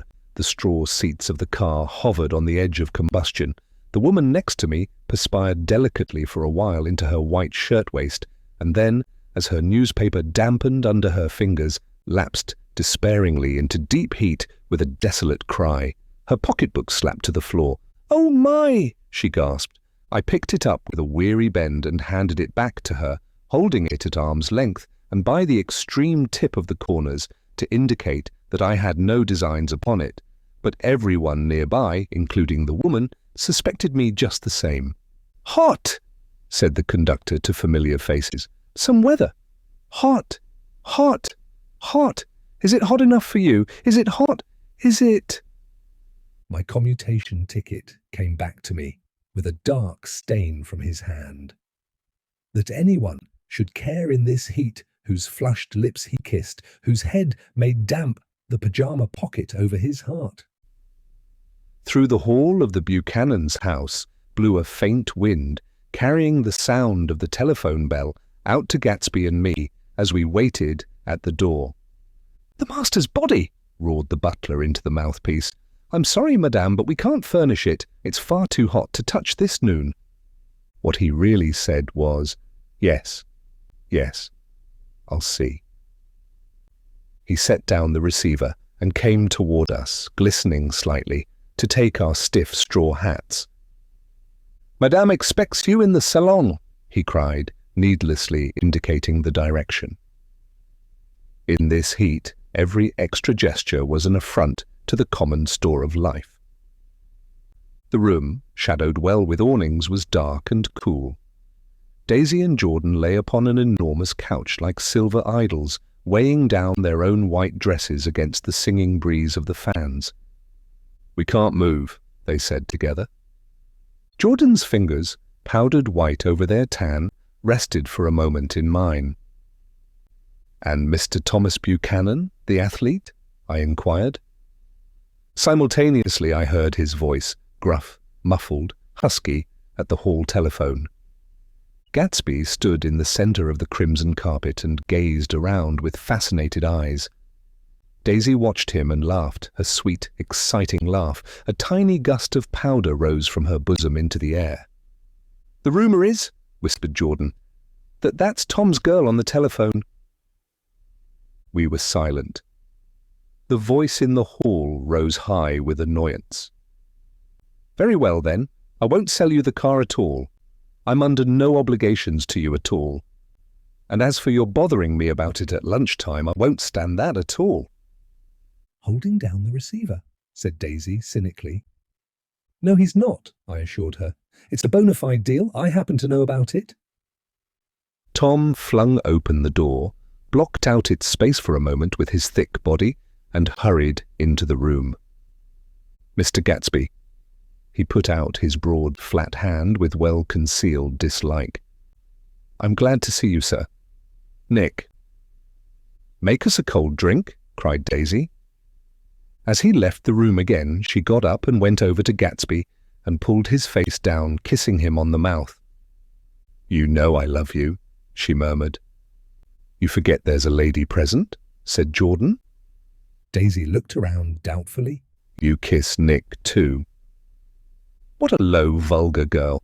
"I don't care," cried Daisy, and began to clog on the brick fireplace. Then she remembered the heat and sat down guiltily on the couch, just as a freshly laundered nurse leading a little girl came into the room. "Blessed Precious," she crooned, holding out her arms. "Come to your own mother that loves you."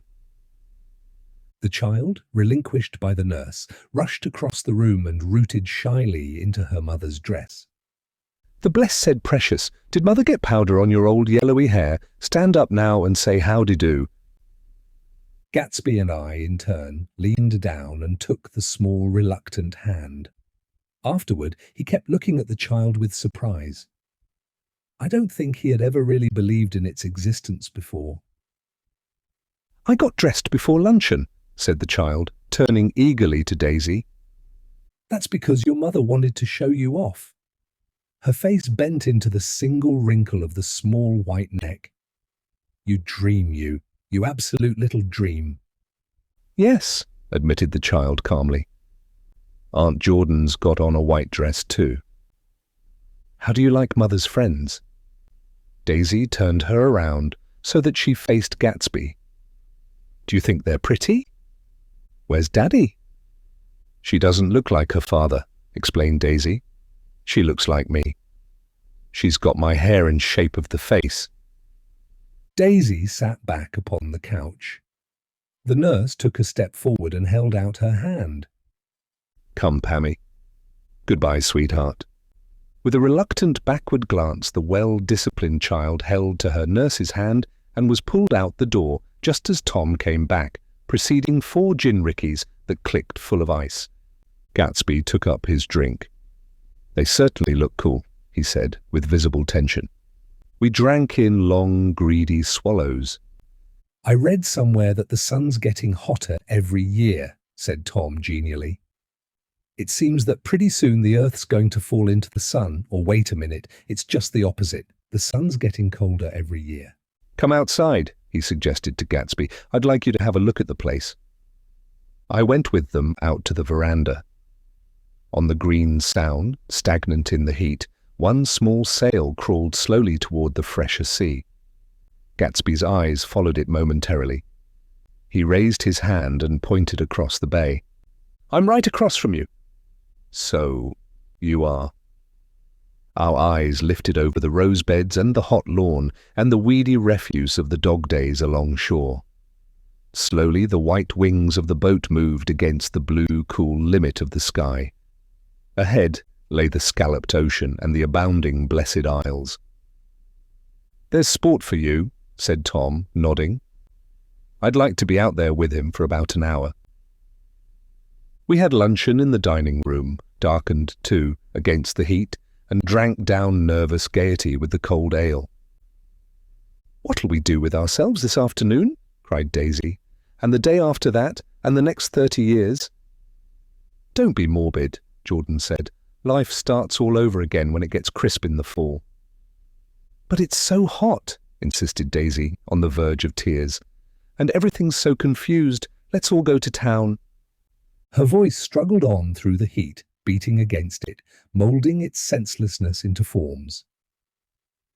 I've heard of making a garage out of a stable, Tom was saying to Gatsby, but I'm the first man who ever made a stable out of a garage.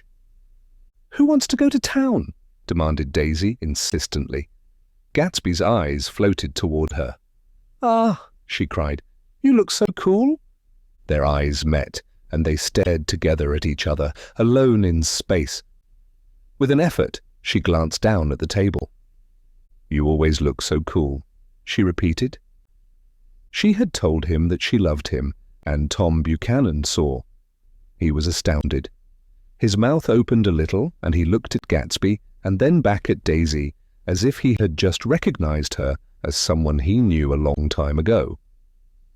You resemble the advertisement of the man, she went on innocently. You know the advertisement of the man. All right, broke in Tom quickly. I'm perfectly willing to go to town. Come on, we're all going to town. He got up, his eyes still flashing between Gatsby and his wife. No one moved. Come on. His temper cracked a little. What's the matter anyhow? If we're going to town, let's start. His hand, trembling with his effort at self-control, bore to his lips the last of his glass of ale. Daisy's voice got us to our feet and out onto the blazing gravel drive. Are we just going to go? She objected. Like this? Aren't we going to let anyone smoke a cigarette first? Everybody smoked all through lunch.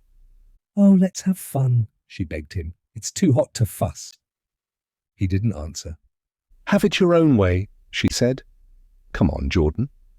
They went upstairs to get ready while we 3 men stood there shuffling the hot pebbles with our feet. A silver curve of the moon hovered already in the western sky. Gatsby started to speak, changed his mind, but not before Tom wheeled and faced him expectantly. "Have you got your stables here?" asked Gatsby with an effort. "About a quarter of a mile down the road." "Oh." A pause. "I don't see the idea of going to town," broke out Tom savagely. "Women get these notions in their heads." "Shall we take anything to drink?" called Daisy from an upper window. "I'll get some whiskey," answered Tom. He went inside. Gatsby turned to me rigidly. "I can't say anything in his house, old sport." "She's got an indiscreet voice," I remarked. "It's full of—" I hesitated. "Her voice is full of money," he said, suddenly. That was it. I'd never understood before. It was full of money. That was the inexhaustible charm that rose and fell in it, the jingle of it, the cymbal's song of it. High in a white palace, the king's daughter, the golden girl.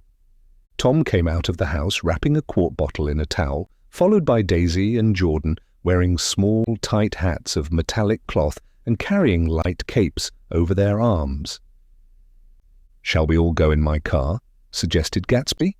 He felt the hot green leather of the seat. I ought to have left it in the shade. "Is it standard shift?" demanded Tom. "Yes. Well, you take my coupe and let me drive your car to town." The suggestion was distasteful to Gatsby. "I don't think there's much gas," he objected. "Plenty of gas," said Tom boisterously. He looked at the gauge. "And if it runs out, I can stop at a drugstore." "You can buy anything at a drugstore nowadays?" A pause followed this apparently pointless remark. Daisy looked at Tom frowning, and an indefinable expression, at once definitely unfamiliar and vaguely recognizable, as if I had only heard it described in words, passed over Gatsby's face. "Come on, Daisy," said Tom, pressing her with his hand toward Gatsby's car. "I'll take you in this circus wagon." He opened the door, but she moved out from the circle of his arm. "You take Nick and Jordan. We'll follow you in the coupe." She walked close to Gatsby, touching his coat with her hand. Jordan and Tom and I got into the front seat of Gatsby's car. Tom pushed the unfamiliar gears tentatively, and we shot off into the oppressive heat, leaving them out of sight behind. "Did you see that?" demanded Tom. "See what?" He looked at me keenly, realizing that Jordan and I must have known all along. "You think I'm pretty dumb, don't you?" he suggested. "Perhaps I am, but I have almost a second sight sometimes that tells me what to do. Maybe you don't believe that, but science—" He paused. The immediate contingency overtook him, pulled him back from the edge of the theoretical abyss. "I've made a small investigation of this fellow," he continued. "I could have gone deeper if I'd known." "Do you mean you've been to a medium?" inquired Jordan humorously. "What?" Confused, he stared at us as we laughed. "A medium? About Gatsby?" "About Gatsby? No, I haven't." "I said I'd been making a small investigation of his past." "And you found he was an Oxford man?" said Jordan helpfully. "An Oxford man?" He was incredulous. "Like hell he is." "He wears a pink suit." "Nevertheless, he's an Oxford man." "Oxford, New Mexico," snorted Tom contemptuously. "Or something like that." "Listen, Tom, if you're such a snob, why did you invite him to lunch?" demanded Jordan crossly. "Daisy invited him. She knew him before we were married. God knows where." We were all irritable now with the fading ale, and, aware of it, we drove for a while in silence. Then, as Dr. T.J. Eckelberg's faded eyes came into sight down the road, I remembered Gatsby's caution about gasoline. "We've got enough to get us to town," said Tom. "But there's a garage right here," objected Jordan. "I don't want to get stalled in this baking heat." Tom threw on both brakes impatiently, and we slid to an abrupt, dusty stop under Wilson's sign. After a moment, the proprietor emerged from the interior of his establishment and gazed hollow-eyed at the car. "Let's have some gas," cried Tom roughly. "What do you think we stopped for, to admire the view?" "I'm sick," said Wilson without moving. "I've been sick all day." "What's the matter?" "I'm all run down."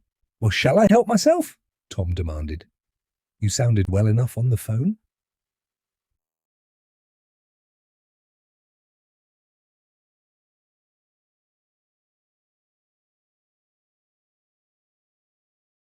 With an effort, Wilson left the shade and support of the doorway and, breathing hard, unscrewed the cap of the tank. In the sunlight, his face was green. "I didn't mean to interrupt your lunch," he said.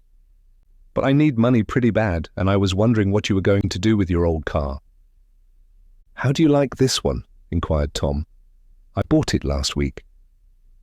"It's a nice yellow one," said Wilson, as he strained at the handle. "Like to buy it?" "Big chance," Wilson smiled faintly.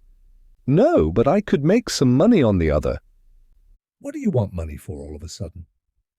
I've been here too long. I want to get away. My wife and I want to go west. Your wife does, exclaimed Tom, startled. "She's been talking about it for 10 years. He rested for a moment against the pump, shading his eyes. "And now she's going whether she wants to or not. I'm going to get her away." The coupe flashed by us with a flurry of dust and the flash of a waving hand. "What do I owe you?" demanded Tom harshly. I just got wised up to something funny the last 2 days, remarked Wilson. That's why I want to get away. That's why I've been bothering you about the car. "What do I owe you?" $1.20. The relentless beating heat was beginning to confuse me, and I had a bad moment there before I realized that so far his suspicions hadn't alighted on Tom. He had discovered that Myrtle had some sort of life apart from him in another world, and the shock had made him physically sick. I stared at him and then at Tom, who had made a parallel discovery less than an hour before, and it occurred to me that there was no difference between men in intelligence or race so profound as the difference between the sick and the well. Wilson was so sick that he looked guilty, unforgivably guilty, as if he had just got some poor girl with child. "I'll let you have that car," said Tom. "I'll send it over tomorrow afternoon."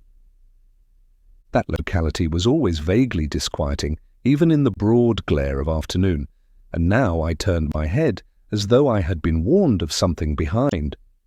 Over the ash heaps, the giant eyes of Dr. T.J. Eckelberg kept their vigil, but I perceived after a moment that other eyes were regarding us with peculiar intensity from less than 20 feet away.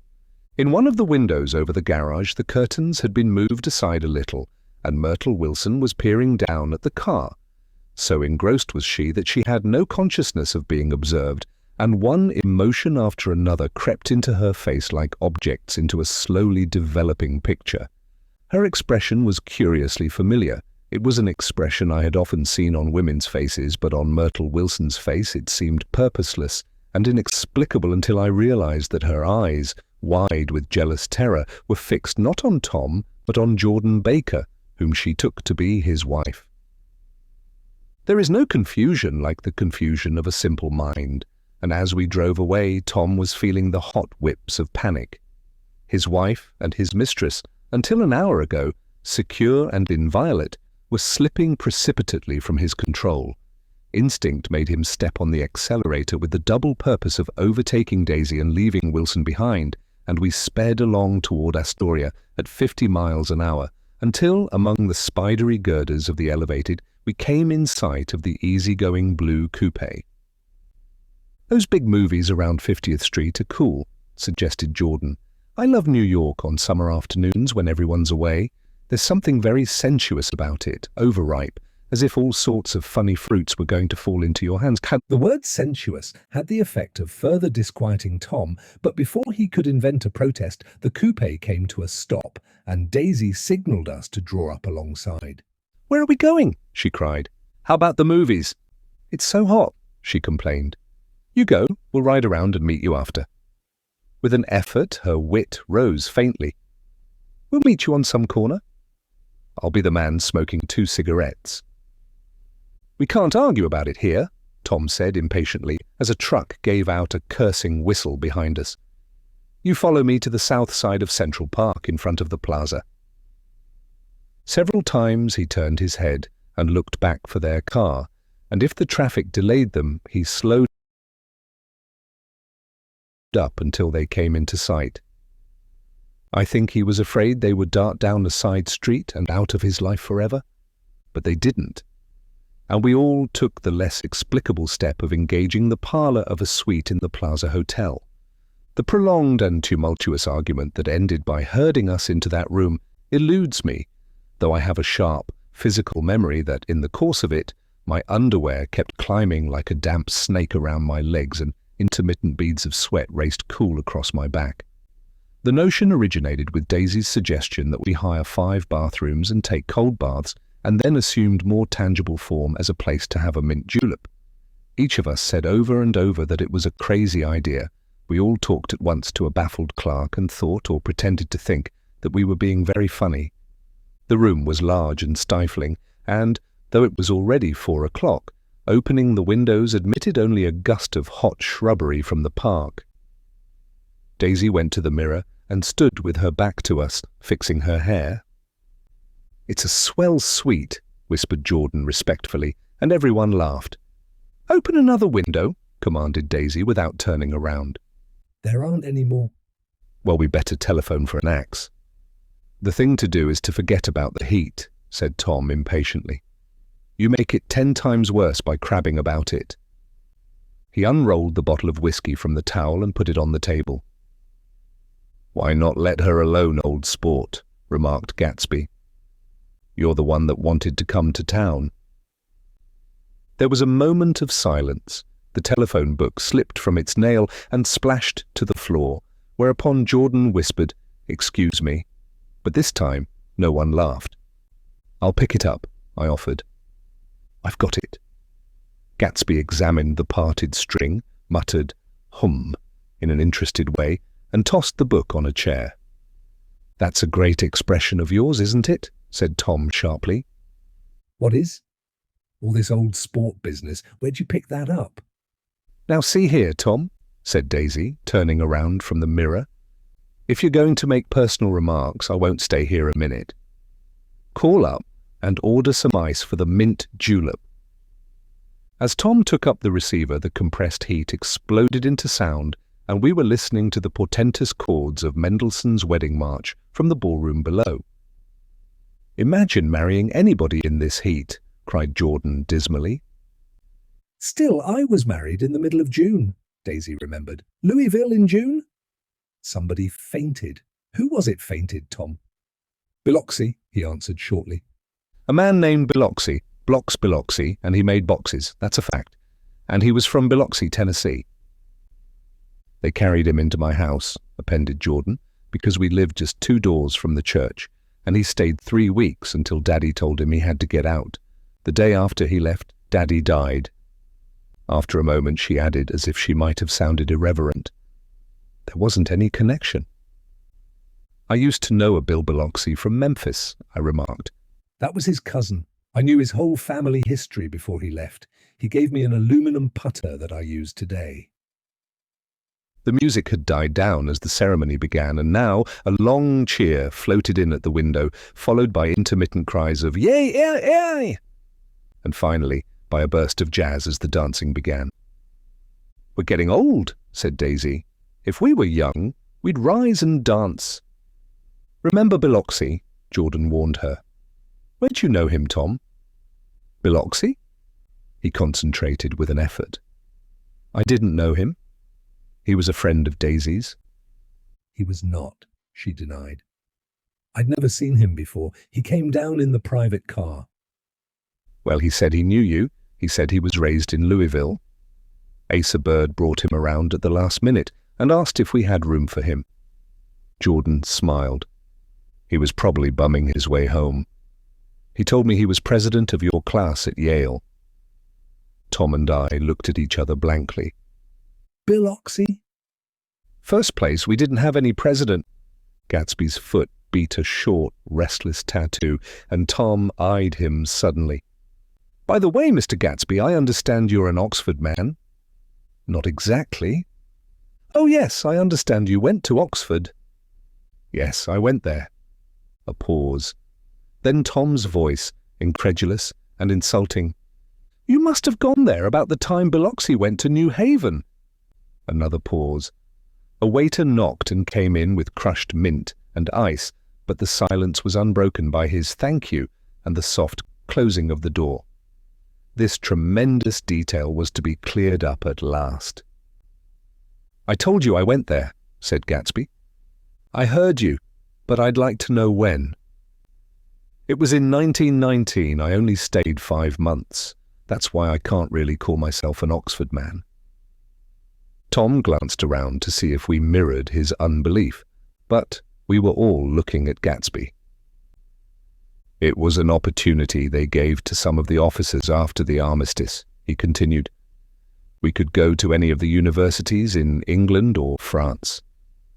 I wanted to get up and slap him on the back. I had one of those renewals of complete faith in him that I'd experienced before. Daisy rose, smiling faintly, and went to the table. "Open the whiskey, Tom," she ordered, "and I'll make you a mint julep. Then you won't seem so stupid to yourself. Look at the mint." "Wait a minute," snapped Tom. "I want to ask Mr. Gatsby one more question." "Go on," Gatsby said politely. "What kind of a row are you trying to cause in my house, anyhow?" They were out in the open at last, and Gatsby was content. "He isn't causing a row!" Daisy looked desperately from one to the other. "You're causing a row. Please have a little self-control." "Self-control," repeated Tom incredulously. "I suppose the latest thing is to sit back and let Mr. Nobody from Nowhere make love to your wife. Well, if that's the idea, you can count me out. Nowadays, people begin by sneering at family life and family institutions, and next they'll throw everything overboard and have intermarriage between black and white." Flushed with his impassioned gibberish, he saw himself standing alone on the last barrier of civilization. "We're all white here," murmured Jordan. "I know I'm not very popular. I don't give big parties. I suppose you've got to make your house into a pigsty in order to have any friends in the modern world." Angry as I was, as we all were, I was tempted to laugh whenever he opened his mouth. The transition from libertine to prig was so complete. "I've got something to tell you, old sport," began Gatsby. But Daisy guessed at his intention. "Please don't," she interrupted helplessly. "Please, let's all go home. Why don't we all go home?" "That's a good idea." I got up. "Come on, Tom. Nobody wants a drink. I want to know what Mr. Gatsby has to tell me." "Your wife doesn't love you," said Gatsby. "She's never loved you. She loves me." "You must be crazy," exclaimed Tom automatically. Gatsby sprang to his feet, vivid with excitement. "She never loved you, do you hear?" he cried. "She only married you because I was poor and she was tired of waiting for me. It was a terrible mistake, but in her heart, she never loved anyone except me." At this point, Jordan and I tried to go, but Tom and Gatsby insisted with competitive firmness that we remain, as though neither of them had anything to conceal, and it would be a privilege to partake vicariously of their emotions. "Sit down, Daisy." Tom's voice groped unsuccessfully for the paternal note. "What's been going on?" "I want to hear all about it." "I told you what's been going on," said Gatsby. "Going on for 5 years, and you didn't know." Tom turned to Daisy sharply. "You've been seeing this fellow for 5 years?" "Not seeing," said Gatsby. "No, we couldn't meet. But both of us loved each other all that time, old sport. And you didn't know. I used to laugh sometimes. But there was no laughter in his eyes. To think that you didn't know." "Oh, that's all." Tom tapped his thick fingers together like a clergyman and leaned back in his chair. "You're crazy!" he exploded. "I can't speak about what happened 5 years ago because I didn't know Daisy then, and I'll be damned if I see how you got within a mile of her unless you brought the groceries to the back door, but all the rest of that's a goddamned lie. Daisy loved me when she married me, and she loves me now." "No," said Gatsby, shaking his head. "She does, though. The trouble is that sometimes she gets foolish ideas in her head and doesn't know what she's doing." He nodded sagely. "And what's more, I love Daisy too." Once in a while I go off on a spree and make a fool of myself, but I always come back.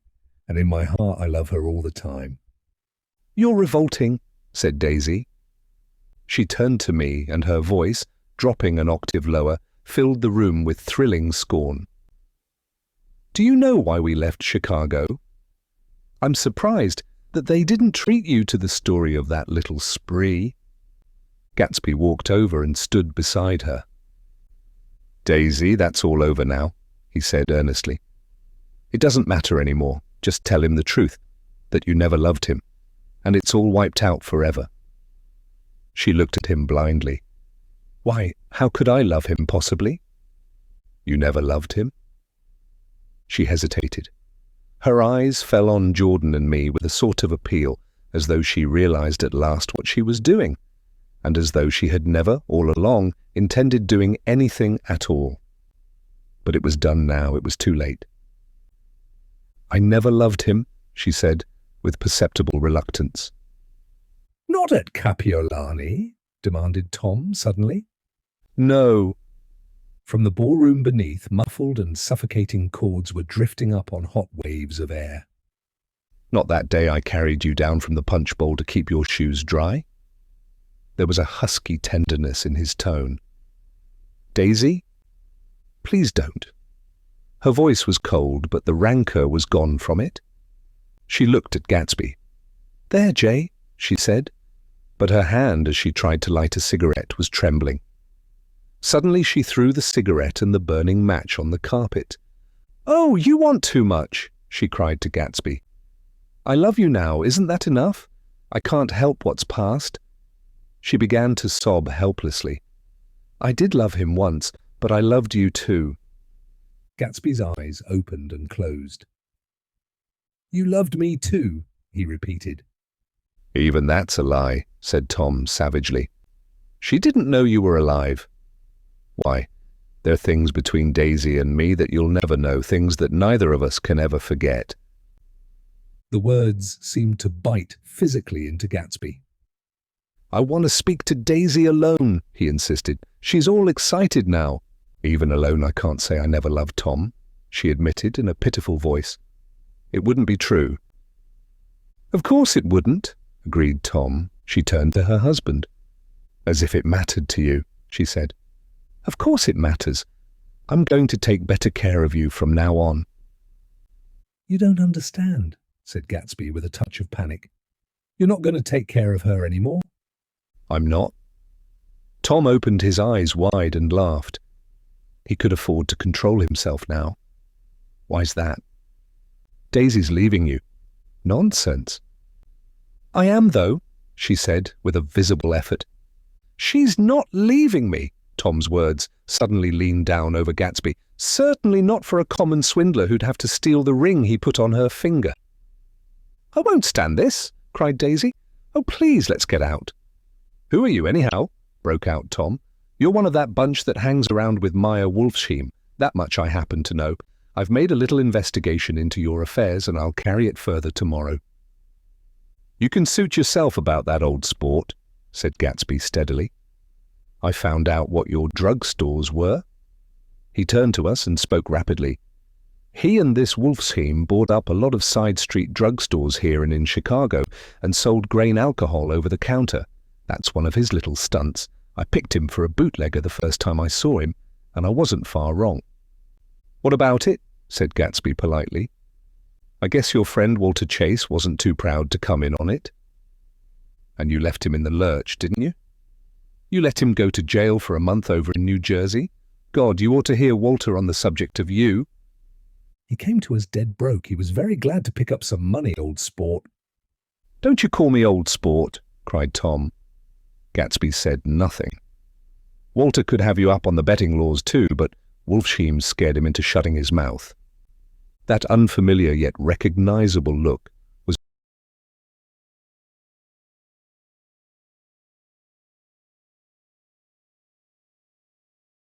back again in Gatsby's face. That drugstore business was just small change, continued Tom slowly. But you've got something on now that Walter's afraid to tell me about. I glanced at Daisy, who was staring terrified between Gatsby and her husband, and at Jordan, who had begun to balance an invisible but absorbing object on the tip of her chin. Then I turned back to Gatsby and was startled at his expression. He looked, and this is said in all contempt for the babbled slander of his garden, as if he had killed a man. For a moment, the set of his face could be described in just that fantastic way. It passed, and he began to talk excitedly to Daisy, denying everything, defending his name against accusations that had not been made. But with every word she was drawing further and further into herself, so he gave that up, and only the dead dream fought on as the afternoon slipped away, trying to touch what was no longer tangible, struggling unhappily, undespairingly, toward that lost voice across the room. The voice begged again to go. "Please, Tom, I can't stand this anymore." Her frightened eyes told that whatever intentions, whatever courage she had had, were definitely gone. "You two start on home, Daisy," said Tom, in Mr. Gatsby's car. She looked at Tom, alarmed now, but he insisted with magnanimous scorn. "Go on. He won't annoy you. I think he realizes that his presumptuous little flirtation is over."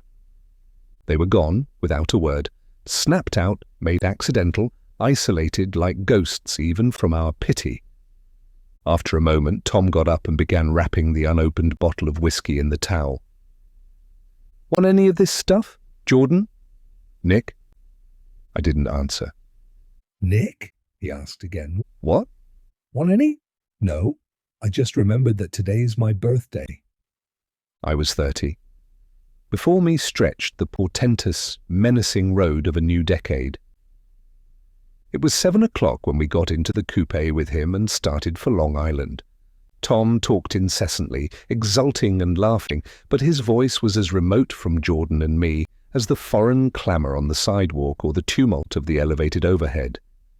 Human sympathy has its limits, and we were content to let all their tragic arguments fade with the city lights behind. 30, the promise of a decade of loneliness, a thinning list of single men to know, a thinning briefcase of enthusiasm, thinning hair. But there was Jordan beside me who, unlike Daisy, was too wise ever to carry well-forgotten dreams from age to age. As we passed over the dark bridge, her wan face fell lazily against my coat's shoulder, and the formidable stroke of 30 died away with the reassuring pressure of her hand. So we drove on toward death through the cooling twilight. The young Greek, Michaelis, who ran the coffee joint beside the ash heaps, was the principal witness at the inquest. He had slept through the heat until after 5, when he strolled over to the garage and found George Wilson sick in his office, really sick, pale as his own pale hair and shaking all over. Michaelis advised him to go to bed, but Wilson refused, saying that he'd miss a lot of business if he did. While his neighbour was trying to persuade him, a violent racket broke out overhead. "I've got my wife locked in up there," explained Wilson calmly. "She's going to stay there till the day after tomorrow, and then we're going to move away." Michaelis was astonished. They had been neighbours for 4 years, and Wilson had never seemed faintly capable of such a statement. Generally, he was one of these worn-out men. When he wasn't working, he sat on a chair in the doorway and stared at the people and the cars that passed along the road. When anyone spoke to him, he invariably laughed in an agreeable, colourless way. He was his wife's man and not his own. So naturally Michaelis tried to find out what had happened, but Wilson wouldn't say a word. Instead, he began to throw curious, suspicious glances at his visitor and ask him what he'd been doing at certain times on certain days. Just as the latter was getting uneasy, some workman came past the door bound for his restaurant, and Michaelis took the opportunity to get away, intending to come back later. But he didn't. He supposed he forgot to, that's all. When he came outside again a little after 7, he was reminded of the conversation because he heard Mrs. Wilson's voice, loud and scolding, downstairs in the garage. "Beat me!" he heard her cry. "Throw me down and beat me, you dirty little coward!" A moment later, she rushed out into the dusk, waving her hands and shouting, before he could move from his door, that business was over. The death car, as the newspapers called it, didn't stop. It came out of the gathering darkness, wavered tragically for a moment, and then disappeared around the next bend. Michaelis wasn't even sure of its colour. He told the first policeman that it was light green. The other car, the one going toward New York, came to rest 100 yards beyond, and its driver hurried back to where Myrtle Wilson, her life violently extinguished, knelt in the road and mingled her thick, dark blood with the dust. Michaelis and this man reached her first, but when they had torn open her shirtwaist, still damp with perspiration, they saw that her left breast was swinging loose like a flap, and there was no need to listen for the heart beneath. The mouth was wide open and ripped at the corners, as though she had choked a little in giving up the tremendous vitality she had stored so long. We saw the 3 or 4 automobiles and the crowd when we were still some distance away. "Wreck," said Tom. "That's good. Wilson'll have a little business at last." He slowed down, but still without any intention of stopping until, as we came nearer, the hushed, intent faces of the people at the garage door made him automatically put on the brakes. "We'll take a look," he said, doubtfully. "Just a look." I became aware now of a hollow wailing sound which issued incessantly from the garage, a sound which, as we got out of the coupe and walked toward the door, resolved itself into the words, "Oh my God," uttered over and over in a gasping moan. "There's some bad trouble here," said Tom excitedly. He reached up on tiptoes and peered over a circle of heads into the garage, which was lit only by a yellow light in a swinging wire basket overhead. Then he made a harsh sound in his throat, and with a violent thrusting movement of his powerful arms pushed his way through. The circle closed up again with a running murmur of expostulation. It was a minute before I could see anything at all. Then new arrivals disarranged the line, and Jordan and I were pushed suddenly inside. Myrtle Wilson's body wrapped in a blanket, and then in another blanket, as though she suffered from a chill, in the hot night lay on a work table by the wall, and Tom, with his back to us, was bending over it, motionless. Next to him stood a motorcycle policeman, taking down names with much sweat and correction in a little book. At first I couldn't find the source of the high, groaning words that echoed clamorously through the bare garage. Then I saw Wilson standing on the raised threshold of his office, swaying back and forth and holding to the doorposts with both hands. Some man was talking to him in a low voice and attempting from time to time to lay a hand on his shoulder, but Wilson neither heard nor saw. His eyes would drop slowly from the swinging light to the laden table by the wall, and then jerk back to the light again, and he gave out incessantly his high, horrible call.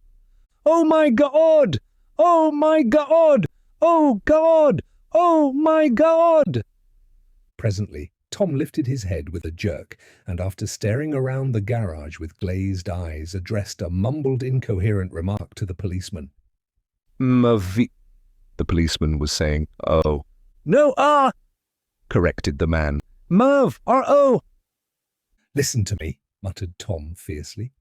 "What?" said the policeman. "Oh." He looked up as Tom's broad hand fell sharply on his shoulder. "What you want, fella?" "What happened? That's what I want to know." "Auto hit her. Instantly killed." "Instantly killed," repeated Tom, staring. "She ran out on a road. Son of a bitch didn't even stop his car." "There was 2 cars," said Michaelis. "One coming, one going. See?" "Going where?" asked the policeman keenly. "One going each way. Well, she—" His hand rose toward the blankets, but stopped halfway and fell to his side. "She ran out there, and the one coming from New York knocked right into her, going 30 or 40 miles an hour." "What's the name of this place here?" demanded the officer. "Hasn't got any name." A pale, well-dressed Negro stepped near. "It was a yellow car," he said. "Big yellow car, new." "See the accident?" asked the policeman. "No, but the car passed me down the road, going faster than 40, going 50, 60. Come here and let's have your name. Look out now, I want to get his name. Some words of this conversation must have reached Wilson swaying in the office door, for suddenly a new theme found voice among his gasping cries. "You don't have to tell me what kind of car it was. I know what kind of car it was." Watching Tom, I saw the wad of muscle back of his shoulder tighten under his coat. He walked quickly over to Wilson and, standing in front of him, seized him firmly by the upper arms. "You've got to pull yourself together," he said, with soothing gruffness. Wilson's eyes fell upon Tom. He started up on his tiptoes and then would have collapsed to his knees had not Tom held him upright. "Listen," said Tom, shaking him a little. "I just got here a minute ago from New York. I was bringing you that coupe we've been talking about. That yellow car I was driving this afternoon wasn't mine, do you hear? I haven't seen it all afternoon." Only the Negro and I were near enough to hear what he said, but the policeman caught something in the tone and looked over with truculent eyes. "What's all that?" he demanded. "I'm a friend of his." Tom turned his head, but kept his hands firm on Wilson's body. "He says he knows the car that did it. It was a yellow car." Some dim impulse moved the policeman to look suspiciously at Tom. "And what colour's your car?" "It's a blue car, a coupe." "We've come straight from New York," I said. Someone who had been driving a little behind us confirmed this, and the policeman turned away. "Now, if you'll let me have that name again, correct?" Picking up Wilson like a doll, Tom carried him into the office, set him down in a chair, and came back. "If somebody'll come here and sit with him," he snapped authoritatively. He watched while the two men standing closest glanced at each other and went unwillingly into the room. Then Tom shut the door on them and came down the single step, his eyes avoiding the table. As he passed close to me, he whispered, "Let's get out." Self-consciously, with his authoritative arms breaking the way, we pushed through the still-gathering crowd, passing a hurried doctor, case in hand, who had been sent for in wild hope half an hour ago. Tom drove slowly until we were beyond the bend. Then his foot came down hard, and the coupe raced along through the night. In a little while, I heard a low, husky sob and saw that the tears were overflowing down his face. "The goddamn coward," he whimpered. "He didn't even stop his car." The Buchanan's house floated suddenly toward us through the dark, rustling trees. Tom stopped beside the porch and looked up at the second floor, where two windows bloomed with light among the vines. "Daisy's home," he said. As we got out of the car, he glanced at me and frowned slightly. "I ought to have dropped you in West Egg, Nick. There's nothing we can do tonight." A change had come over him, and he spoke gravely and with decision. As we walked across the moonlight gravel to the porch, he disposed of the situation in a few brisk phrases. "I'll telephone for a taxi to take you home, and while you're waiting, you and Jordan better go in the kitchen and have them get you some supper, if you want any." He opened the door. "Come in." "No thanks, but I'd be glad if you'd order me the taxi. I'll wait outside." Jordan put her hand on my arm. "Won't you come in, Nick?" "No thanks." I was feeling a little sick, and I wanted to be alone. But Jordan lingered for a moment more. "It's only 9:30, she said. I'd be damned if I'd go in. I'd had enough of all of them for one day, and suddenly that included Jordan too. She must have seen something of this in my expression, for she turned abruptly away and ran up the porch steps into the house. I sat down for a few minutes with my head in my hands, until I heard the phone taken up inside and the butler's voice calling a taxi. Then I walked slowly down the drive away from the house, intending to wait by the gate.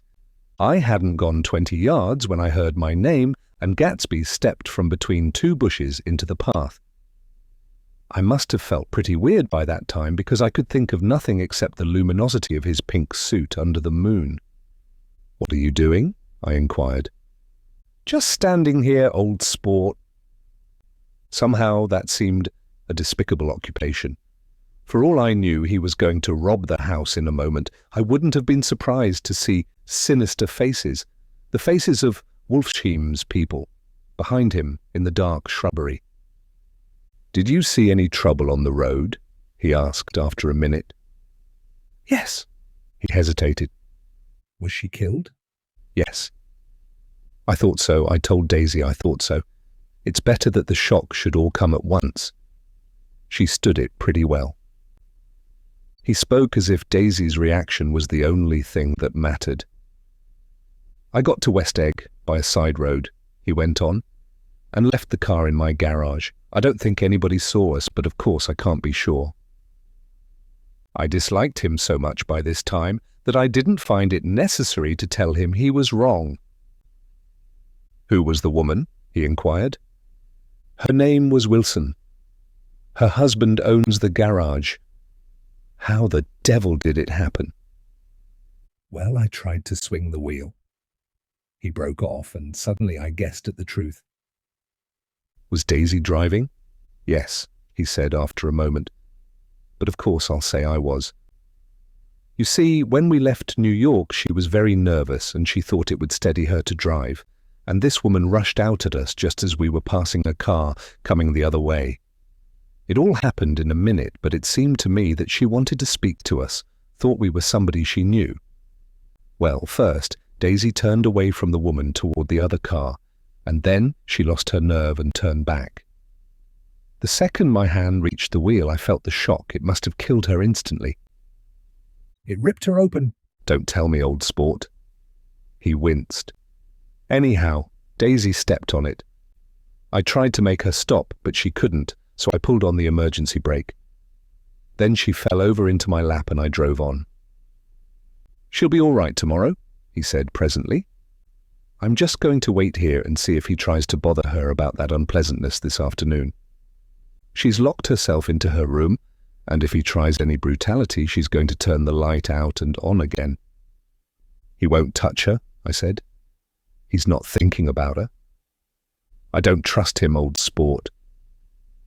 How long are you going to wait? All night, if necessary. Anyhow, till they all go to bed. A new point of view occurred to me.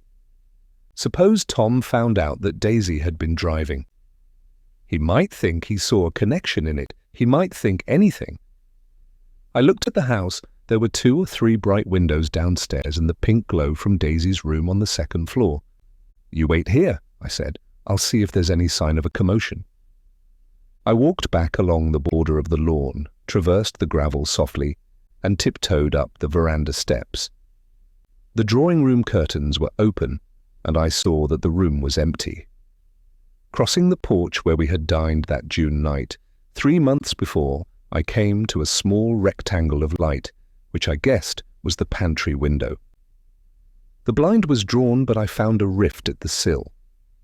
Daisy and Tom were sitting opposite each other at the kitchen table with a plate of cold fried chicken between them and 2 bottles of ale. He was talking intently across the table at her, and in his earnestness his hand had fallen upon and covered her own. Once in a while she looked up at him and nodded in agreement. They weren't happy, and neither of them had touched the chicken or the ale, and yet they weren't unhappy either. There was an unmistakable air of natural intimacy about the picture, and anybody would have said that they were conspiring together. As I tiptoed from the porch, I heard my taxi feeling its way along the dark road toward the house. Gatsby was waiting where I had left him in the drive. "Is it all quiet up there?" he asked anxiously. "Yes, it's all quiet." I hesitated. "You'd better come home and get some sleep." He shook his head. "I want to wait here till Daisy goes to bed." "Good night, old sport." He put his hands in his coat pockets and turned back eagerly to his scrutiny of the house, as though my presence marred the sacredness of the vigil. So I walked away and left him standing there in the moonlight, watching over nothing. Chapter 8. I couldn't sleep all night. A foghorn was groaning incessantly on the sound, and I tossed half-sick between grotesque reality and savage, frightening dreams. Toward dawn, I heard a taxi go up Gatsby's drive, and immediately I jumped out of bed and began to dress. I felt that I had something to tell him, something to warn him about, and morning would be too late. Crossing his lawn, I saw that his front door was still open, and he was leaning against a table in the hall, heavy with dejection or sleep. "Nothing happened," he said wanly. I waited, and about 4 o'clock she came to the window and stood there for a minute, and then turned out the light. His house had never seemed so enormous to me as it did that night when we hunted through the great rooms for cigarettes. We pushed aside curtains that were like pavilions and felt over innumerable feet of dark wall for electric light switches. Once I tumbled with a sort of splash upon the keys of a ghostly piano. There was an inexplicable amount of dust everywhere, and the rooms were musty, as though they hadn't been aired for many days. I found the humidor on an unfamiliar table with 2 stale dry cigarettes inside. Throwing open the French windows of the drawing room, we sat smoking out into the darkness. "You ought to go away," I said. "It's pretty certain they'll trace your car." "Go away now, old sport." "Go to Atlantic City for a week or up to Montreal." He wouldn't consider it. He couldn't possibly leave Daisy until he knew what she was going to do. He was clutching at some last hope, and I couldn't bear to shake him free. It was this night that he told me the strange story of his youth with Dan Cody, told it to me because Jay Gatsby had broken up like glass against Tom's hard malice, and the long secret extravaganza was played out. I think that he would have acknowledged anything, now, without reserve, but he wanted to talk about Daisy. She was the first nice girl he had ever known. In various unrevealed capacities he had come in contact with such people, but always with indiscernible barbed wire between. He found her excitingly desirable. He went to her house, at first with other officers from Camp Taylor, then alone. It amazed him. He had never been in such a beautiful house before. But what gave it an air of breathless intensity was that Daisy lived there. It was as casual a thing to her as his tent out at camp was to him. There was a ripe mystery about it, a hint of bedrooms upstairs more beautiful and cool than other bedrooms, of gay and radiant activities taking place through its corridors, and of romances that were not musty and laid away already in lavender, but fresh and breathing and redolent of this year's shining motor cars, and of dances whose flowers were scarcely withered. It excited him, too, that many men had already loved Daisy. It increased her value in his eyes. He felt their presence all about the house, pervading the air with the shades and echoes of still vibrant emotions. But he knew that he was in Daisy's house by a colossal accident. However glorious might be his future as Jay Gatsby, he was at present a penniless young man without a past, and at any moment the invisible cloak of his uniform might slip from his shoulders. So he made the most of his time. He took what he could get, ravenously and unscrupulously. Eventually, he took Daisy one still October night. Took her because he had no real right to touch her hand. He might have despised himself, for he had certainly taken her under false pretenses. I don't mean that he had traded on his phantom millions, but he had deliberately given Daisy a sense of security. He let her believe that he was a person from much the same stratum as herself, that he was fully able to take care of her. As a matter of fact, he had no such facilities, he had no comfortable family standing behind him, and he was liable at the whim of an impersonal government to be blown anywhere about the world. But he didn't despise himself, and it didn't turn out as he had imagined. He had intended, probably, to take what he could and go, but now he found that he had committed himself to the following of a grail. He knew that Daisy was extraordinary, but he didn't realize just how extraordinary a nice girl could be. She vanished into her rich house, into her rich, full life, leaving Gatsby. Nothing. He felt married to her, that was all. When they met again 2 days later, it was Gatsby who was breathless, who was somehow betrayed. Her porch was bright with the bought luxury of starshine. The wicker of the settee squeaked fashionably as she turned toward him, and he kissed her curious and lovely mouth. She had caught a cold, and it made her voice huskier and more charming than ever, and Gatsby was overwhelmingly aware of the youth and mystery that wealth imprisons and preserves, of the freshness of many clothes, and of Daisy, gleaming like silver, safe and proud above the hot struggles of the poor. I can't describe to you how surprised I was to find out I loved her, old sport. I even hoped for a while that she'd throw me over, but she didn't, because she was in love with me too. She thought I knew a lot because I knew different things from her. Well, there I was, way off my ambitions, getting deeper in love every minute, and all of a sudden I didn't care. What was the use of doing great things if I could have a better time telling her what I was going to do? On the last afternoon before he went abroad, he sat with Daisy in his arms for a long, silent time. It was a cold fall day with fire in the room, and her cheeks flushed. Now and then she moved, and he changed his arm a little, and once he kissed her dark, shining hair.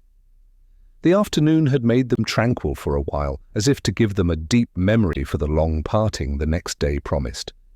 They had never been closer in their month of love, nor communicated more profoundly one with another than when she brushed silent lips against his coat's shoulder, or when he touched the end of her fingers gently, as though she were asleep. He did extraordinarily well in the war. He was a captain before he went to the front, and following the Argonne battles, he got his majority and the command of the divisional machine guns. After the armistice, he tried frantically to get home, but some complication or misunderstanding sent him to Oxford instead. He was worried now. There was a quality of nervous despair in Daisy's letters.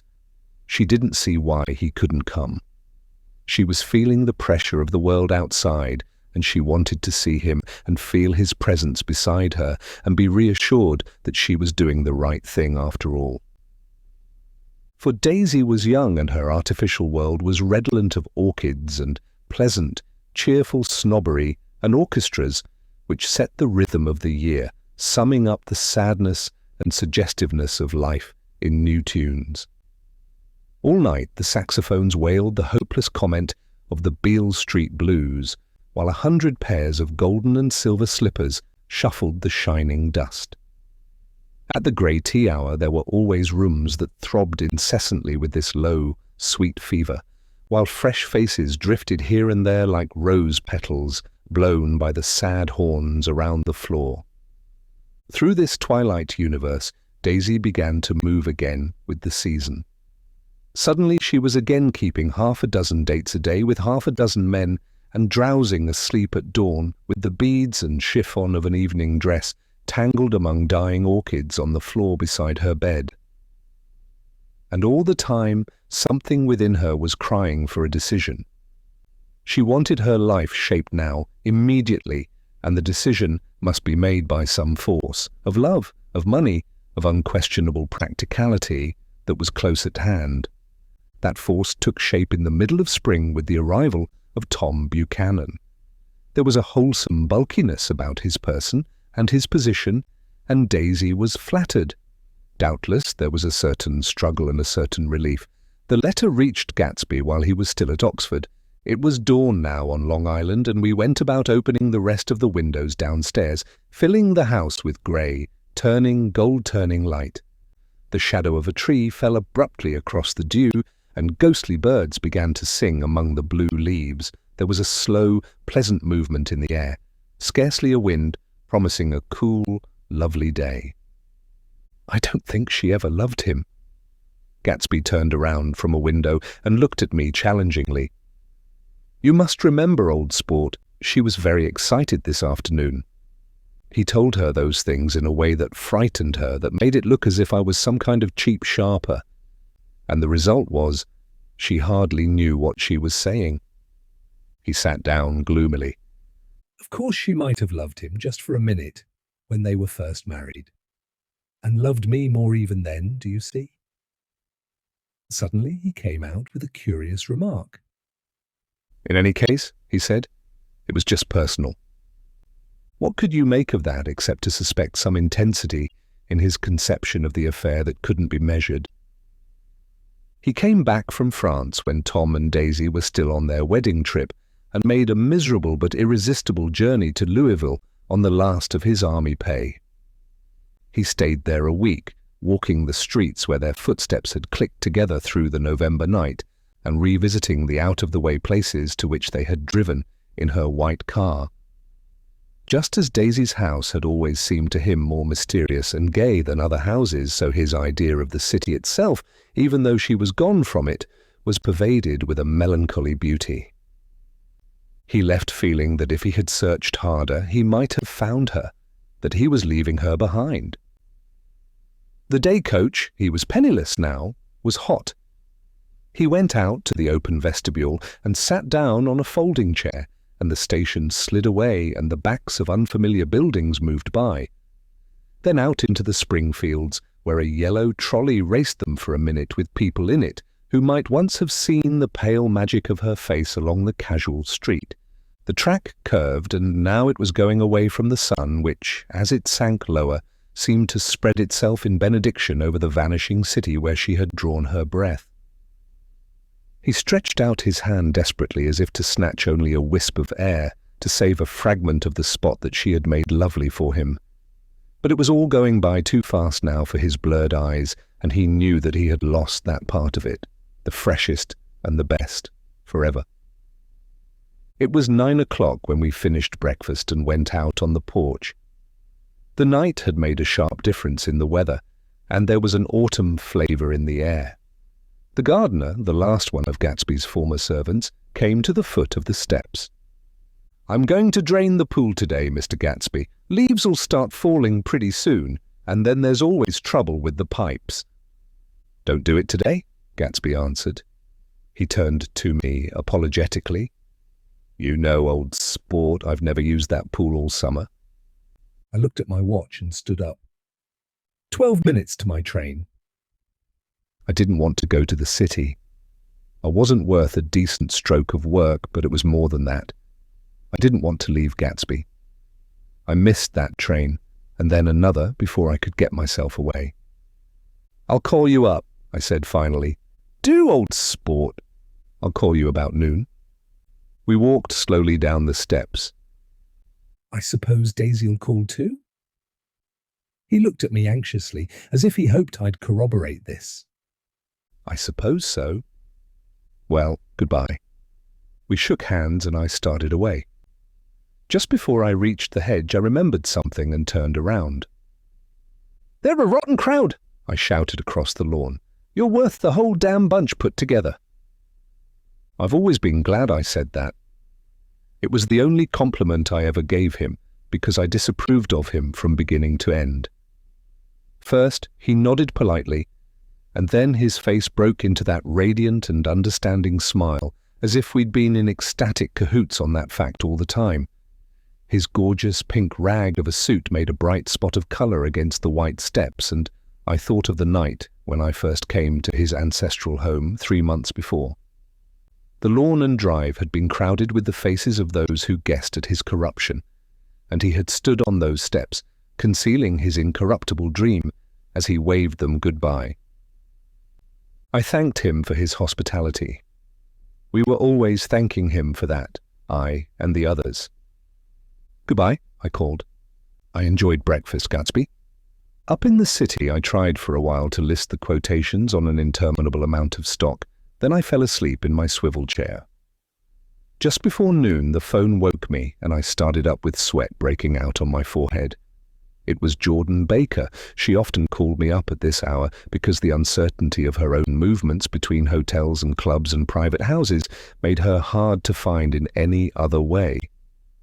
Usually her voice came over the wire as something fresh and cool, as if a divot from a green golf links had come sailing in at the office window, but this morning it seemed harsh and dry. "I've left Daisy's house," she said. "I'm at Hempstead, and I'm going down to Southampton this afternoon." Probably it had been tactful to leave Daisy's house, but the act annoyed me, and her next remark made me rigid. "You weren't so nice to me last night." How could it have mattered then? Silence for a moment. Then, "However, I want to see you." "I want to see you too." Suppose I don't go to Southampton and come into town this afternoon? No, I don't think this afternoon. Very well. It's impossible this afternoon. We talked like that for a while, and then abruptly we weren't talking any longer. I don't know which of us hung up with a sharp click, but I know I didn't care. I couldn't have talked to her across a tea table that day if I never talked to her again in this world. I called Gatsby's house a few minutes later, but the line was busy. I tried 4 times. Finally, an exasperated central told me the wire was being kept open for long distance from Detroit. Taking out my timetable, I drew a small circle around the 3:50 train. Then I leaned back in my chair and tried to think. It was just noon. When I passed the ash heaps on the train that morning, I had crossed deliberately to the other side of the car. I suppose there'd be a curious crowd around there all day, with little boys searching for dark spots in the dust and some garrulous man telling over and over what had happened until it became less and less real even to him, and he could tell it no longer, and Myrtle Wilson's tragic achievement was forgotten. Now I want to go back a little and tell what happened at the garage after we left there the night before.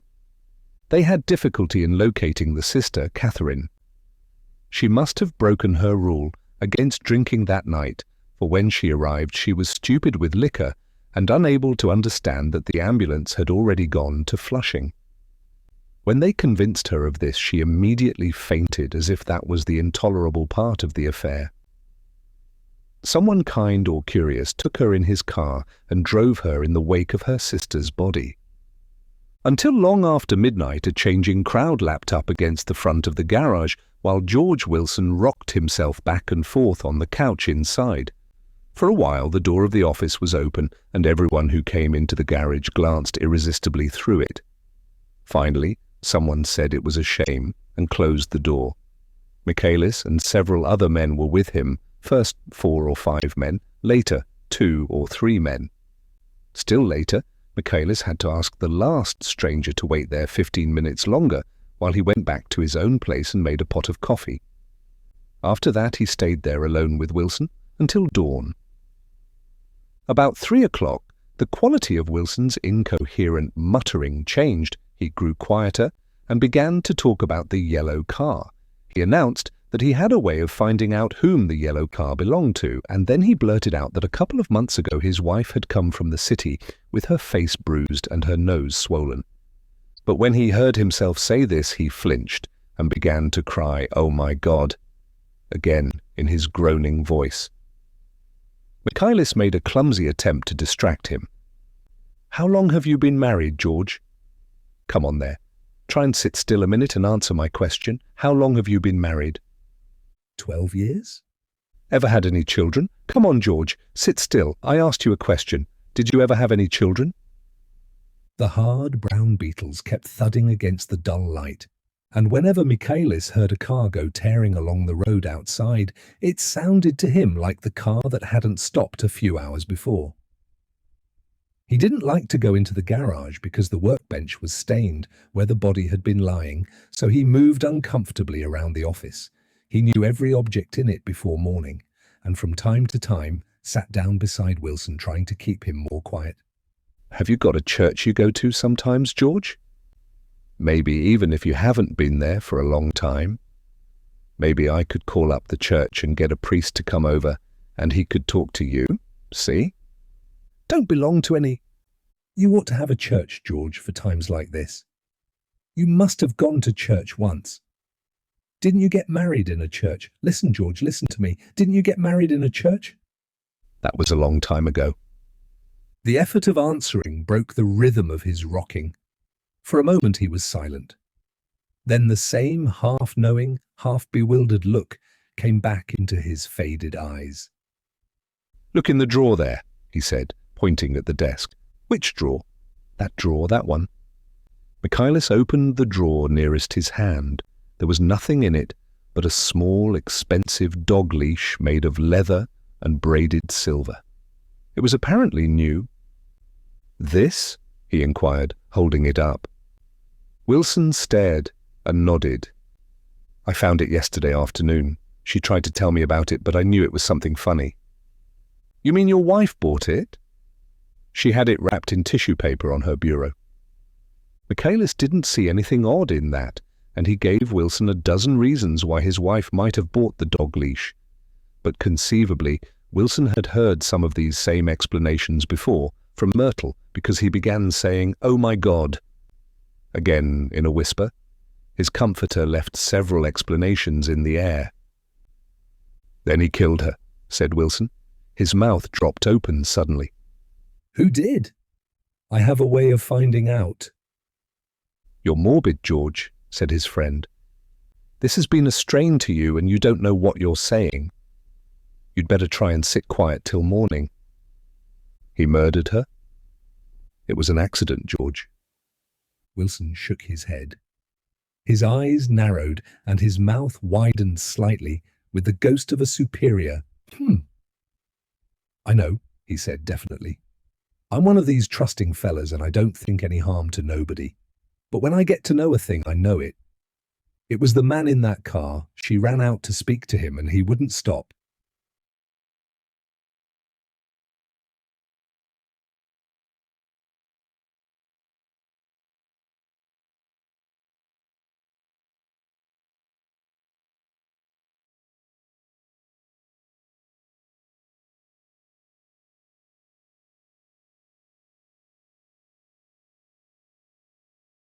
Michaelis had seen this too, but it hadn't occurred to him that there was any special significance in it.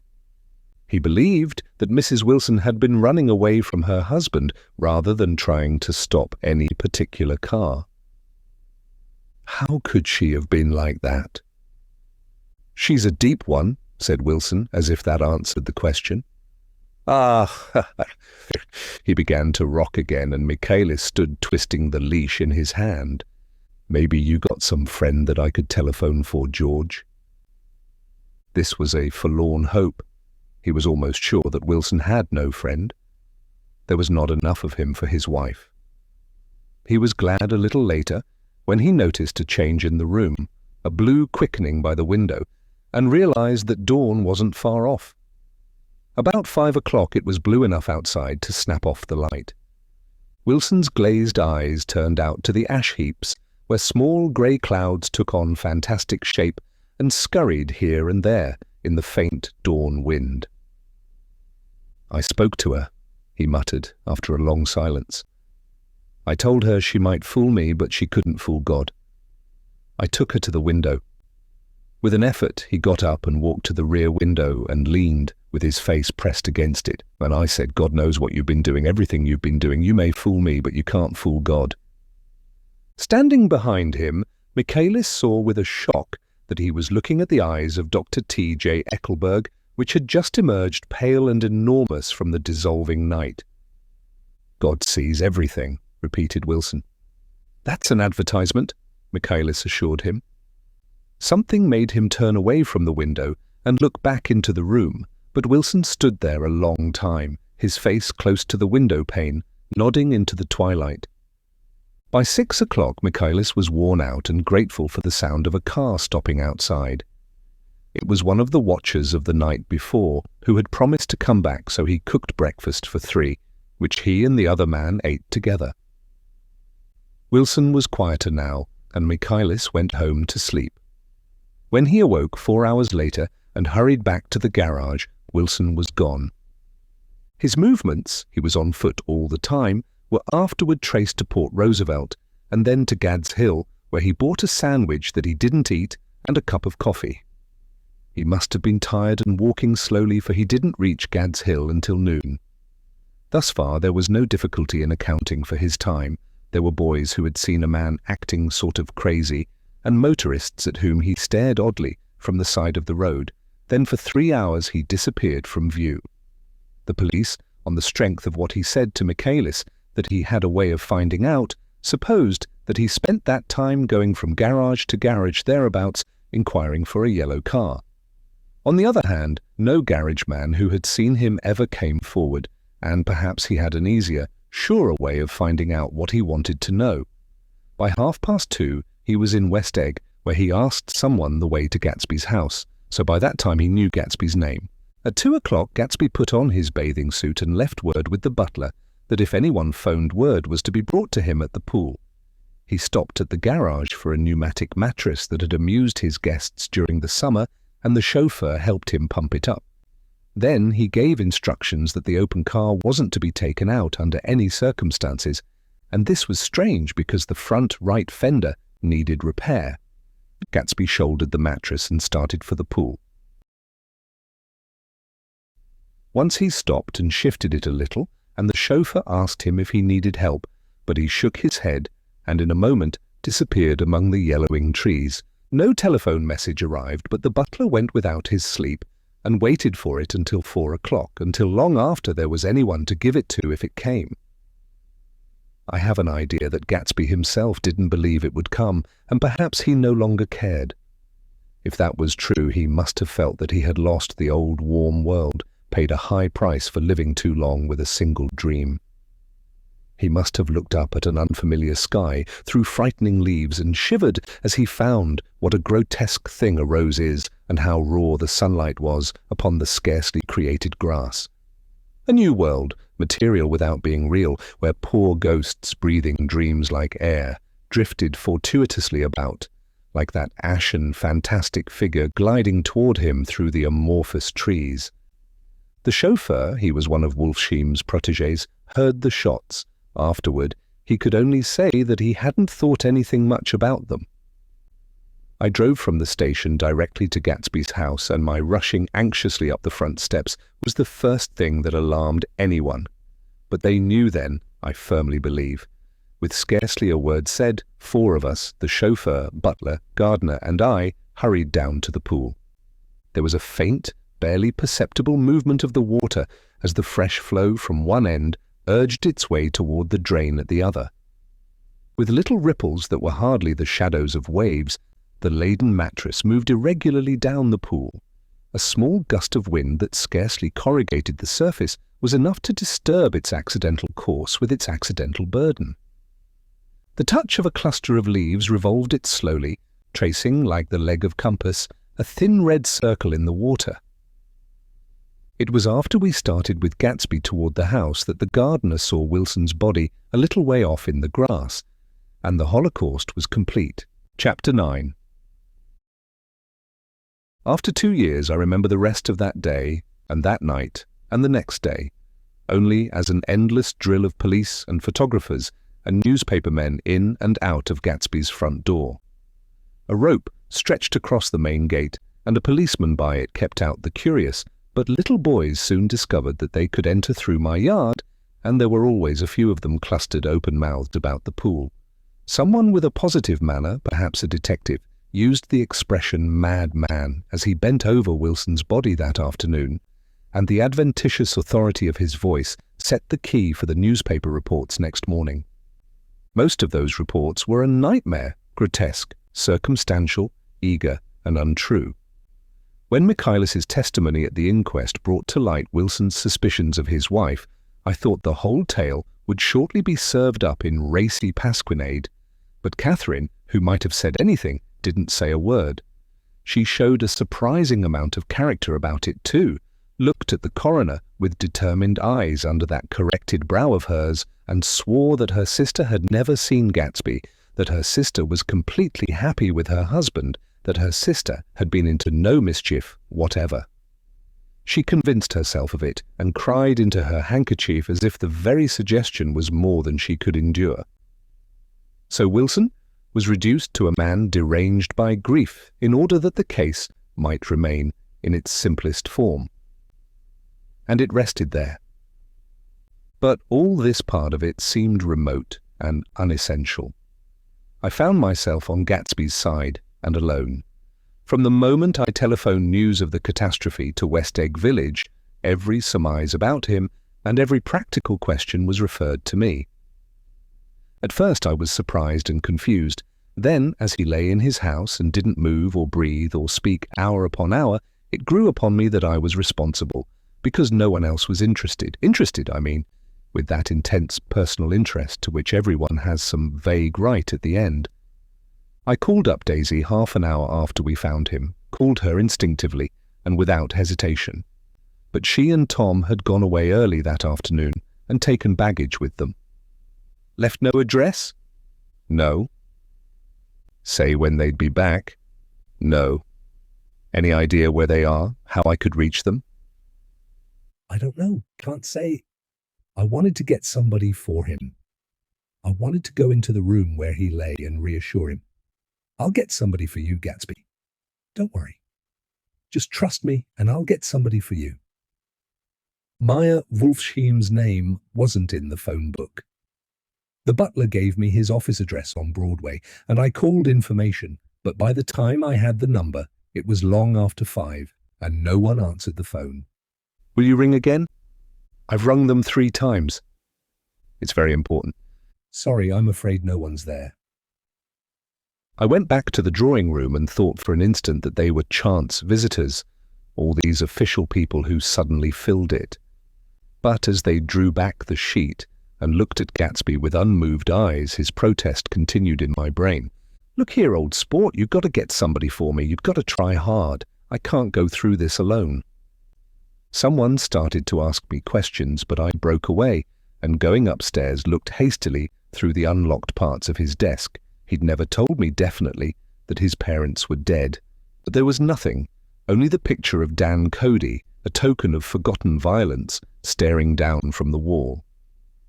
Next morning, I sent the butler to New York with a letter to Wolfsheim which asked for information and urged him to come out on the next train. That request seemed superfluous when I wrote it. I was sure he'd start when he saw the newspapers, just as I was sure there'd be a wire from Daisy before noon. But neither a wire nor Mr. Wolfsheim arrived. No one arrived, except more police and photographers and newspapermen. When the butler brought back Wolfsheim's answer, I began to have a feeling of defiance, of scornful solidarity between Gatsby and me against them all. Dear Mr. Carraway, this has been one of the most terrible shocks of my life to me. I hardly can believe it that it is true at all. Such a mad act as that man did should make us all think. I cannot come down now as I am tied up in some very important business and cannot get mixed up in this thing now. If there is anything I can do a little later, let me know in a letter by Edgar.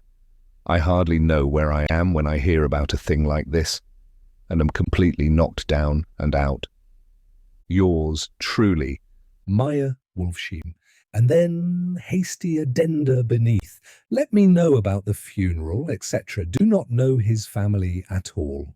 When the phone rang that afternoon and long distance said Chicago was calling, I thought this would be Daisy at last.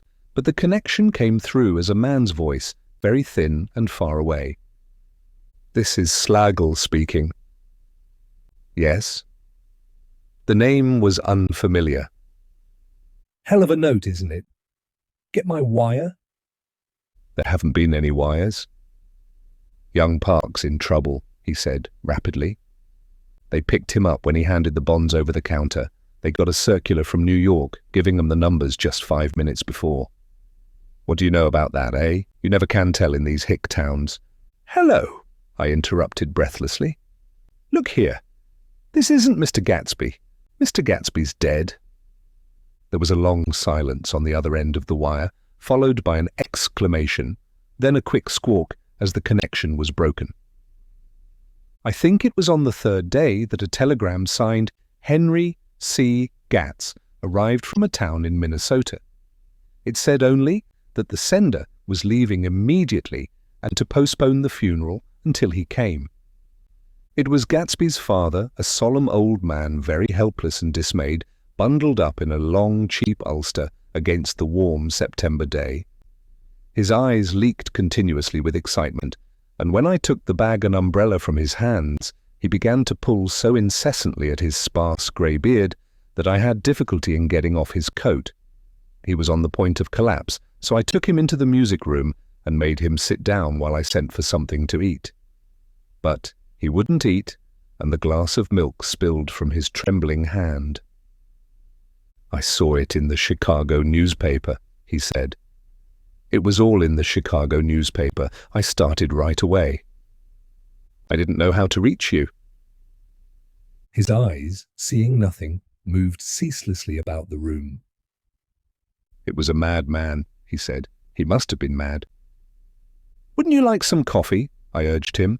I don't want anything. I'm all right now, Mr. Carraway.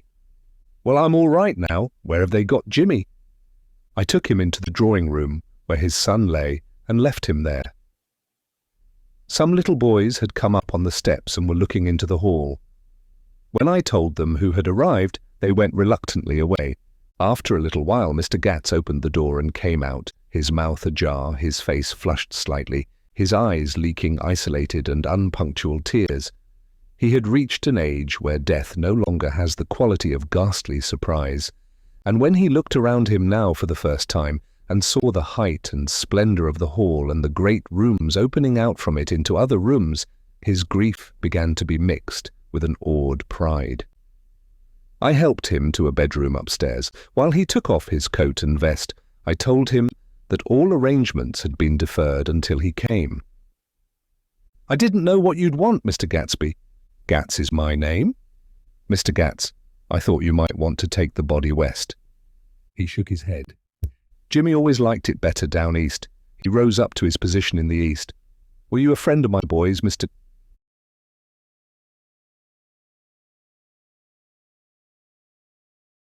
We were close friends. He had a big future before him, you know. He was only a young man, but he had a lot of brain power here.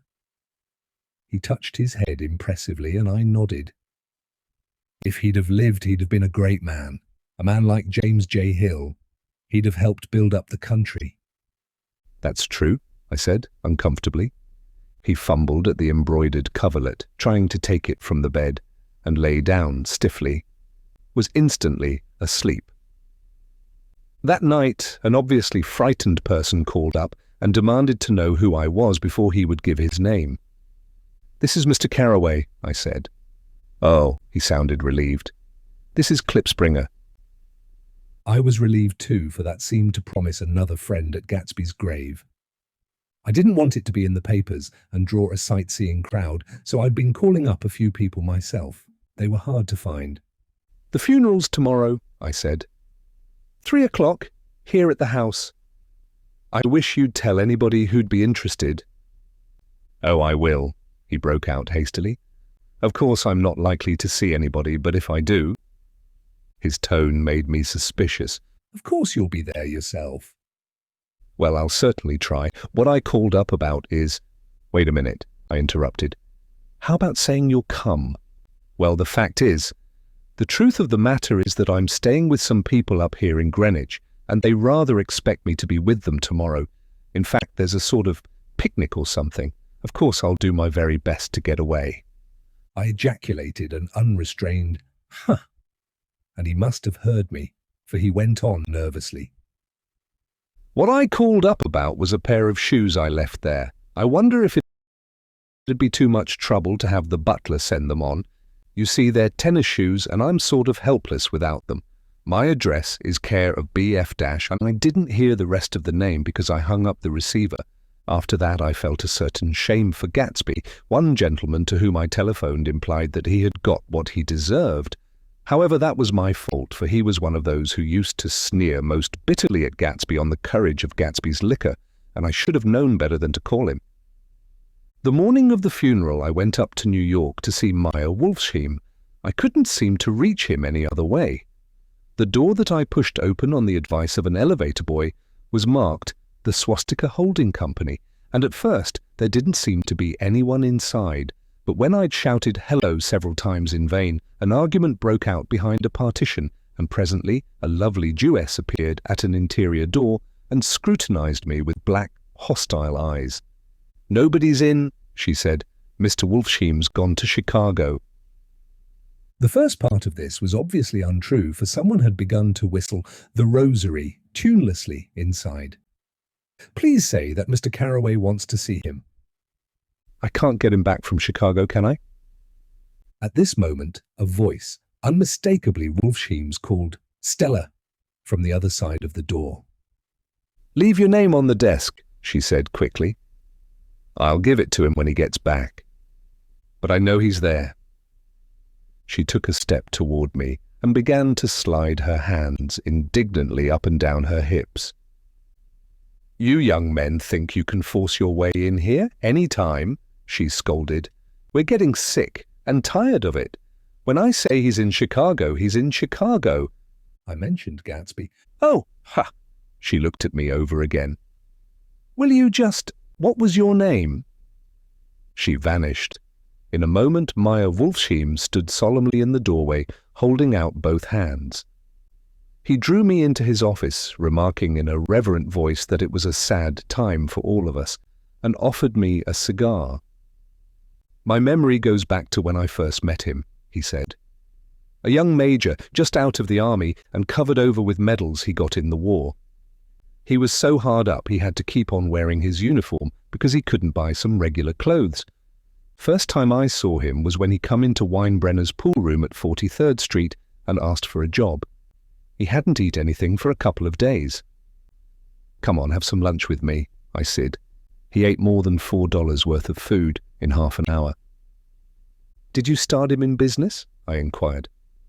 Start him. I made him. Oh.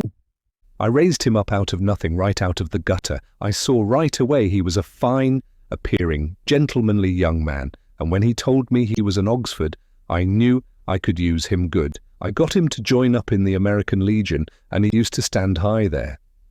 Right off, he did some work for a client of mine up to Albany. We were so thick like that in everything." He held up 2 bulbous fingers, always together. I wondered if this partnership had included the World Series transaction in 1919. "Now he's dead," I said, after a moment. "You were his closest friend, so I know you'll want to come to his funeral this afternoon." "I'd like to come." "Well, come then."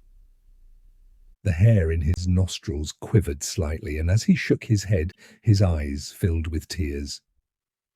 "I can't do it. I can't get mixed up in it," he said. "There's nothing to get mixed up in. It's all over now." "When a man gets killed, I never like to get mixed up in it in any way. I keep out. When I was a young man, it was different. If a friend of mine died, no matter how, I stuck with them to the end.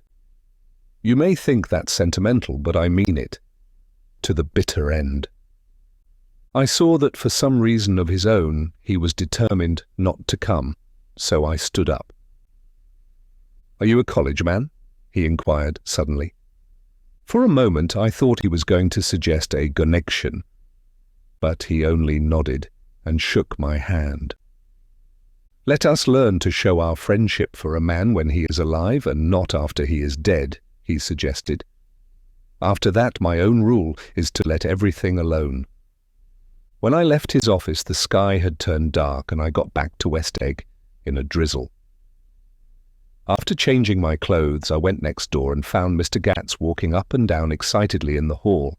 His pride in his son and in his son's possessions was continually increasing, and now he had something to show me.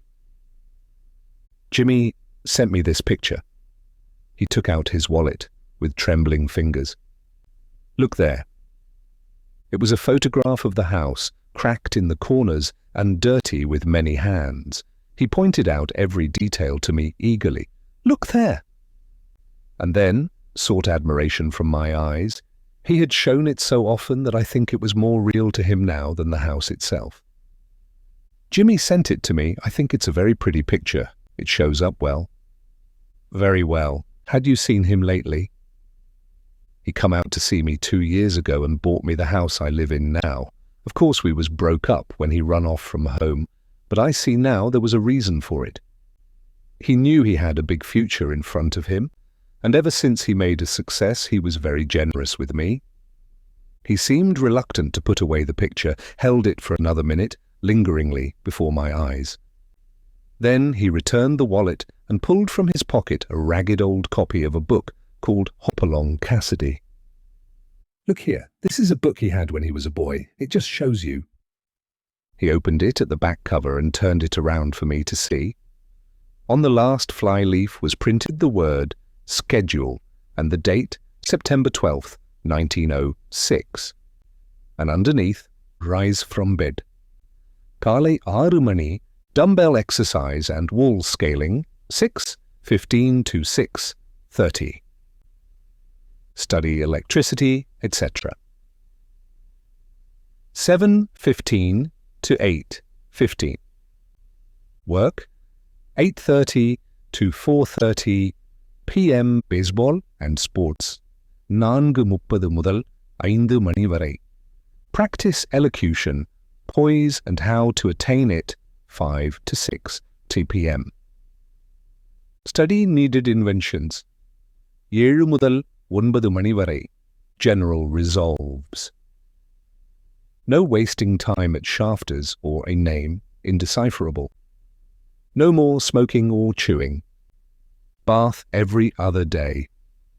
Read one improving book or magazine per week. Save $5 per week. Be better to parents.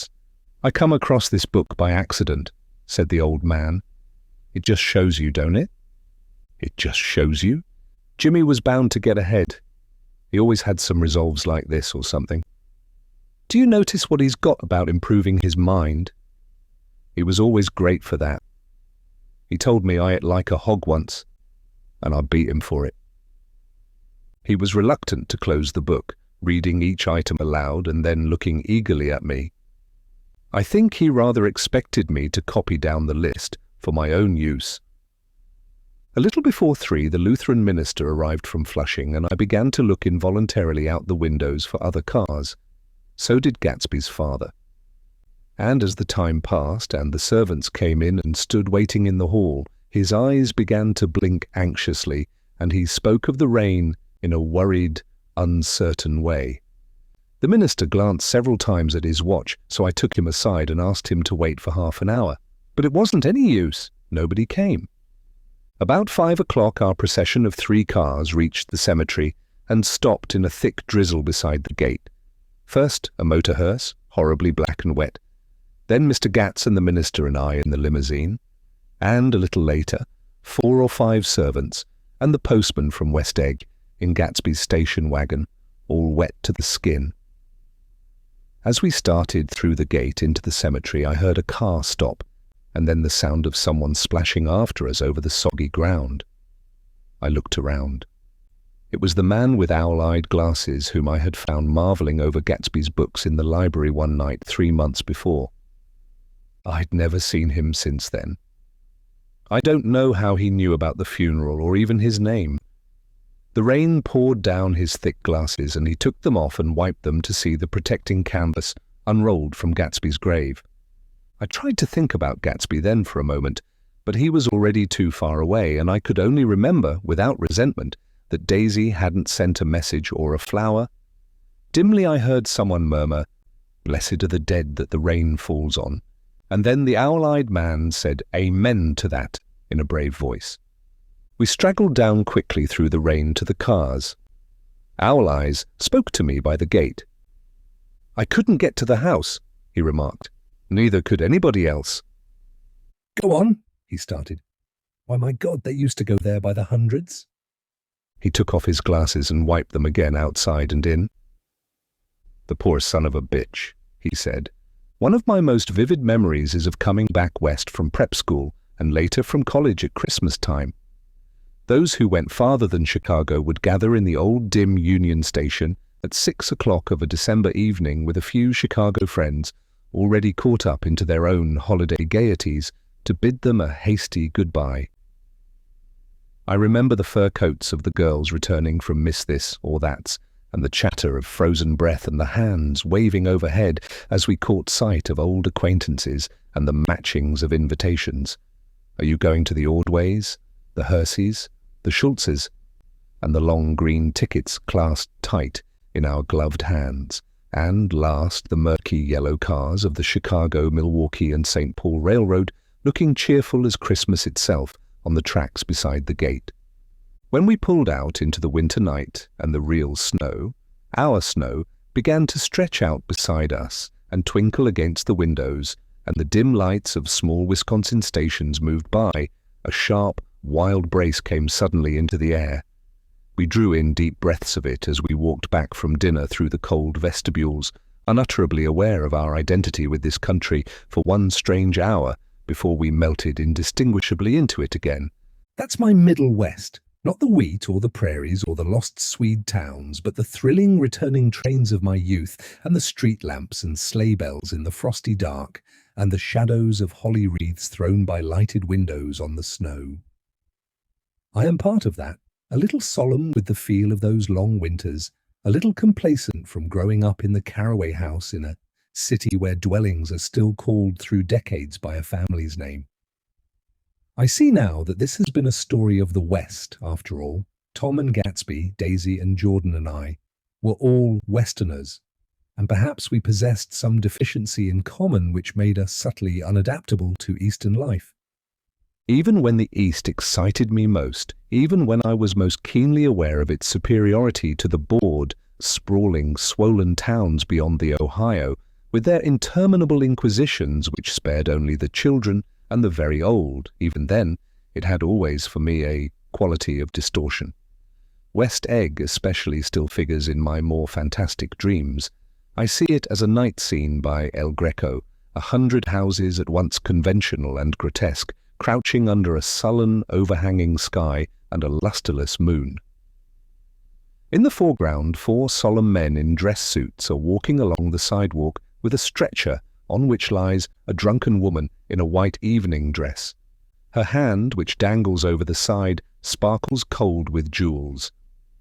Gravely, the men turn in at a house, the wrong house. But no one knows the woman's name, and no one cares. After Gatsby's death, the East was haunted for me like that, distorted beyond my eyes' power of correction. So when the blue smoke of brittle leaves was in the air, and the wind blew the wet laundry stiff on the line, I decided to come back home. There was one thing to be done before I left, an awkward, unpleasant thing that perhaps had better have been let alone. But I wanted to leave things in order, and not just trust that obliging and indifferent sea to sweep my refuse away. I saw Jordan Baker and talked over and around what had happened to us together and what had happened afterward to me, and she lay perfectly still listening in a big chair. She was dressed to play golf, and I remember thinking she looked like a good illustration, her chin raised a little, jauntily, her hair the colour of an autumn leaf, her face the same brown tint as the fingerless glove on her knee. When I had finished, she told me without comment that she was engaged to another man. I doubted that though there were several, she could have married at a nod of her head, but I pretended to be surprised. For just a minute I wondered if I wasn't making a mistake. Then I thought it all over again quickly and got up to say goodbye. "Nevertheless, you did throw me over," said Jordan suddenly. "You threw me over on the telephone. I don't give a damn about you now, but it was a new experience for me, and I felt a little dizzy for a while." We shook hands. "Oh, and do you remember," she added, "a conversation we had once about driving a car?" "Why, not exactly." "You said a bad driver was only safe until she met another bad driver?" "Well, I met another bad driver, didn't I? I mean, it was careless of me to make such a wrong guess. I thought you were rather an honest, straightforward person. I thought it was your secret pride." "I'm 30, I said. "I'm 5 years too old to lie to myself and call it honor." She didn't answer. Angry and half in love with her and tremendously sorry, I turned away. One afternoon, late in October, I saw Tom Buchanan. He was walking ahead of me along Fifth Avenue in his alert, aggressive way, his hands out a little from his body as if to fight off interference, his head moving sharply here and there, adapting itself to his restless eyes. Just as I slowed up to avoid overtaking him, he stopped and began frowning into the windows of a jewelry store. Suddenly he saw me and walked back holding out his hand. "What's the matter, Nick? Do you object to shaking hands with me?" "Yes, you know what I think of you." "You're crazy, Nick," he said quickly. "Crazy as hell. I don't know what's the matter with you." "Tom," I inquired, "what did you say to Wilson that afternoon?" He stared at me without a word, and I knew I had guessed right about those missing hours. I started to turn away, but he took a step after me and grabbed my arm. "I told him the truth," he said. He came to the door while we were getting ready to leave, and when I sent down word that we weren't in, he tried to force his way upstairs. He was crazy enough to kill me if I hadn't told him who owned the car. His hand was on a revolver in his pocket every minute he was in the house. He broke off defiantly. What if I did tell him? That fellow had it coming to him. He threw dust into your eyes just like he did in Daisy's, but he was a tough one. He ran over Myrtle like you'd run over a dog and never even stopped his car. There was nothing I could say except the one unutterable fact that it wasn't true. And if you think I didn't have my share of suffering, look here. When I went to give up that flat and saw that damn box of dog biscuits sitting there on the sideboard, I sat down and cried like a baby. By God, it was awful.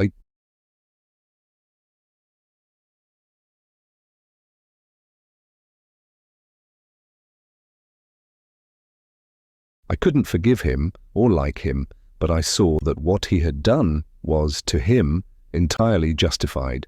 It was all very careless and confused. They were careless people, Tom and Daisy. They smashed up things and creatures and then retreated back into their money or their vast carelessness or whatever it was that kept them together and let other people clean up the mess they had made. I shook hands with him. It seemed silly not to, for I felt suddenly as though I were talking to a child. Then he went into the jewelry store to buy a pearl necklace, or perhaps only a pair of cuff buttons, rid of my provincial squeamishness forever. Gatsby's house was still empty when I left. The grass on his lawn had grown as long as mine. One of the taxi drivers in the village never took a fare past the entrance gate without stopping for a minute and pointing inside. Perhaps it was he who drove Daisy and Gatsby over to East Egg the night of the accident, and perhaps he had made a story about it all his own. I didn't want to hear it, and I avoided him when I got off the train. I spent my Saturday nights in New York because those gleaming, dazzling parties of his were with me so vividly that I could still hear the music and the laughter, faint and incessant, from his garden and the cars going up and down his drive.